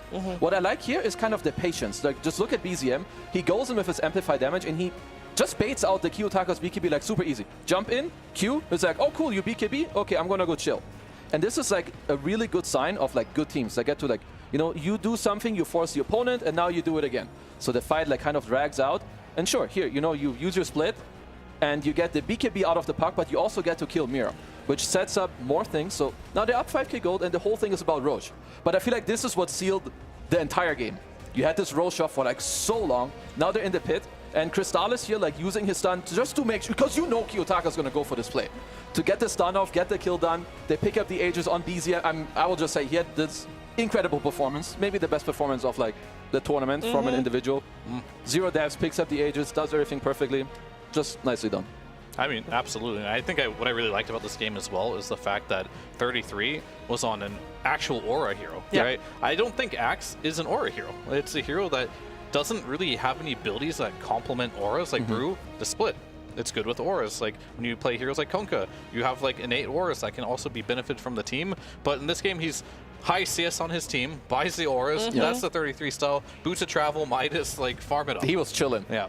Now, I will say that the way we're talking about this game now versus the way we were talking about game 1 when Aurora won, I feel like the first game was very much about Tundra being slightly outdrafted, whereas this post-game, I felt like, is very much about Tundra outplay Aurora. I do think that Tundra had the abilities at least to do more in this game. I mean, Aurora, because Tundra, they played better, but I just like a lot of the switch up they did. Also, Fear was saying, like, you know, the stuff they can do, which obviously they did with Void Spirit popping off. So, yeah. It was also 5 versus 5 that game too, which is very nice. Well, let's see if then, because then I feel like it is Aurora that really needs to step up if they want to have a shot at securing top 8 in our next game. But we're going to find out because game 3 of this series after a break.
Welcome back. You are watching Dota 2 at the Esports World Cup, and we're about to head into our final game of the groups. That's right, guaranteed final game of the groups. I know, there's another stream going on over there that also has their final game of the groups.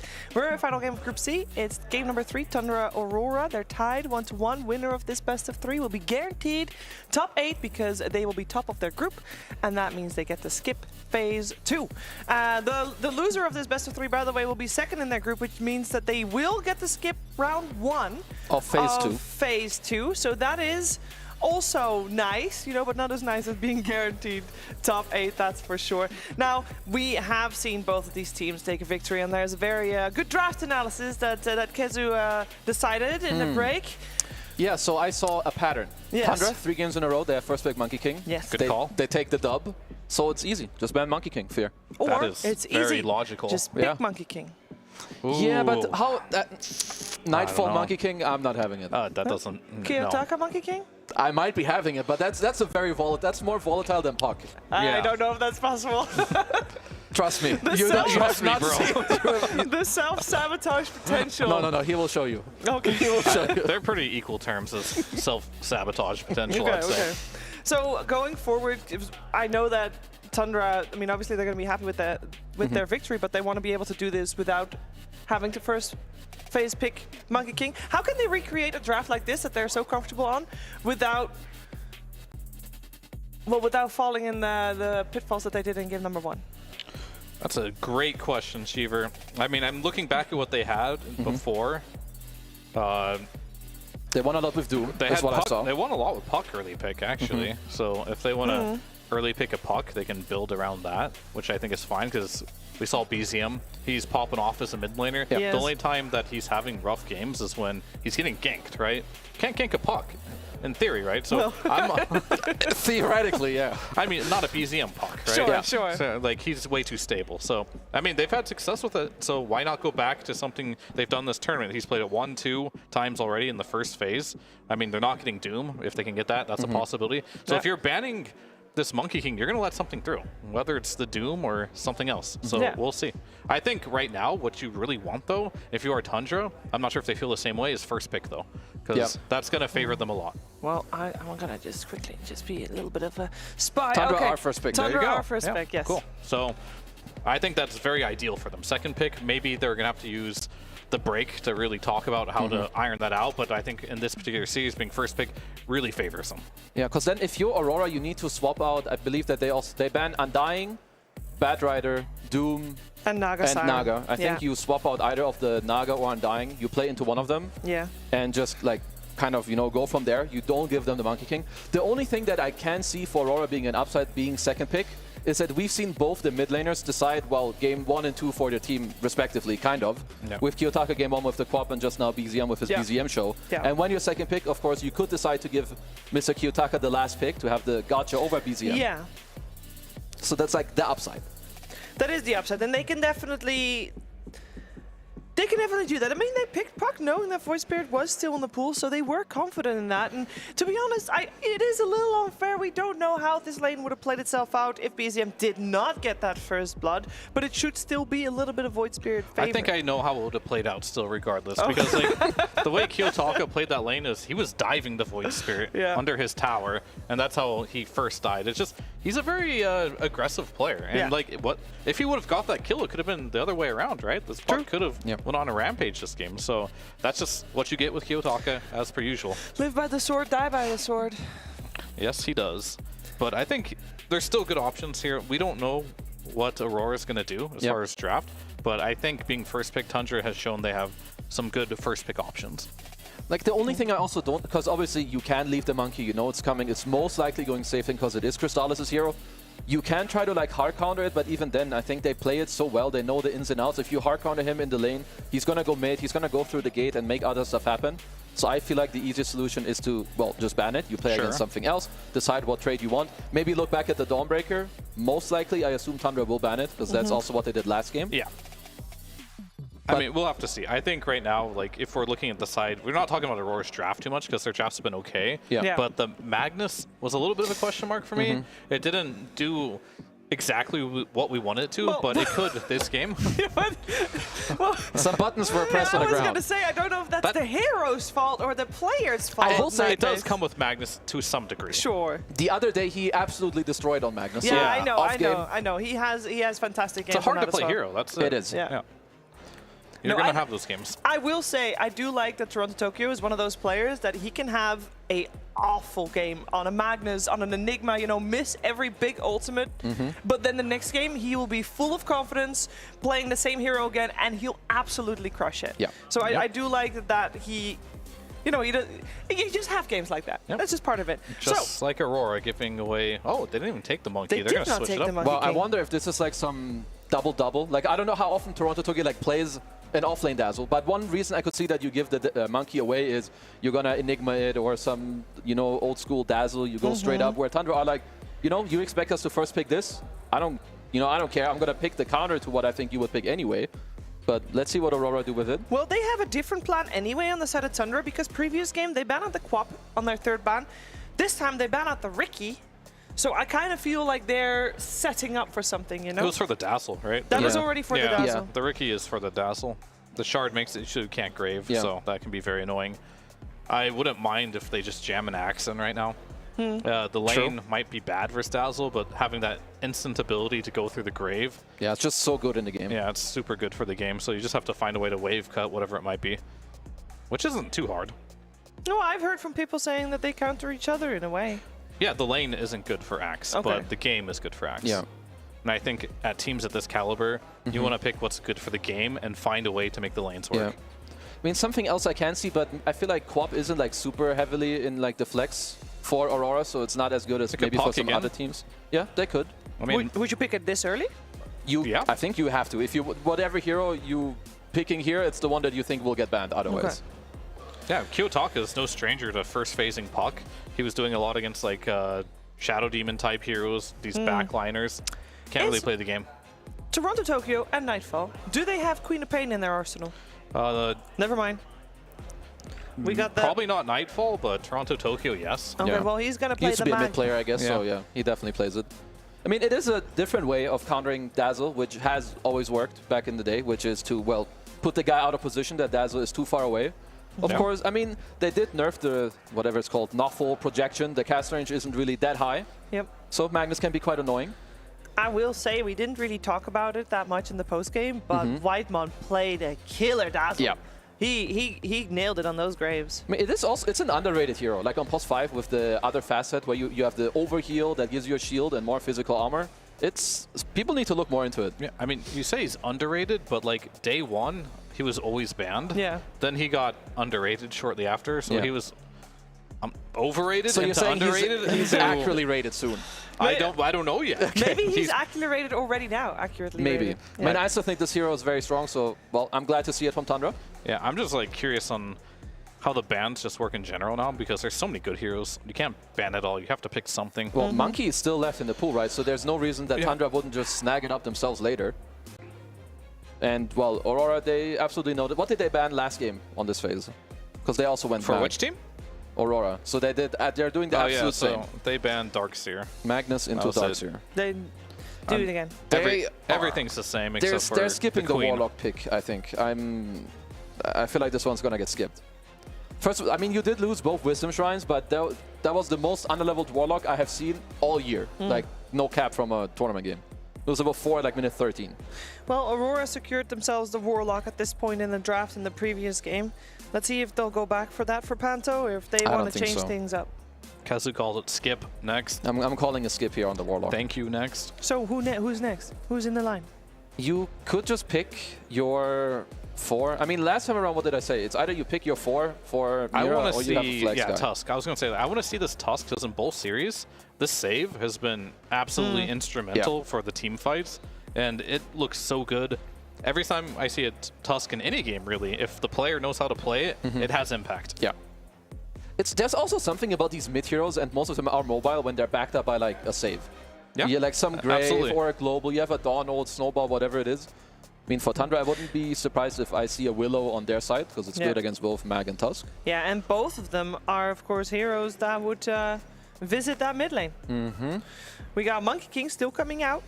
I don't think that's a big surprise. I don't think that's a surprise to Aurora either, considering they didn't even think about banning that, or rather didn't want to ban it. No, they must have known. You could, depending on what you want later for 33 on the 18 or 23 pick, you could think of Marcy for Saxa, maybe. Like this pick here, to me, because you're most likely picking the 4 blind, like you don't know where it's going, like who it's going with, who it's going against. So you need to kind of think ahead, like what would you potentially want? And for 33, it has to be a teamfight answer again later on against the Magnus. Yeah, I'd agree. I mean, Sox, he has such a deep hero pool, and a lot of the heroes he does play are either picked or banned right now outside of that Marcy. So I would not be surprised if he just goes for it. It looks fine to me. Yeah. Not sure if there's something better for the game. I'm not sure. Willow, Marcy are the two that come to mind for me. Maybe I'm missing some. In some different metas, like you would maybe see Phoenix, you have some answer to the mag in the fight, you have Fire Spirits against Tusk, but they don't really play it. It's not that great of a hero overall. Too slow. He's played this one before. Interesting. But he played it with a Darkseer, which makes a lot more sense. But that's banned. But he just thinks the hero is good. So it's in his arsenal. It's kind of like the Marcy. It does seem like Soxa does have his preferred playstyle. I don't really see, like, other than the fact it's high tempo, quick with all the heroes that they currently have. And I think you do have to go for the puck there because... Yeah, well, then you go for the Void Spirit! I mean, yes. Which is a very good Void Spirit game, yet again. Yeah, it changed a lot. It did. And they do need the stun, so I think that would be fine. I mean, it's basically like their choice. Are there enough heroes that are good against puck that you pick something else? I feel like Void Spirit is just your go-to. I mean, it's Void Spirit or Monkey King, and they pick something new for Crystallis here. Yeah. So even with Kiyotaka feeding a bit in that game we just watched. Care. It's a warm-up game. Yes, and also they did almost make a comeback. I mean, it was very close. I mean, Toronto didn't have the best game. Kiyotaka didn't have the best game. They don't care. They're going to run it back with the same exact heroes, and they're just going to play it better. Yeah, I like that confidence, actually. That's the plan. You know, that's their plan. That's the plan. I like the confidence. Whether it works, we'll have to wait and see. We're going to have the BZM Void Spirit coming out here again. I mean, good news is you can't have a better Void Spirit game than last game. That's true. You already played against the hardest hard mode ever possible. Like, there's no way he could do better, right? Than last game. Is Kiyotaka one of those players that, you know, if he loses once in that matchup, he's going to get angry, and getting him angry makes him better? I mean, it might be true, because the other day he played SF back-to-back, but, I mean, you know, he's young. He's like, guys, come on, you fed him first blood, and this happened. This wasn't supposed to happen. It wasn't his fault. That's right. Exactly. It was the first blood. There you go. Easy. It's always good to blame your teammates. Yep. That way you don't lose confidence. That's true. Remember that, kids. Very good. That's very good, because that means that all 5 are always confident, because they'll always blame each other. That's really good. Exactly. It's great for the team dynamic. That's really it's called good the team circle morale. of life. Yeah. Everything goes around. So if we're going to run it back in terms of heroes, obviously there's a different position 4 for Tundra, but they rounded things out with the Brewmaster in that previous game, and we did compliment them on that pick. Yep. It was good, specifically It's maybe banned this game for sure. But not yet. I'm from the future. Okay, well, in that case, if it does get banned, Axe and Visage cannot both get banned. They have to pick their poison. I feel like you ban Brew and Visage, and you can leave Axe, personally. Yeah, we've seen that one. Like, Axe Bounty doesn't seem great. It's like, sure. To me, beat not the Axe best one. already, right? Yeah, they did. And you have Tusk save, whatever. Never mind. They don't care. So are they really just gonna let them have Brew? Maybe, maybe not. You wanna replay I told you I'm this? from the future. It's getting banned. Then why am I here? Just get off the panel. Why are you here? And I asked that too. Every time I come to a tournament, I can do it myself. Ban on the Brewmaster. Will Sven still get banned on the Tundra side? Well, it depends if Brew's banned or not, right? Yeah, if Brew is open, they're banning Sven. Yeah. Okay. So, like, they're going to ban for whatever hero they want to pick for 33. Mm-hmm. And he knows better than anyone what's good versus the hero he wants to pick. So, yeah. I'm not entirely sure what the Visage counter is. I feel it usually, like, Tusk can be fine. Okay, so with the ban, so we don't have to talk. I don't know. I don't know. I'm from a different future. Yeah, I guess so. There's lots of futures. Yeah. So he'll probably ban Sven and take Brew again. So you ban Sven, they take Brew again, and they'll go either Lifestealer or Gyro. Yeah. Do you want to play Tusk Lifestealer? That's fine, no? What's your future? Are they picking Lifestealer if there's a Brew or Gyrocopter? I don't think Gyro, no. So Lifestealer. But would you indeed do the Tusk as a 5, or maybe they do the Willow as a 5?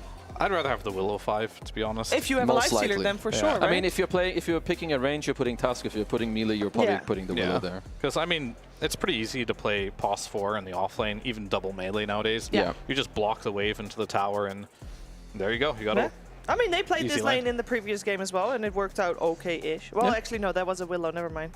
It was Mag Willow. Yeah, we'll see. Let's see They're if the thinking Sven about gets different. They're wondering, should we just play the same game as last game, or should we change it up? Because a lot of these heroes are exactly the same. Yep. I mean, they have a bounty instead of Tusk, and the other side they have a Tusk. A Tusk instead of what Warlock. they have. Instead of a Warlock. Yeah. These are like mirror matches. Yeah.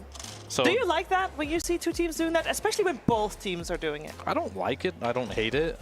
But I mean, to be fair, it did come down to like it's a lot just of individual. Yeah. This will be same band, same pick. And we'll probably see. To be fair, though, Yeah. Nightfall could have carried that game if there wasn't. He had some cringe there, so I'm not gonna lie. Sure, but you can fix those. But so did Kiyotaka. Well, so yeah, did you can fix Toronto those by Tokyo. not running into Brew It level sounds 6. very simple. Oh, there you go. It sounds like the side of Aurora is just play better. I mean, yeah, they both think that way. It kind of showed, to be honest. Like, there were a lot of mistakes Aurora still could have won. It's just a Tundra were mirror happy with match. what happened. Yeah. I mean, I don't know what you pick if you are Nightfall other than Lifesteal. It's fine. There's nothing wrong. In fact, it's slightly better because you're versus Bounty instead of a Tusk. Yeah, and Brewmaster, I mean, one of the upsides we said, there it is. One Mirror of the- match, let's go. One of the upsides we said on Brewmaster previous game was he can get rid of Fatal Bonds. Doesn't have that upside anymore. No. Is it still as good, though, for the side of Tundra? Because I will say 33 had an outstanding game. Okay, so we're really just analyzing, is this Tusk instead of Warlock better? Yes. Yeah. And is Bounty Hunter instead of Tusk? I would say the Tusk instead of Warlock's better for Aurora, and I think the Bounty instead of Tusk is worse for Tundra. Yeah. So therefore, Aurora won the draft. Compared to the last game, or just overall. Okay. No, Take I it think- as you will. I think the real question is, can BZM replicate the success of Game 1 without getting that first blood? Because I doubt Aurora is going to give it. I mean, 18-0, probably no. 13-0, I could see it. No, I gave Aurora the... I'm still sorry for that. I gave Aurora the edge in Game 2. I'll give them it again here, because I think I agree with what you said, especially with, well, the only swap-ups of the draft with the two supports.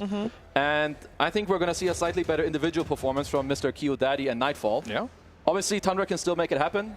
It comes down to gameplay, but I'm with Aurora on this I mean, I think Aurora won the rematch of draft, but I think Tundra still has the better draft. So based on this... Wait, what? So you're saying He's saying they upgraded but still lose. Yes. They won Okay. the rematch of the draft, but they still have a worse draft. So why would they lose? What's going good I mean, for BCM Tundra? is still going to go 20-0, I think. 20 now, yeah. He's dying a couple times this game and he's going to lose. Sorry, he's going to go 17-4. Okay, do you think that's just because Aurora will just not step up their gameplay? Because that's literally the biggest mistake they had in Game 2, is that they just didn't play as well as they could have. We had a couple of missed spells. I mean, they here will and step there. up their gameplay because they had some really bad stuff happening early Yeah. on. I mean, you see the man on your screen. G is giving them a stern talking And he's to. pacing. He Oh, knows yes, what's up. he's pacing. He's got his It's a steps very in. serious guy right there. Did you know that if you are walking, your brain cells are active more so than sitting still? And he was therefore- walking more than Moon. Yeah, there you go. Exactly. That's why they got to upgrade in the draft. Yeah, that's definitely it. Now we're going to see how this turns out. We got two different heroes compared to previous game. Let's see how different the game itself will be with Cap and SPG. 9 of the same heroes, a rarity in Dota 2 series. Avery, I'm pretty sure I agree with Fear here. I think they upgraded their draft, but I think they maybe are still losing it slightly. Nothing that, like, execution can't overcome, but I do kind of still favor Tundra. Pretty tough call considering a lot of it comes down to, does BZM replicate what happened Game 1 in the mid lane? If he doesn't, I favor Aurora. Does he have to? Let's say he just I has think so. I a think good so. game instead of a fantastic No, game. I was not convinced by that Tundra game too. I think that game was just mid-diff. And if the mid-diff does not exist, Aurora might pull that one out. I think that Void Spirit is still favored, both in this lane and in this game. Not that much, though. Like, Okay, This guy but should not go 19-0. he doesn't have to go 19-0. He can get 10 kills and still get the same amount of gold because they're going to be operating with track gold. I don't know, man. I mean, Fear's just throwing out numbers. Like, this guy's old. He doesn't know what he's talking about. He's throwing out 20-0, 17-4, 10-0. Like, what? Where is he getting these from? This guy's buying lotto tickets, or is he analyzing a Dota game? Let's be realistic. That does not happen very often. If you have back-to-back games where you drop double digits with 0 deaths, I'll tip my hat. But I do not expect it. And I think Nightfall is going to step his game up. I think this is going to be a much closer bout. I also value this Tusk. I think Tusk has looked really solid in this meta. Agreed. I do not think you should underrate what this hero can do in terms of the defensive and offensive capability. And I don't think Bounty Hunter matches that. Tusk generally is a good matchup against the Bounty itself. So I feel like Aurora did win that trade in terms of the support battle. And Sox is going to have to prove his worth this game with this Bounty Hunter. Get some good vision out. Do some work on the lane. Be annoying in the early team fight. This is a lineup that can snowball faster for Tundra if the Bounty and the Monkey get cooking. Just a question of can they replicate some of the early laning success from that game too. If they do, they will walk away with a serious victory here, but there's a lot of pressure on their shoulders considering the scale looks significantly worse this time around than it did in the game 2.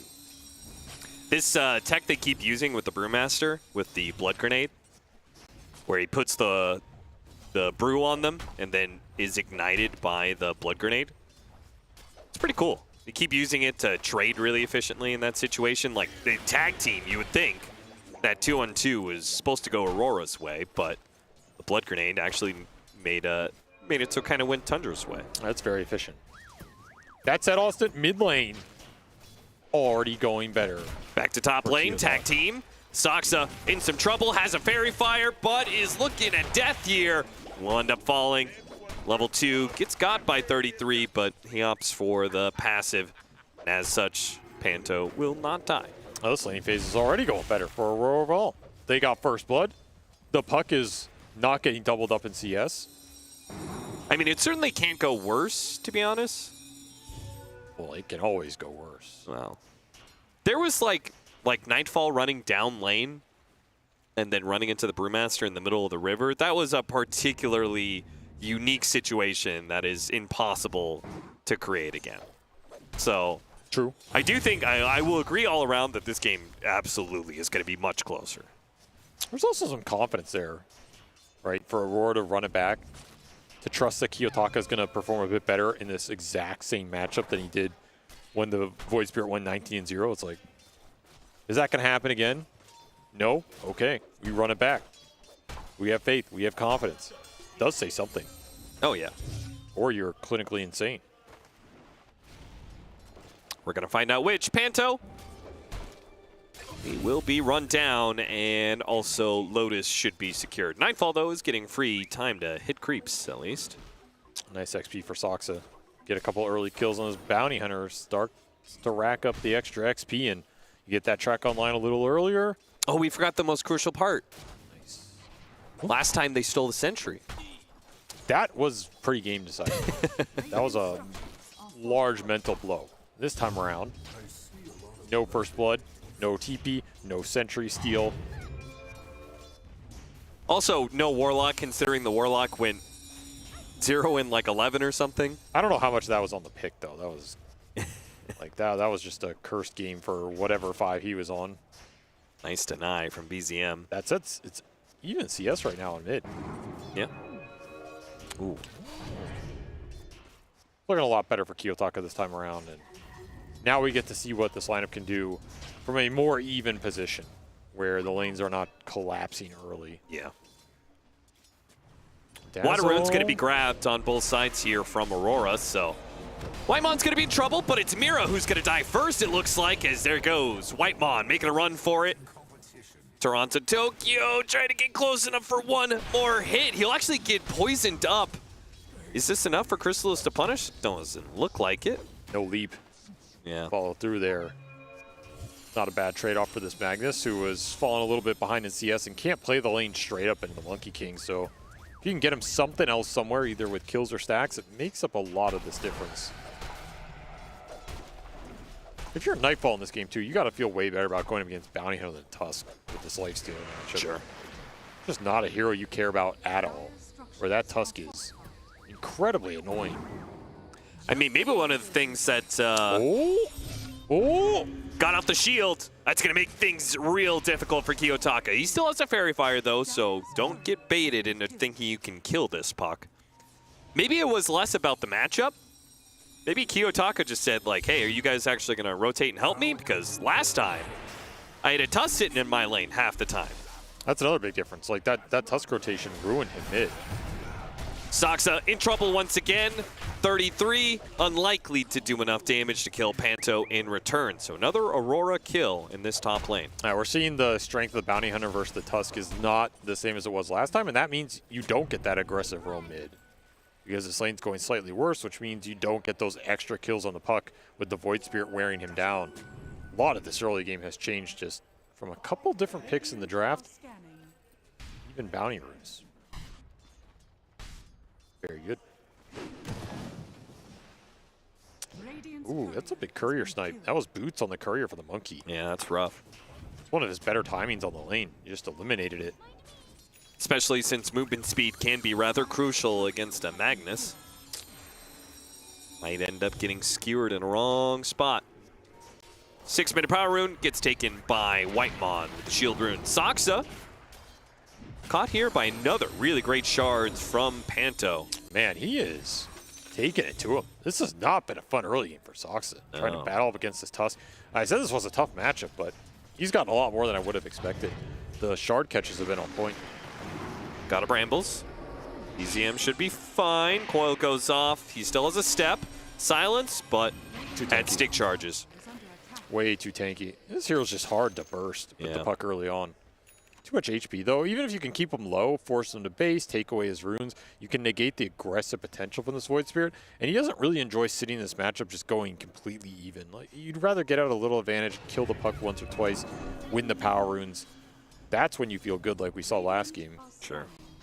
Because we saw how much CS that puck racked up in the mid game. Another invasion with the Monkey King, but this one is not as clear cut as it was last time around. Blood Grenade on 2 with the Dark Willow coming in and skewer out of the shrine. That's really going to help things out. They secure the shrine. Chrysalis still looking to be able to get this kill. Doesn't get it on the Magnus. Now he's just trying to get Jingu stacks at it, but anybody, it's going to be Panto. But here comes the puck. Take him out. Shallow Grave, though. He gets up the stacks, gets the kill. Kiyotaka's still looking for it, though. Shockwave pulled back. No, nice Trickery dodged some of the damage and got into the trees. And Orb spots him. Can they kill him, though? They got him.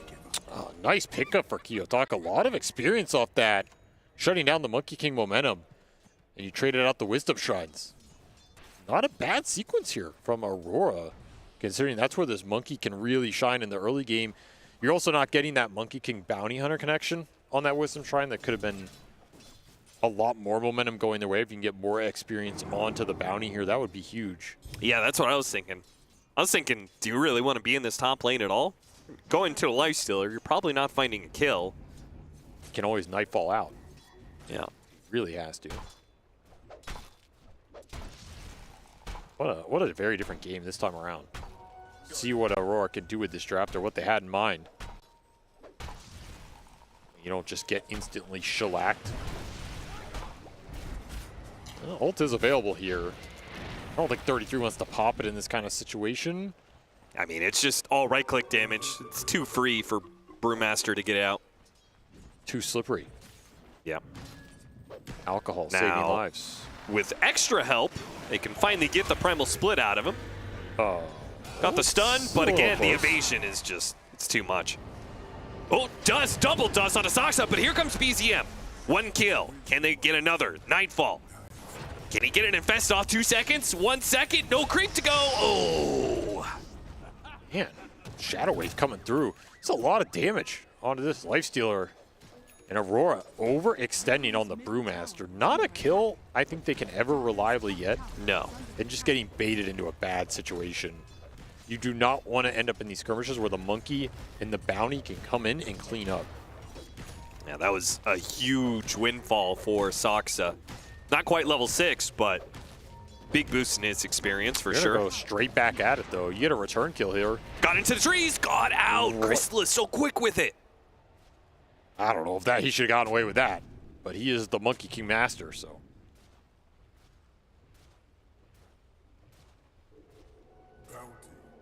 To the other side of the map he goes through the gate. 10-minute power rune. BZM is outnumbered here 3-1. Does he care? He does. He does care. Cares a lot. Yeah. Just keep on stepping. Somehow, though, it does not end up going to Kiyotaka.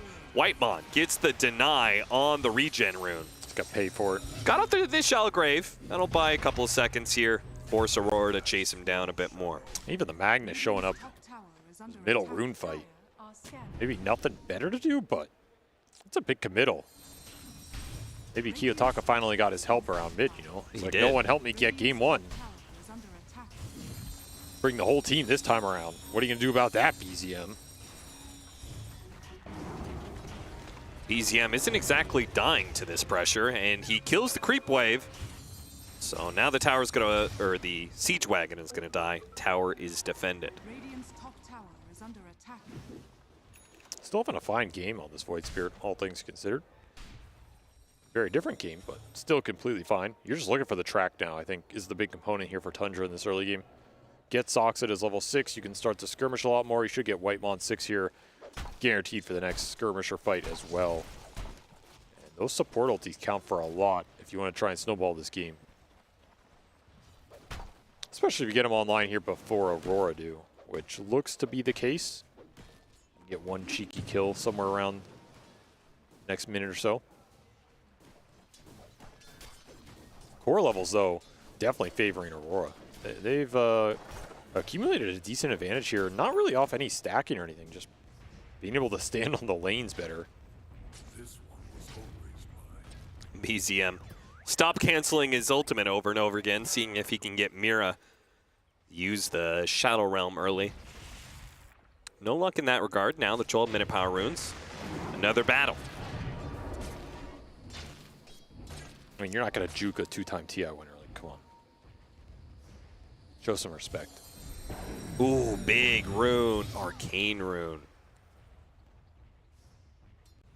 Well, you know Kiyotaka is going to want to make use of that one. Sentry behind the tower. And got a coil on him. You're not going to get him, though. Dust is a little bit shy. It was an arcane use of that ultimate, so shorter cooldown. That's actually some weird parity in this game. Each team has a 2-time TI winner, and each team has a 1-time TI winner, and then 3 0-time TI winners. Yeah, you're right about that. And then a really old coach. Yeah. Yeah. Radiant are scanning. How much older do you think G is than Moon Meander? Well, I just meant like the history of it. I don't actually know their age. Well, I just have to imagine G is older because he's been in Dota longer. Well, he's been here forever. Yeah, I know. Old God Kill Them All has been here since the Dota 1 days. 6-6. We have a very even game on our hands. Got the Diffusal Blade, though. Expect Tundra to start getting real aggro with it. His attacks for the Void Spirit is not going to come out at the same pace. So you're going to have to get the action going without it. And that means track, Monkey King involvement, bring the Brewmaster in when the ulti's up, and just start the skirmishing. Like, you need to pick the pace up here more than that game, too, to feel good about your progression. Build a gold advantage. You don't want to just turn this into a farm fest where Empowered, Lifestealer, and Puck are clearing through side lanes like we saw in the mid game of Game 2. We saw how much CS they accumulated during that period. It's not going to be a fun time for you. All things are even. And Aurora once more bringing the firepower to these runes. They do not want to let Tundra out skirmish him. Oh, Kiyotaka gets it away from BZM. Right in front of his face. Yeah. Once again, Hannah Midas into Radiance. Nothing changing here for 33, and why would it? He is still having a very good game. Wonder if we'll go for the exact same build. After that was... He had a Boots of Travel in there. He had a Vlad's Boots of Travel AC. Yeah. I always just feel like he is very on point with his itemization game to game. Yeah. And here you have a redraft that is RP looking for the monkey. They'll get him. Yeah, Bedlam, it makes it pretty easy. Isolate a target with the Magnus, and Dark Willow will always ensure you get that kill. Nice little pickup here. Getting a quick core kill with that blink on the Magnus always feels good. And again, like, where's the track skirmishing in this game? It's just not there.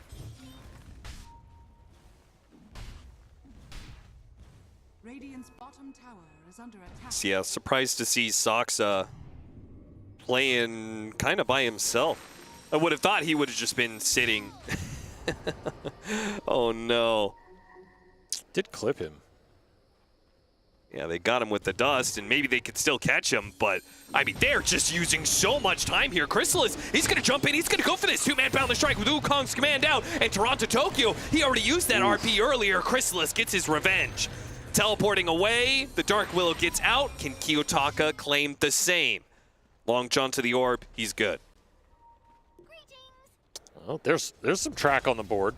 Getting baited by this bounty hunter a little bit. Some momentum for Soxa. Is that desperately searching for first track kill they've gotten? Yes. Radiant's top tower is It'll even out the score 7-7 here as the Radiance arrives for Nightfall. Very nice timing. Oh, a little bit of stack. Why not? That Gore Storm to use. Dire's bottom tower is under attack. See if he gets the last hit on tower here. Nope, that's going to be 33 who gets the deny. Snowball through after 33. Not going to catch him so easily. He gets off the primal split. Soxa not going to be run down by Nightfall either. Looks like Panto, his life is pretty forfeit here. Trying to get the track on him before he ends up going down. Meanwhile, Toronto Tokyo looks like they went for a go in bottom lane at the same time. Is Panto going to die or not? Almost got Soxa. He almost did. Yeah, launch charges. He's going down there. Took a while for that kill. That will get them the Ags on the Void Spear. So big timing here for Tundra. Oh, Mira's going to run into him. Bramble and Terrorize into Bedlam. It's a bold play, but if Kiyotaki can follow it up with the coil, they might just have the kill. Unfortunately, they got him. Boundless strike, gets the hit in. Mira, he'll go down in return, but well worth it. What a pick. Yeah, what a setup there. Just so much damage on the isolated target. And just enough lockdown for that puck to come in. That was incredibly close. That was a sick read by Mira. I thought he wasn't going to get the Shadow Realm hit off. After that, he got hit by that stun. Toronto Tokyo fishing for a skewer. Got one. And did not get the Shallow Grave. Yeah, just RP'd him into oblivion. Yeah, Whitemon thought he had more time. He went for the offensive action of turning him into little piggies. I mean, honestly, I kind of don't blame Whitemon there. Like, I don't think you expect him to just RP that. Like. No, certainly not. But now, he's also going to die. These skewers are adding up. They are. And Chrysalis is going to die as well. What is this? Tundra are just bleeding out heroes all over the place. Even Nightfall's going to get involved. More assist gold straight into a tower last hit. Juicy stuff for the Lifestealer into an amp damage, man. What a Okay, well, I don't know. I guess the puck went top, so someone has to take it there. That'll be some extra farm speed, at least for the mag. Sure. But what a sequence for Aurora. Now, they're holding all three of the top spots against a Bounty Hunter lineup. Rough stuff for Soxa. Getting more kills. They've limited the number of deaths they've had recently, though Panto will be the exception to that. Snowball, they can't chase him. And no steps left on that Void Spirit. Another Terrorized Bramble play. No way. Oh, he's caught. Dude, Mira's too good. He's owning this game. Yeah, he's is. Absolutely owning it. He deserves this tip. This is the power of the Dark Willow. The threat on the map is so high. It just takes one spell follow-up. And when you play with these heroes with big reach out of the mid lane, the Spirit, the Storm, the Ember, the Void, the Puck, the Wind Ranger, it's so easy to connect. Couldn't get Panto earlier. Now they turn their attention to Mira. who is going to be chained up. And that will finally be a track kill. If he has the Vessel there, he can survive and get the Shadow Realm, but hasn't found enough big core pickoffs, I guess. If they just keep getting track kills, it'll speed along this Orchid, which will be really deadly. Puck, Magnus, I mean, even the supports, they have a rough time with instant silences. Radiant are scanning. Pretty good Orchid game. Well, look at this play from Aurora, though. They're going to contest this Tormentor play. Why not? You're pretty strong right now. Yeah, just make sure you don't get picked before the rest of the team is here, though. You also don't want to let a lot of tracks go out. Maybe you're not contesting this unless Toronto Tokyo wants to commit. You need a smoke to do that, but you can absolutely infest one of these cores and just jump, or put Nightfall in the front line, run him in for the vision, gate through with the Tusk. Could be a multi-angled I don't know about attack. the gate through play, but we'll see if it works. I actually don't mind it. I think it's going to create a lot of confusion. Okay, there goes the gate. They see somebody is thinking about coming through the gate. That means the Remnant's going to cover that area. Kiyotaka tries to jump the back line, goes after the Dazzle. Meanwhile, infested Toronto Tokyo is still looking for his opening. Whitemon, he covers himself with a shallow grave. At the same time, the RP does manage to land onto 2. They finish him off inside of this zone. Nope, the Primal Split does manage to go off. Meanwhile, the Coil getting the hold on to BZ, and the Void Spirit does end up going down. Desperate TP away from Whitemon does manage to make it out before the Orb lands. Meanwhile, 33 with the Radiance is still going to work. Saksa trying to help him out where he can. A teleport away once again. Oh, thrown back. Panto in position. 33 can't really collect on that one. Not easily anyway. Runs after him, desperately trying to get the kill before he dies. Snowball dodge, though, will prevent the death. Well played by Aurora. A pincered attack that ends up working out pretty well. Kiyotaka went out on the high ground, scouts it out. Creates a lot of confusion there with the attack coming from both sides. And the way the fight starts is maybe not too bad for Tundra, but the RP landing on 2, you let the Lifestealer go and deal the DPS. Too overwhelming. You would way prefer to get 2, 3, 4 tracks up before a fight breaks out, or at least just be able to run isolated targets down. And that, if that type of fight's not going Tundra's way, the head-on exchange between their cores is not that favorable right now. This empowered Lifestealer is a menace. This Puck has not died in this game. How, does he have BKB yet? Yeah, he does. BKB, I mean, Blink Dagger now. This is such a different game, right? Yeah. I feel like he was 1-5 at this point in the last game. Now he's 5-0. Creates a very different situation that you have to deal with, and it's going to be Aurora taking the Tormentor. See who gets the shard. Amir, why not? You know, he deserves it this game. He has done a fantastic job as the Dark Willow. Deep ward on the other side of the map. They're going to go through the gate to see if they can catch the Dazzle, but he's already way.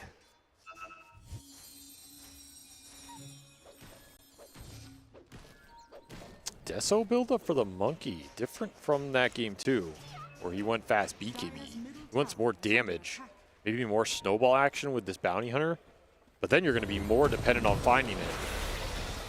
There's something. Yeah. Could have something to do with the fact that they have the save of the Tusk as well, so they want these like faster kills. Kiyotaka, he does successfully teleport out. So they're not going to find anything else here. 5,000 net worth lead for Aurora. In this repeat draft scenario, 9 of the same heroes from game 2. But Aurora are proven that they can make a very different outcome of this situation. They're going to have way different timings this game. I feel like a lot of the items that Nightfall needed to carry that game just came in too late. And here he's on a way better pace to get there. Yeah, before he couldn't win the fight against the Brewmaster because he was actually behind in items against him. In the right-click battle, now he certainly can. It's not just BZM that is affected here, it's 33 as well. Much farther behind in his timing. Smoke up, it's gonna find its mark, it's gonna find a better target than they initially ran into. They skewer BZM away from the Dazzle, but unfortunately it also means it's farther away from the rest of the damage he's able to get out. Now Mira's the one to die instead of the Dazzle, which they could have taken first, or BZM if they had played it correctly, but they both get away and Tundra get the big punish.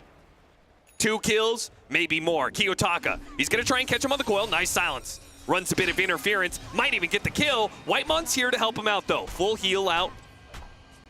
Thanks to the Boundless Strike hit. Kiyotaka going bottom while they're smoking into that play costs them so much there. I understand the idea. You want to show somebody on the map. You want to clean up this bottom wave that's pushing in. But they need his extra damage. They need the extra control to finish these heroes off before saves come through.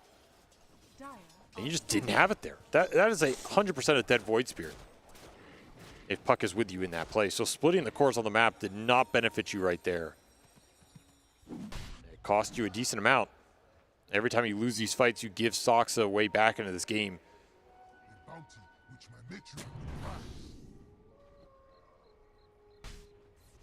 So done now for Crystallis.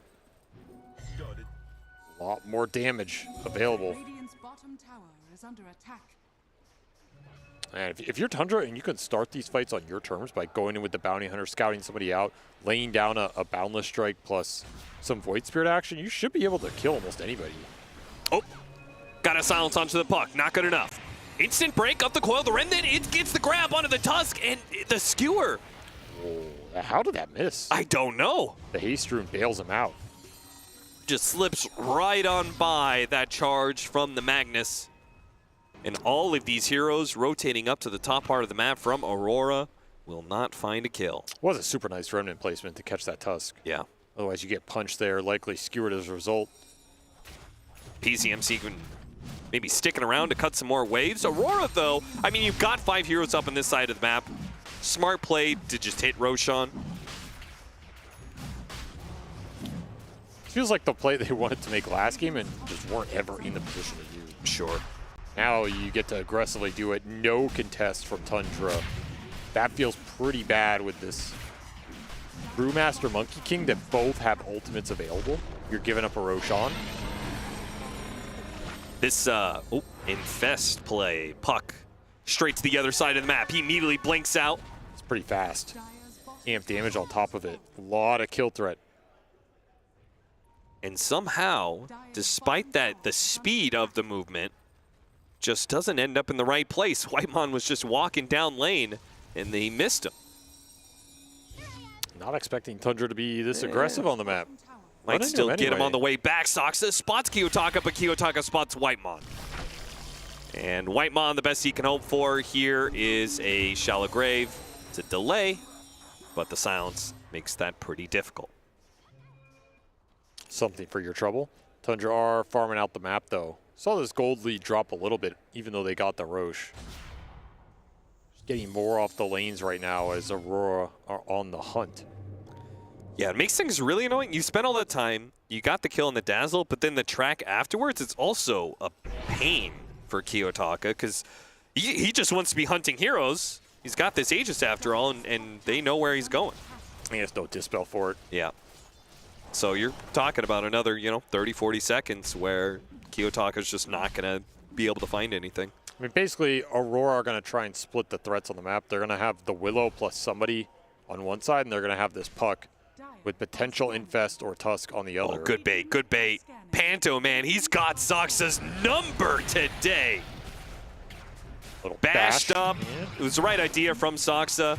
Orchid, Panto, TP out, but Nightfall. Double Wisdom Shrine. Plus a little street kill. That's a nice little pick-me-up here. Coil here. No Manta, but he's got Dazzle behind him. Ain't no way. Just trying to win the rune. Arcane Rune Puck, he can definitely mess with him here. Aegis on top of that. He's got Gem. You get some dewarding action. You're going to mess with them. This is all free action right now. He's all over the place, man. I mean, he's untouchable. What are you going to do? Having some fun with Arcane Runes. 5 heroes converging mid for Aurora. Gave up a little bit on the catch. Maybe just deciding to push it straight up. Your 2 options here are to just push, threaten the high ground, bring people back, or make a smoke play while you show heroes mid.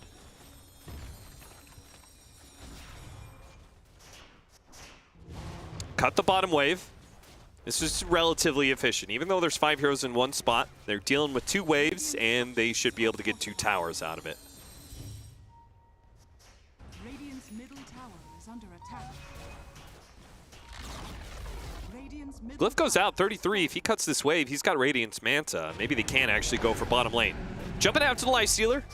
Bit of a poke here from BZM, but it does reveal high ground ward Kiyotaka with the gem. Oh, double silence. Hit by the balance strike. Picked up by the snowball. Great save from Panto.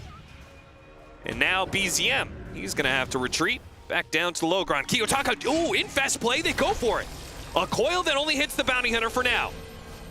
The shallow grave, it's ready to go. It's there. It's pretty awkward. It is. Three-man silence. It's a remnant. Pull back on to Toronto Tokyo. Toronto Tokyo. Ooh, snowball pickup. Greek gets the grab on a Kiyotaka. Gets him grabbed down, but the Lifestealer's in trouble. Gets the Manta. Trying to make a run for it. BZM finds an end. Gets him on the dead end. Catches him with a shield hit, and BZM will now look for a little bit more. Goes after Kiyotaka, who finds himself yet another power rune.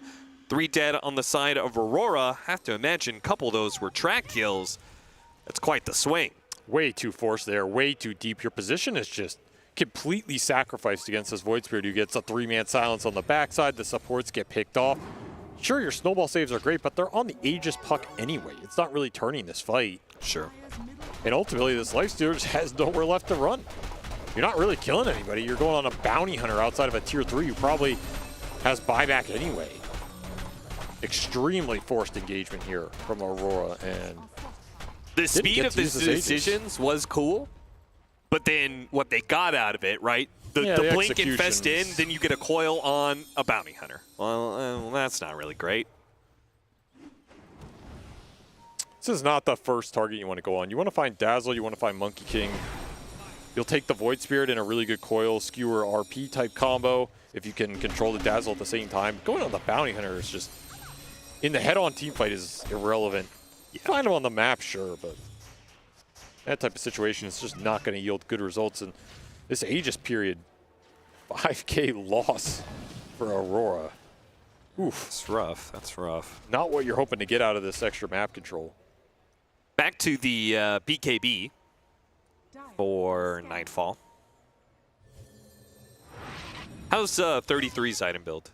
Is it still the same like we were talking about? He went the Manta. So this is extra lane shove. A little disable or a little dispel in the fight, which is not bad here. But mainly says he wants to get more farmed in this game. Maybe felt like he was a little behind compared to that game too. And he's just scaling Basher. I mean, this is going to be a right-click Brewmaster to try and take this Lifestealer head on. He was really going to drop the RP on Soxa, huh? Well, he's caught by the Curse Crown. He's not going anywhere. All right, 5-on-4, 50 seconds. See if Aurora push the issue here. I like the Manta because I feel like anything to cut waves and dodge fights right now. Yeah, that's the idea, right? Stall this game out, re-even the net worth, and then take the fight later on when they have a bigger timing. Still no Deso charges on this Chrysalis Monkey That's game. why I doubted the Deso. I mean, maybe he's going to feel good about it for the whole game, but this was not a Deso that was going to hit a nice timing, get a bunch of charges, snowball the map. I don't think they had the window for that to happen. Yeah, but with the Gunpowder Gauntlet, it looks super cool with the Boundless Strike hit. It hurts for sure. You can play that poke game. They do have really annoying, like, ghost shove type stuff going on here. Oh, this should be a massive fine. Oh, got him. All right, that's some burst DPS there off the Infest gank. This Basher for Nightfall has done some work this game. It has. And he's already gearing the MKB up. I feel like that was a missing component last game. He went the Abyssal first and just slowed it down. This game, he's not messing around. He wants the ability to man fight 33 and win this matchup. 33 is going to try and take it to him with the Abyssal of his own. That's a tough 1v1 for the Brew when it comes down to it, especially with Empower on Nightfall side. And a second Tormentor to Aurora. Shard for the other support. Bit of bad luck for Chrysalis. I think what happened there is he had a courier fly over him. So he killed the courier and TP'd out. But positioning-wise on the map, he really would have wanted to be in this bottom lane considering Aurora just took the Tormentor. Might give up this amp damage as well. That's a big rune in this game. I mean, Soxa, I don't think he's making the mistake of not picking up the power rune when he sees it this time around. Instant grab. Yeah, good to take that away from Aurora here. That would have been a really nice rune for this puck. Can bottle it up, save it for later. Still has that gem running, so you run around the map with amp damage. It's just a insta-free solo kill on this bounty hunter. Lift himself technically. Oh, Kiyotaka actually saw the bounty hunter there for a second when he waning rifted out of the trees. He's got the gem after all. Do not want to lose a fight right now with potential Roche respawn. So you have to play group. Heading Can't get the bounty hunter info. Wisdom Shrine, 35 minutes.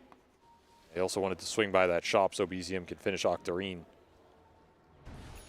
Not a bad position for Tundra to take the fight if Aurora don't expect them to be there. Advantage for Aurora, though, is you can just push mid. You got a decent wave going in. Or you can at least stay around here and wait for somebody to show. Go for a skewer play. You have one ward up on that top lane that's scouting a little bit. You have high ground position. Oh, Crystallis, you don't know what's waiting for you. Beautiful pickup for Toronto Tokyo. An RP to ensure it. Shalgrave does go off. And he'll get a decent amount of heals with the Boundless Striker with a shard. Does he actually get out? He's away. So powerful. That is actually such an annoying combo. Fortunately, Kiyotaka is there on the other side to at least get the punish onto the Dazzle. Maybe the Git Soxa as well. Bashed up and run down. Oh, God! Got him. They got him good. Gunpowder Gauntlet Deso hits. A lot of burst damage. Oh, nice grab. They're going to pop the Primal Split. They know they've got a pick off here. They just got to make sure they don't lose the fight that is potentially behind it, because these pickoffs could lead to Roshan. With a buyback coming out from Soxa, clearly Tundra think this is a moment. It's another Gunpowder slap down.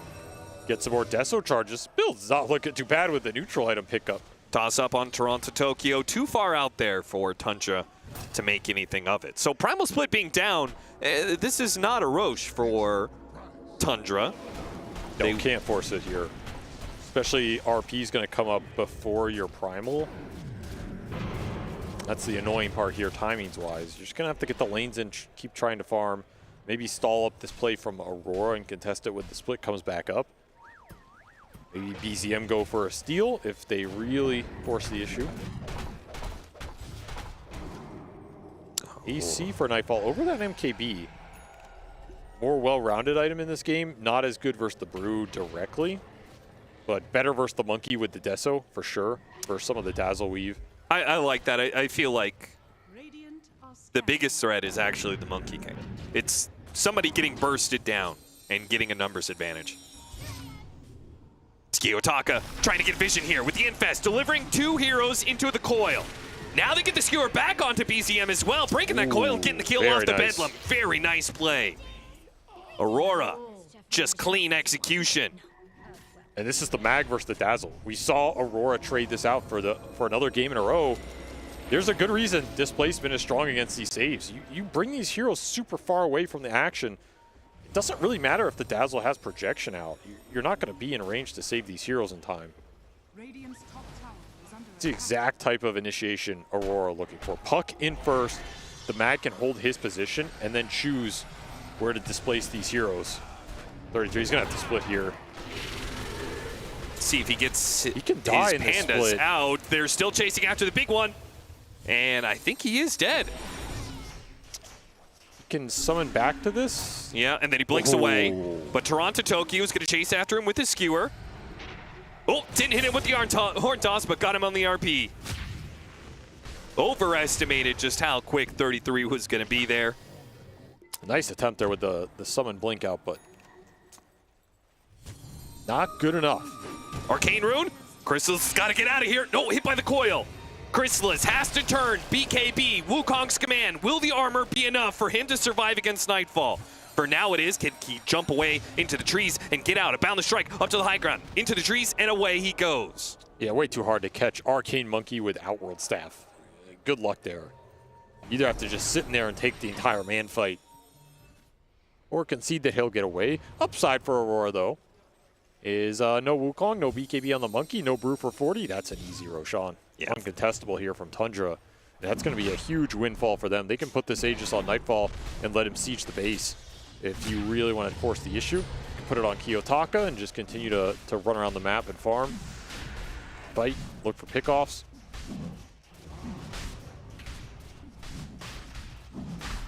A nice cinematic Roche kill. Cinema. Absolute cinema.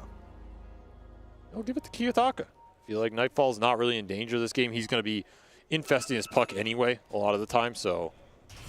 Yeah, and I think the AC ensures that Nightfall's just not going to die. Another pickoff, nullifier placed on a BCM. Shallowgrave does go out on him, though. And he turns around, does manage to get the disable onto the puck. Maybe they can kill this puck. BKB goes out. He's got it on to John 2. Won't be able to in time. He loses his Aegis. Nightfall at half HP. Toronto Tokyo trying to get in here, trying to pull some heroes off of Nightfall where he can. Horn toss, skewer back. Chrysalis stays in front of him. Refresh goes out. RP just to try and escape out of here. Kiyotaka did manage to get the kill on the Dazzle. Toronto Tokyo, his BKB. It gets Boundless struck on, and as soon as BKB wears up, he's stunned. He's dead. A pickoff that turns wrong as Tundra were close enough in the vicinity to get the clutch Grave off, turn that fight around, and there were only 2 members from Aurora there. No one else was with that play. So much for your Aegis. Say goodbye. So much for your refresher on the mag. Instantly used, gained nothing out of it. Huge win for Tundra off a botched pickoff for Aurora that they should have just bailed on the second the whole team shows up. You got to respect these Graves. Like, when they go out, you're not going to kill this hero. BCM, punch into Terrorize. Into the Brambles as well. Chrysalis is here, though. Hits a Boundless strike, trying to help him out. Taking some of the Bedlam damage. The BKB helping BCM survive. He's okay for now. He chased after Mira. Meanwhile, Kiyotaka, he's got to worry about his own skin. He's just got to get out of here. Johns to his orb. Chrysalis chasing after him. Into the trees. Just outside of vision. He blinked. The left-hand side. Good. Not north where Chrysalis was searching. If you have the puck ags, you get that kill. But again, falling just short, not bringing the numbers to this play. Aurora getting too greedy around the map. Overestimating their damage on these pickoffs, costing them a lot. Feels like every time they've gotten Aegis in this game, it has lost them the lead rather than built on it. Yeah, it feels like they, Aurora, they get Tundra staggered, and they go for like a knockout punch, trying to get too greedy with it. And Tundra, I mean, just experts of defensive gameplay. We saw that, say, on like the Wisdom Shrine play that they did in Game 1. And holding on to the game by their fingernails in this Game 3.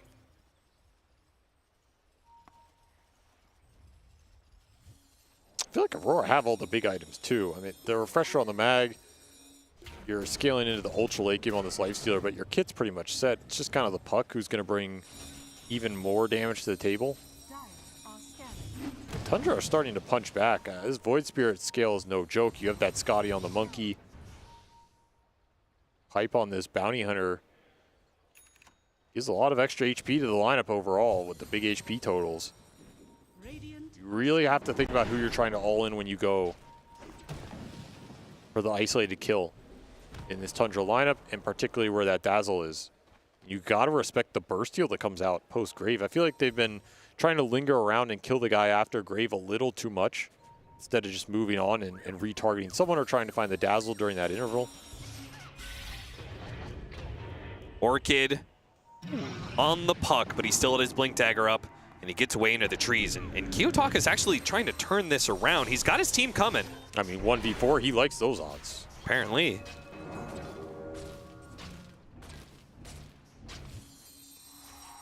Having a revenge game of his own here. 8-0 and 10. Aghanim Scepter is on its way for Kiyotaka with level 25. Yeah, it's a big upgrade here. The puck items are the big ones here for Aurora as he continues to scale here. Has level 25, is going to have the Ags. He can get another damage item here afterwards, can slot out that gem. And you can always empower this guy, let him go to work. Level 25 on the Brewmaster, level 25 on Monkey King. Everybody is pretty high level in this game. These are big talents. Well, not as big for Nightfall, but... No. But the Wukong's Command Ring, that's a massive one. The Fear could be impactful. We'll see. There's plenty of BKBs and stuff, but... Still the biggest factor in this game is positioning, like getting the jump. And particularly the puck looking for this Dazzle. I think that's the biggest one. If Kiyotaka can find Whitemon on his own, he doesn't have to kill him early. He just has to force Whitemon to take a defensive stance and have to grave himself. That'll open up the rest of the fight for the Magnus to engage, for the Willow to try and assassinate somebody. There's a third shard for Aurora. Yeah, they've gotten every Tormentor this game. Erosion's not worked for him, but that objective has. Sure. What defensive items does Dazzle have? Is he just instant dead if Kiyotaka finds him? Locket, Glimmer, Blink. He doesn't have like Ghost Scepter to dodge the Aghanim Scepter, so... Think about Aeon Disc. He is susceptible to getting burst down by this puck. He does have a Big Lotus. I'm just thinking, is he going to die within that silence window? Or is he going to be able to get off Shallow Grave on himself? I think he gets off the grave, but you're still looking for this jump because you want him to force the grave on himself. Sure. And take it away from the bigger cores. Oh, you talk about big hits. Daedalus on that Boundless Strike hit. It slaps. Yeah. It slaps real hard.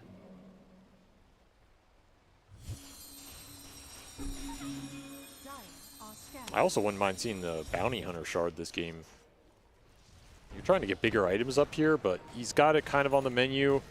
It could be pretty interesting. The issue is that some of his cores are like, they're not the greatest cores to invis up here. I think that's the downside. Be nice for Whitemon. I think the defensive capabilities of it this game are more interesting than the offensive ones.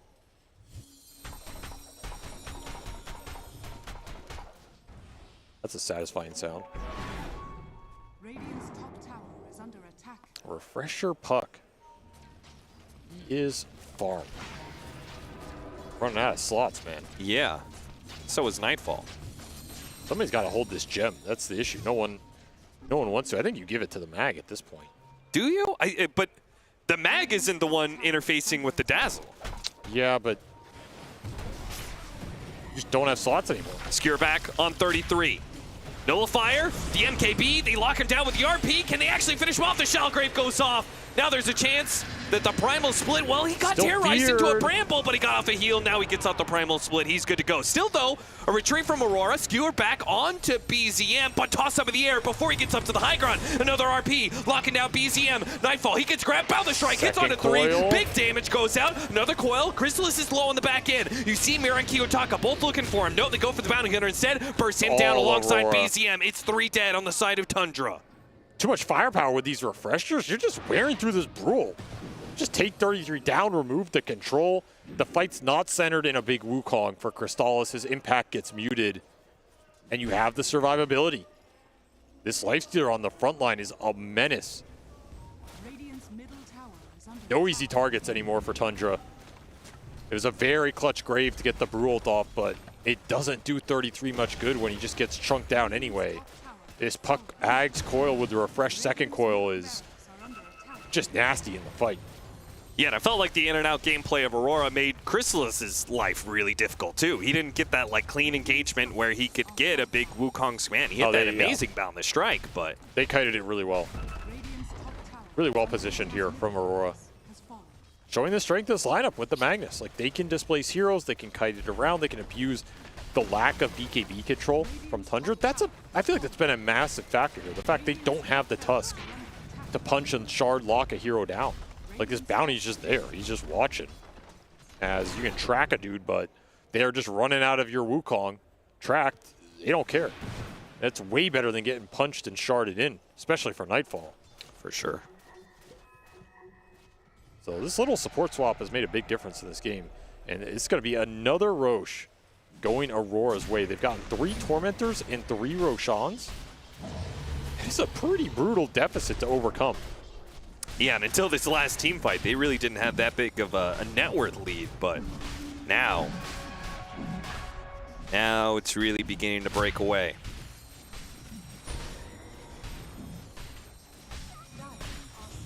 See who takes what here. It's going to be Aegis to Nightfall this time. Refresher Shard is available, but they all have refreshers pretty much. So you're either giving this to the Lifestealer or maybe Mira. Hail Mary for Tundra. Ooh, they know they're left to one last team fight with the Daedalus already on the Monkey King. You added Divine Rapier. That is a powerful Boundless Strike. Someone's getting their skull collapsed. The issue for Crystals is with this Divine. Like, do you play the game where you sit in trees and you throw out these strikes? Or do you play the game where you jump in and commit the Wukong? It's not so straightforward when you don't have lockdown for these debuff immune heroes. No, it's not. And also, what is your other stun / initiation in this game? It doesn't really exist. So it's not like you can go in and lock somebody down, jump in Wukong, strike them, keep them in there for a bit. It's pretty hard. The control is just not there for Tundra. It feels like they need a Hex in this lineup. That's what they're missing. Need to be able to go in, Hex the puck, Hex the Lifestealer, create some time for Crystals to use this Wukong against somebody, but the control items are just not there. Everybody's itemized for damage, for man fight, for scale. Oh, he's going to be spotted. Dangerous moment there. Wards get dealt with. Oh, whoops. And Toronto, Tokyo. He also misses. Yeah, but...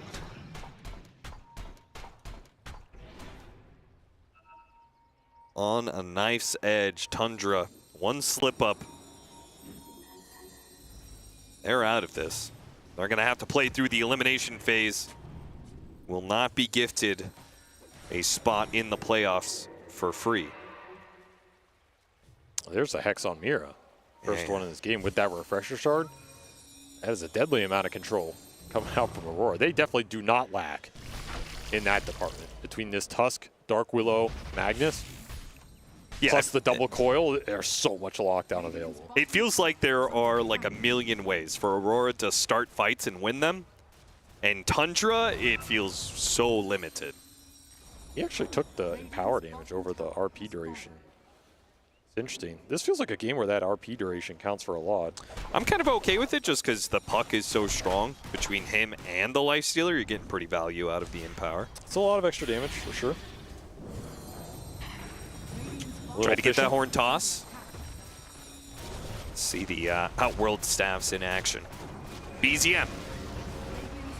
Going outside, just trying to get some sort of reaction, trying to set things up so that Chrysalis has something to do here with this Divine Rapier. Skewer back into Terrorize, into RP, but they got the Shallow Grave off.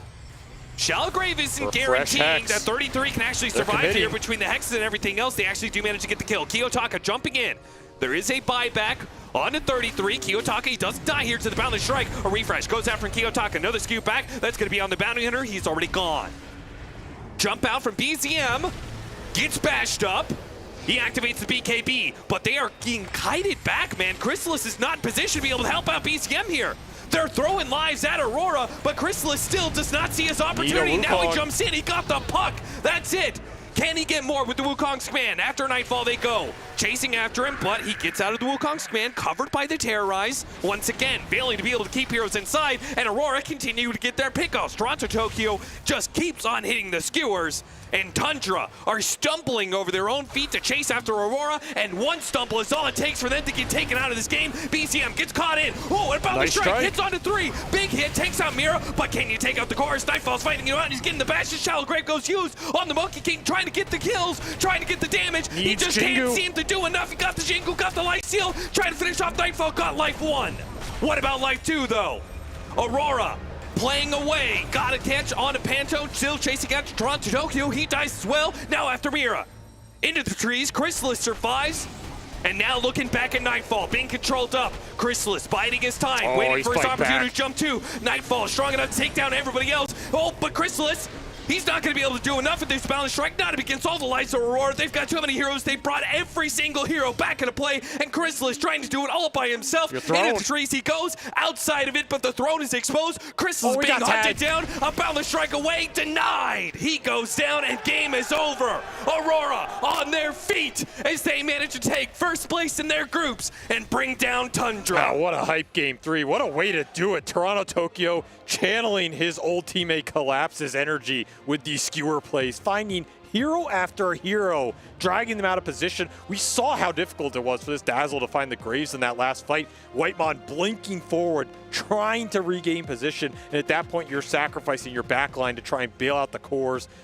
Clutch Divine Purchase from Cristales. Like, he tried his best in that last fight. He did. But he just didn't get crits on some of the boundless strikes. I didn't see a single crit. I think he got one on the puck the first time around, but did not get it the second time, and that really hurts. And there's just no way to guarantee a good Wukong this late in the game. The control is all on Aurora's side. You're struggling to find the lockdown. This bounty for the Tusk swap made a huge difference in how this lineup functioned. If you didn't get the early momentum, you were going to pay a big price as this game went later on, and man, they just could not get out of the hole. Absolute beautiful gameplay from Aurora in this series, man. I just feel like, especially that last sequence in that team fight, it felt like Aurora, they never stumbled into the shallow grave, right? They never got baited into, oh, this hero's going to die, and then a save comes out and they're at a bad position, right? It always felt like they are aware potential buybacks are coming in. They are aware the Monkey King is trying to get in position for a good Wukong's command. They just kept on kiting back, and Tundra had nothing they could do but just throw lives into the pit, and Aurora, they shredded them through the entire way. Top 8 secured for Aurora. Congratulations to them. They move to phase 3 here for Dota 2 at the Esports World Cup. This was a great victory for them. You could also, I don't know if you guys heard it, that was actually not Valorant. They finished here. It was Aurora that was... It was a Dota 2 team. That was popping off. Verbally, that is, well, and in game as well. But once they took this victory, a lot to break down with this one. A lot of cool fights happening. Kezu, this was a very, very well-deserved victory, though. I mean, there was a lot going on in this game, from high individual plays, from Aurora with what they were doing, Kiyotaka with the redemption. Last game kind of, cringing it up a bit, having a lot of dance. This time, 9-1, 19, Nightfall, 12-2, 13. I really like the confidence to, run it back in the third game. You know that in second game it was like the worst things ever, and you could nearly make it happen. So game 3, they do it again, make it happen. I'm very happy for them. Oh yeah, I mean, definitely. This is going to be a confidence play for them. Because like they were like, we lost. We're going to pinpoint why we lost, and then we're going to change it, and then all of a sudden we're going to just turn it around. They turn it around, and they are victorious. And with the victory comes a victorious interview with Purge and Nightfall.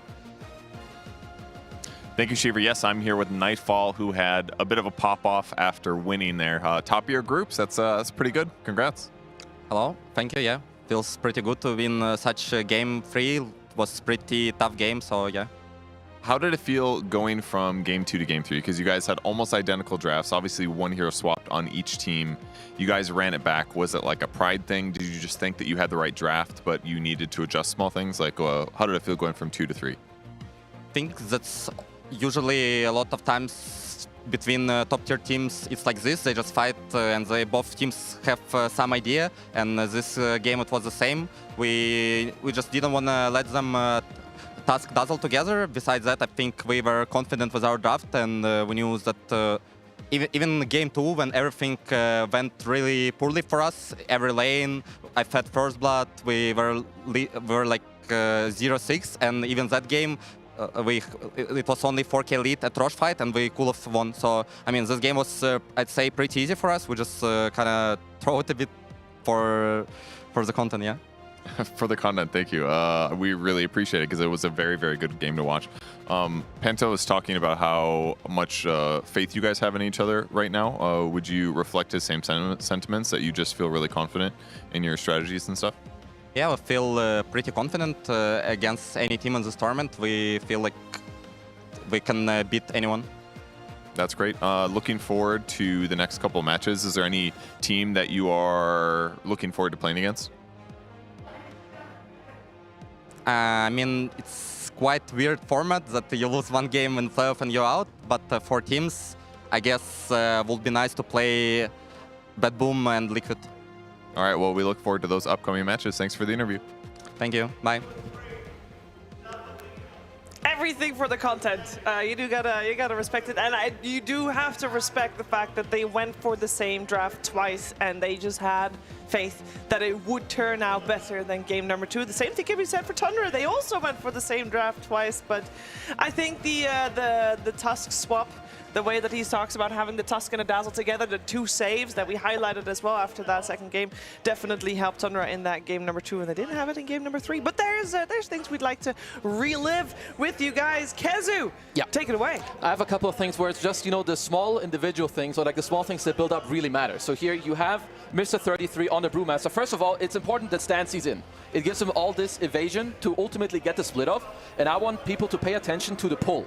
Because Nightfall's Infest is actually very, very close to coming back up. So he makes sure to pull this creep away that is next to Nightfall now during the stun. Because right now when you see when he dies, his Infest did actually come straight back up. So this is something small. And here too, BZM, his BKB is currently flying out to him like on the courier. And without Crystallis being here, like if you don't push out side lanes in groups together in the late game, you're basically asking to lose on the spot. But because Crystallis is here, because the BKB is already flying out like on the spot, it's the only reason why they even get like any turn kills here. So, you know, this is not like some highlights of incredible team play, but more about why the small things matter. You get 2 more CS here, 100 gold more there. It really matters. Yeah, I mean, definitely. I think they cleaned up a lot of gameplay from Aurora. Even though they had a similar draft, everyone just played better, right? And they had a little bit of heroes too. I did like the fact how they talked in the interview, like we didn't want them to have Dazzle, Tuscan, the double save. And we saw game number 1 what the saves did there as well. So it seems like we might be returning to like a meta where these save supports are going to be very valuable. Yeah, we had the Dazzle first pick in this game, and even though Tundra did not win, Whitemon still for 2 games in a row now on that Dazzle had a fantastic game. He owned.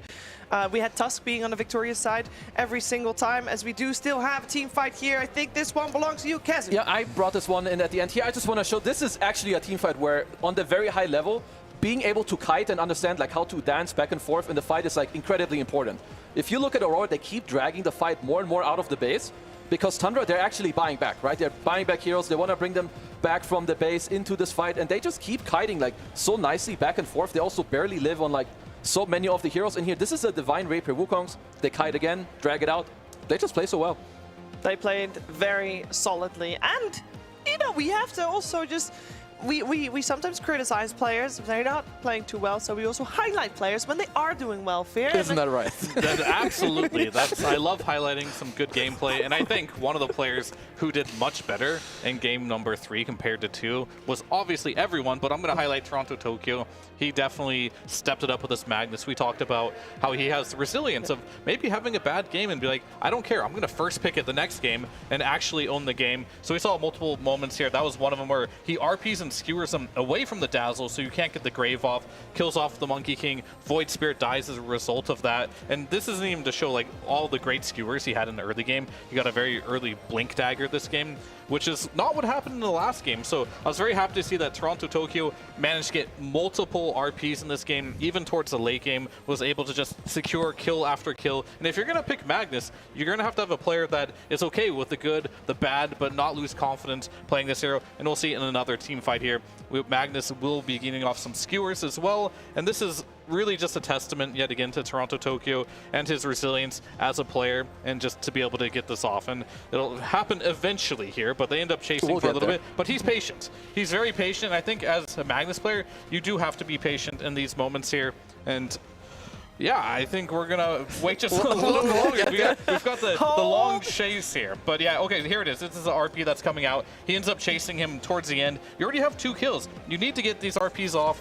Gets another secured kill here. Make sure that 33 does not have another good game like he did in the last game. And that continued throughout the entirety of the game. He got good RPs, good skewers. It's not the easiest game for it, but he really stepped up in game number 3. Yeah, I think with that also, we need to touch upon that mid lane that obviously went so horribly wrong in game number 2 without having BZM getting a first blood before the horn sounded.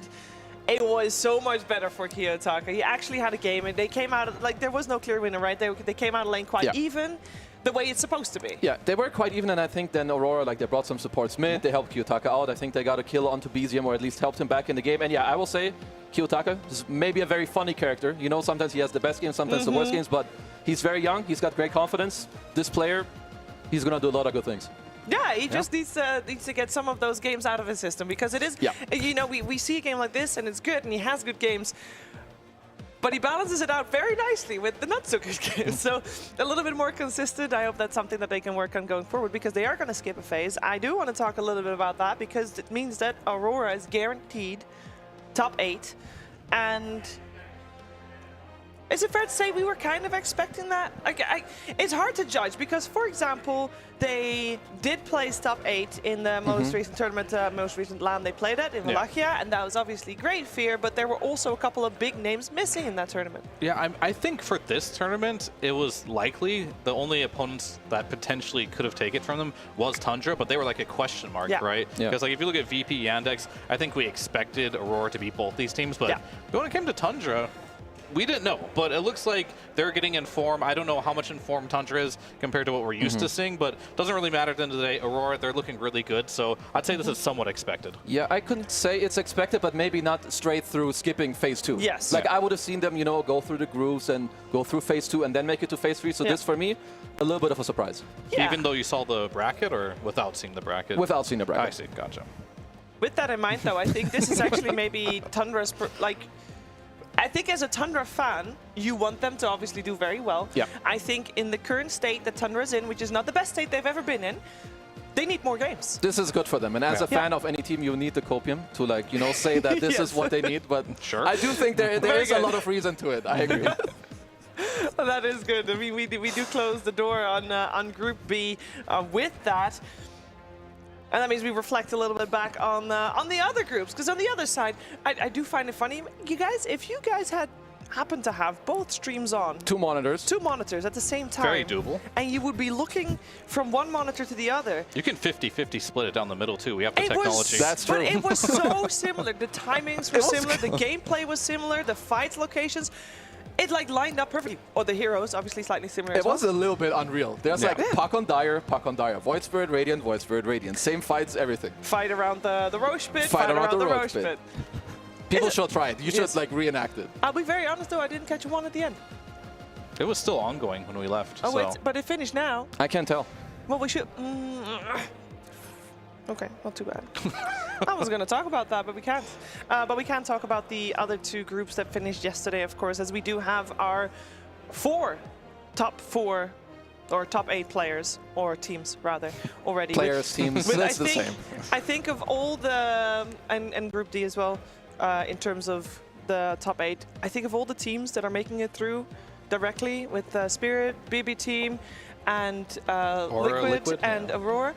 Liquid looked the most dominant, and I would like to hear if that is just them looking dominant, or did they have an easy... Like, is there such a thing as an easier group? It's so hard to judge. Their group was not easy, was it? They had Heroic, Shopify, Pari on Liquid. I mean, is their group... I feel like that group is normal in a way. Like, it's not the BB Team Gaming Gladiators group, but still, I mean, Liquid looked the best to me also. Like, just in the short liner, they look super strong. Yeah. Well, there, we got the groups now. There you go. Yeah, it is Team Spirit moving forward for Group A. I think this is the way this group played out the way we expected it to. So we can move on to Group B, where BB Team takes it. I do think back about that first series that they played against each other, BB Team and Gaimin, where Pure was so disappointed with the fact that they dropped even one game. On hindsight, this is the result that we were expecting, especially taking into consideration the grand finals that they played just a week or so ago. Then we're going to look at Group C. We just solved that one. We got ourselves Aurora on top. VP and Yandex, they'll play round 1 of Phase 2, and Tundra will skip round 1 of Phase 2. They'll be seeded directly into that second round. So gives a little bit of extra luxury and breathing room to see your opponents play already. And then Group D, drum roll please, because we got that solved now as well. We got P-Vision over Heroic in that tiebreaker, so I think that plays out the way it did. I will say the series between P-Vision and Heroic, I expected it to be not as close. And I want to credit that to Heroic leveling up in this group stage. Well, Shopify took a game off P-Vision as well for us to even get in this spot. So True. This morning, I mean, you can look at it two ways. Either NASA Dota's back or P-Vision is not doing so hot. I feel like it's a mix of both. Perhaps, I don't know exactly what's going on, but yeah, they don't look as untouchable. They do not.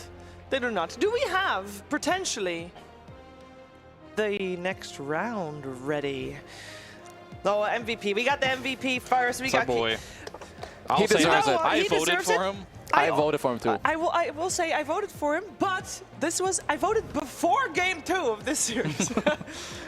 True fans stay with the players even through their bad games, Shiver. You can't bandwagon. That's not how it works. You got to ride or die with your choice here. Yeah. Even though game 2 happened, I was like, I have faith in my boy here. He's going to pick Puck again, and he's going to reverse this. I will continue saying that it was pretty good confidence coming out of Aurora. I think that is for Aurora fans out there very, very positive. And I don't think... I mean, okay, maybe we have recency bias in terms of voting key attack. I mean, there were a lot of good games. Oh, definitely, yeah. This whole tournament. I mean, he's just doing really well in all the games. I don't know. Like, I see good stuff. I vote for a good player. I can't go against That's fair. Okay. Now we do have the bracket ready for the elimination stage. So let's see what we got. We got ourselves. We're going to start things off. Extreme Execration, Yandex, Shopify, Heroic, Talon, Falcons, VP. Of these 4 series that will all be played tomorrow, Yes. which one stands out most? Falcons VP. Oh, that was without hesitation. Does Why? it? Because that's the one series where I expect a sweep, and if not, I'm very worried for the team that loses. Either or. I'm mainly Falcons if they lose to VP 0-6. That's a rough one. Yeah. I think for VP, if they lose that series as well, I mean, they went 0-6 in group. If they end up going like 0-8 or something, how is that team going to bounce back? Yeah. It's bad for either team that loses. That's all I have to say. Yeah, I will say in terms of routes of teams, I think Yandex and Shopify, their opponent in the round after that will be Gaming. I think of the 4 teams seeding into the final or the second round, I think Gaming might be one of the tougher opponents there. I think they are. I mean, for me, it's maybe Heroic Talent because it's the most even. Because I think Virtus Pro, they look very poorly. Yeah. I don't have many hopes for them to step it up against Falcons. Maybe they can do it. But yeah, the third one is what I'm looking at. Well, there's a lot of games tomorrow. Tomorrow, we will once again be live on 2 separate streams. Make sure you check out the times for all of the streams because it's going to be a little bit of a staggered situation there, but I'm sure you guys will be able to figure it out. You're all smart cookies. I believe in you. There you go.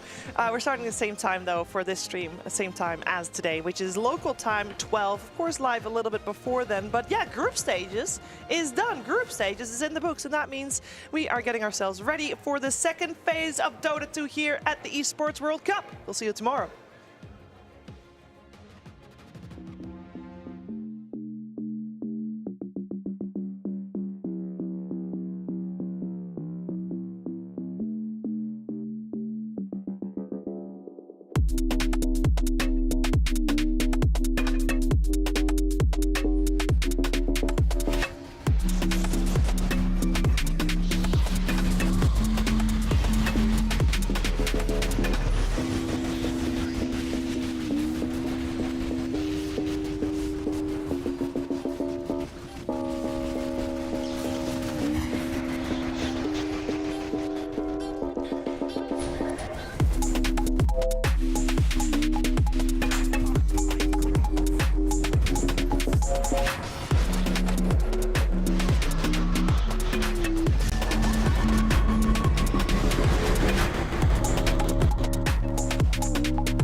If I heard that you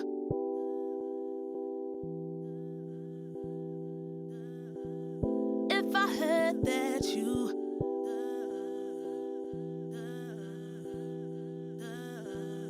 If I heard that you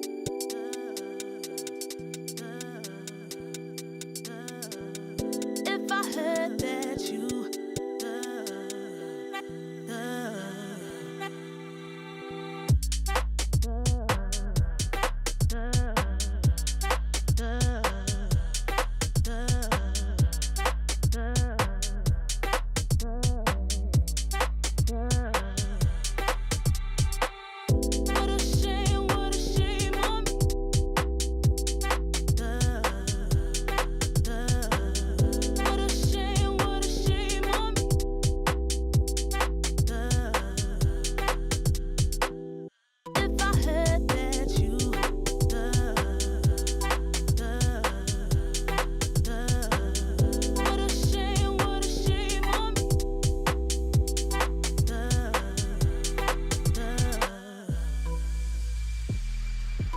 way you do it, the way I live life, way you do it, the way I live life,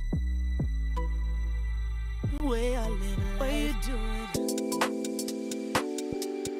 way you do it, the way I live life, way you do it, the way I live life, the way I live life. Way you do it, the way I live life, way you do it, the way I live life, the way I live life, way you do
Lately, I feel I can't find my feet.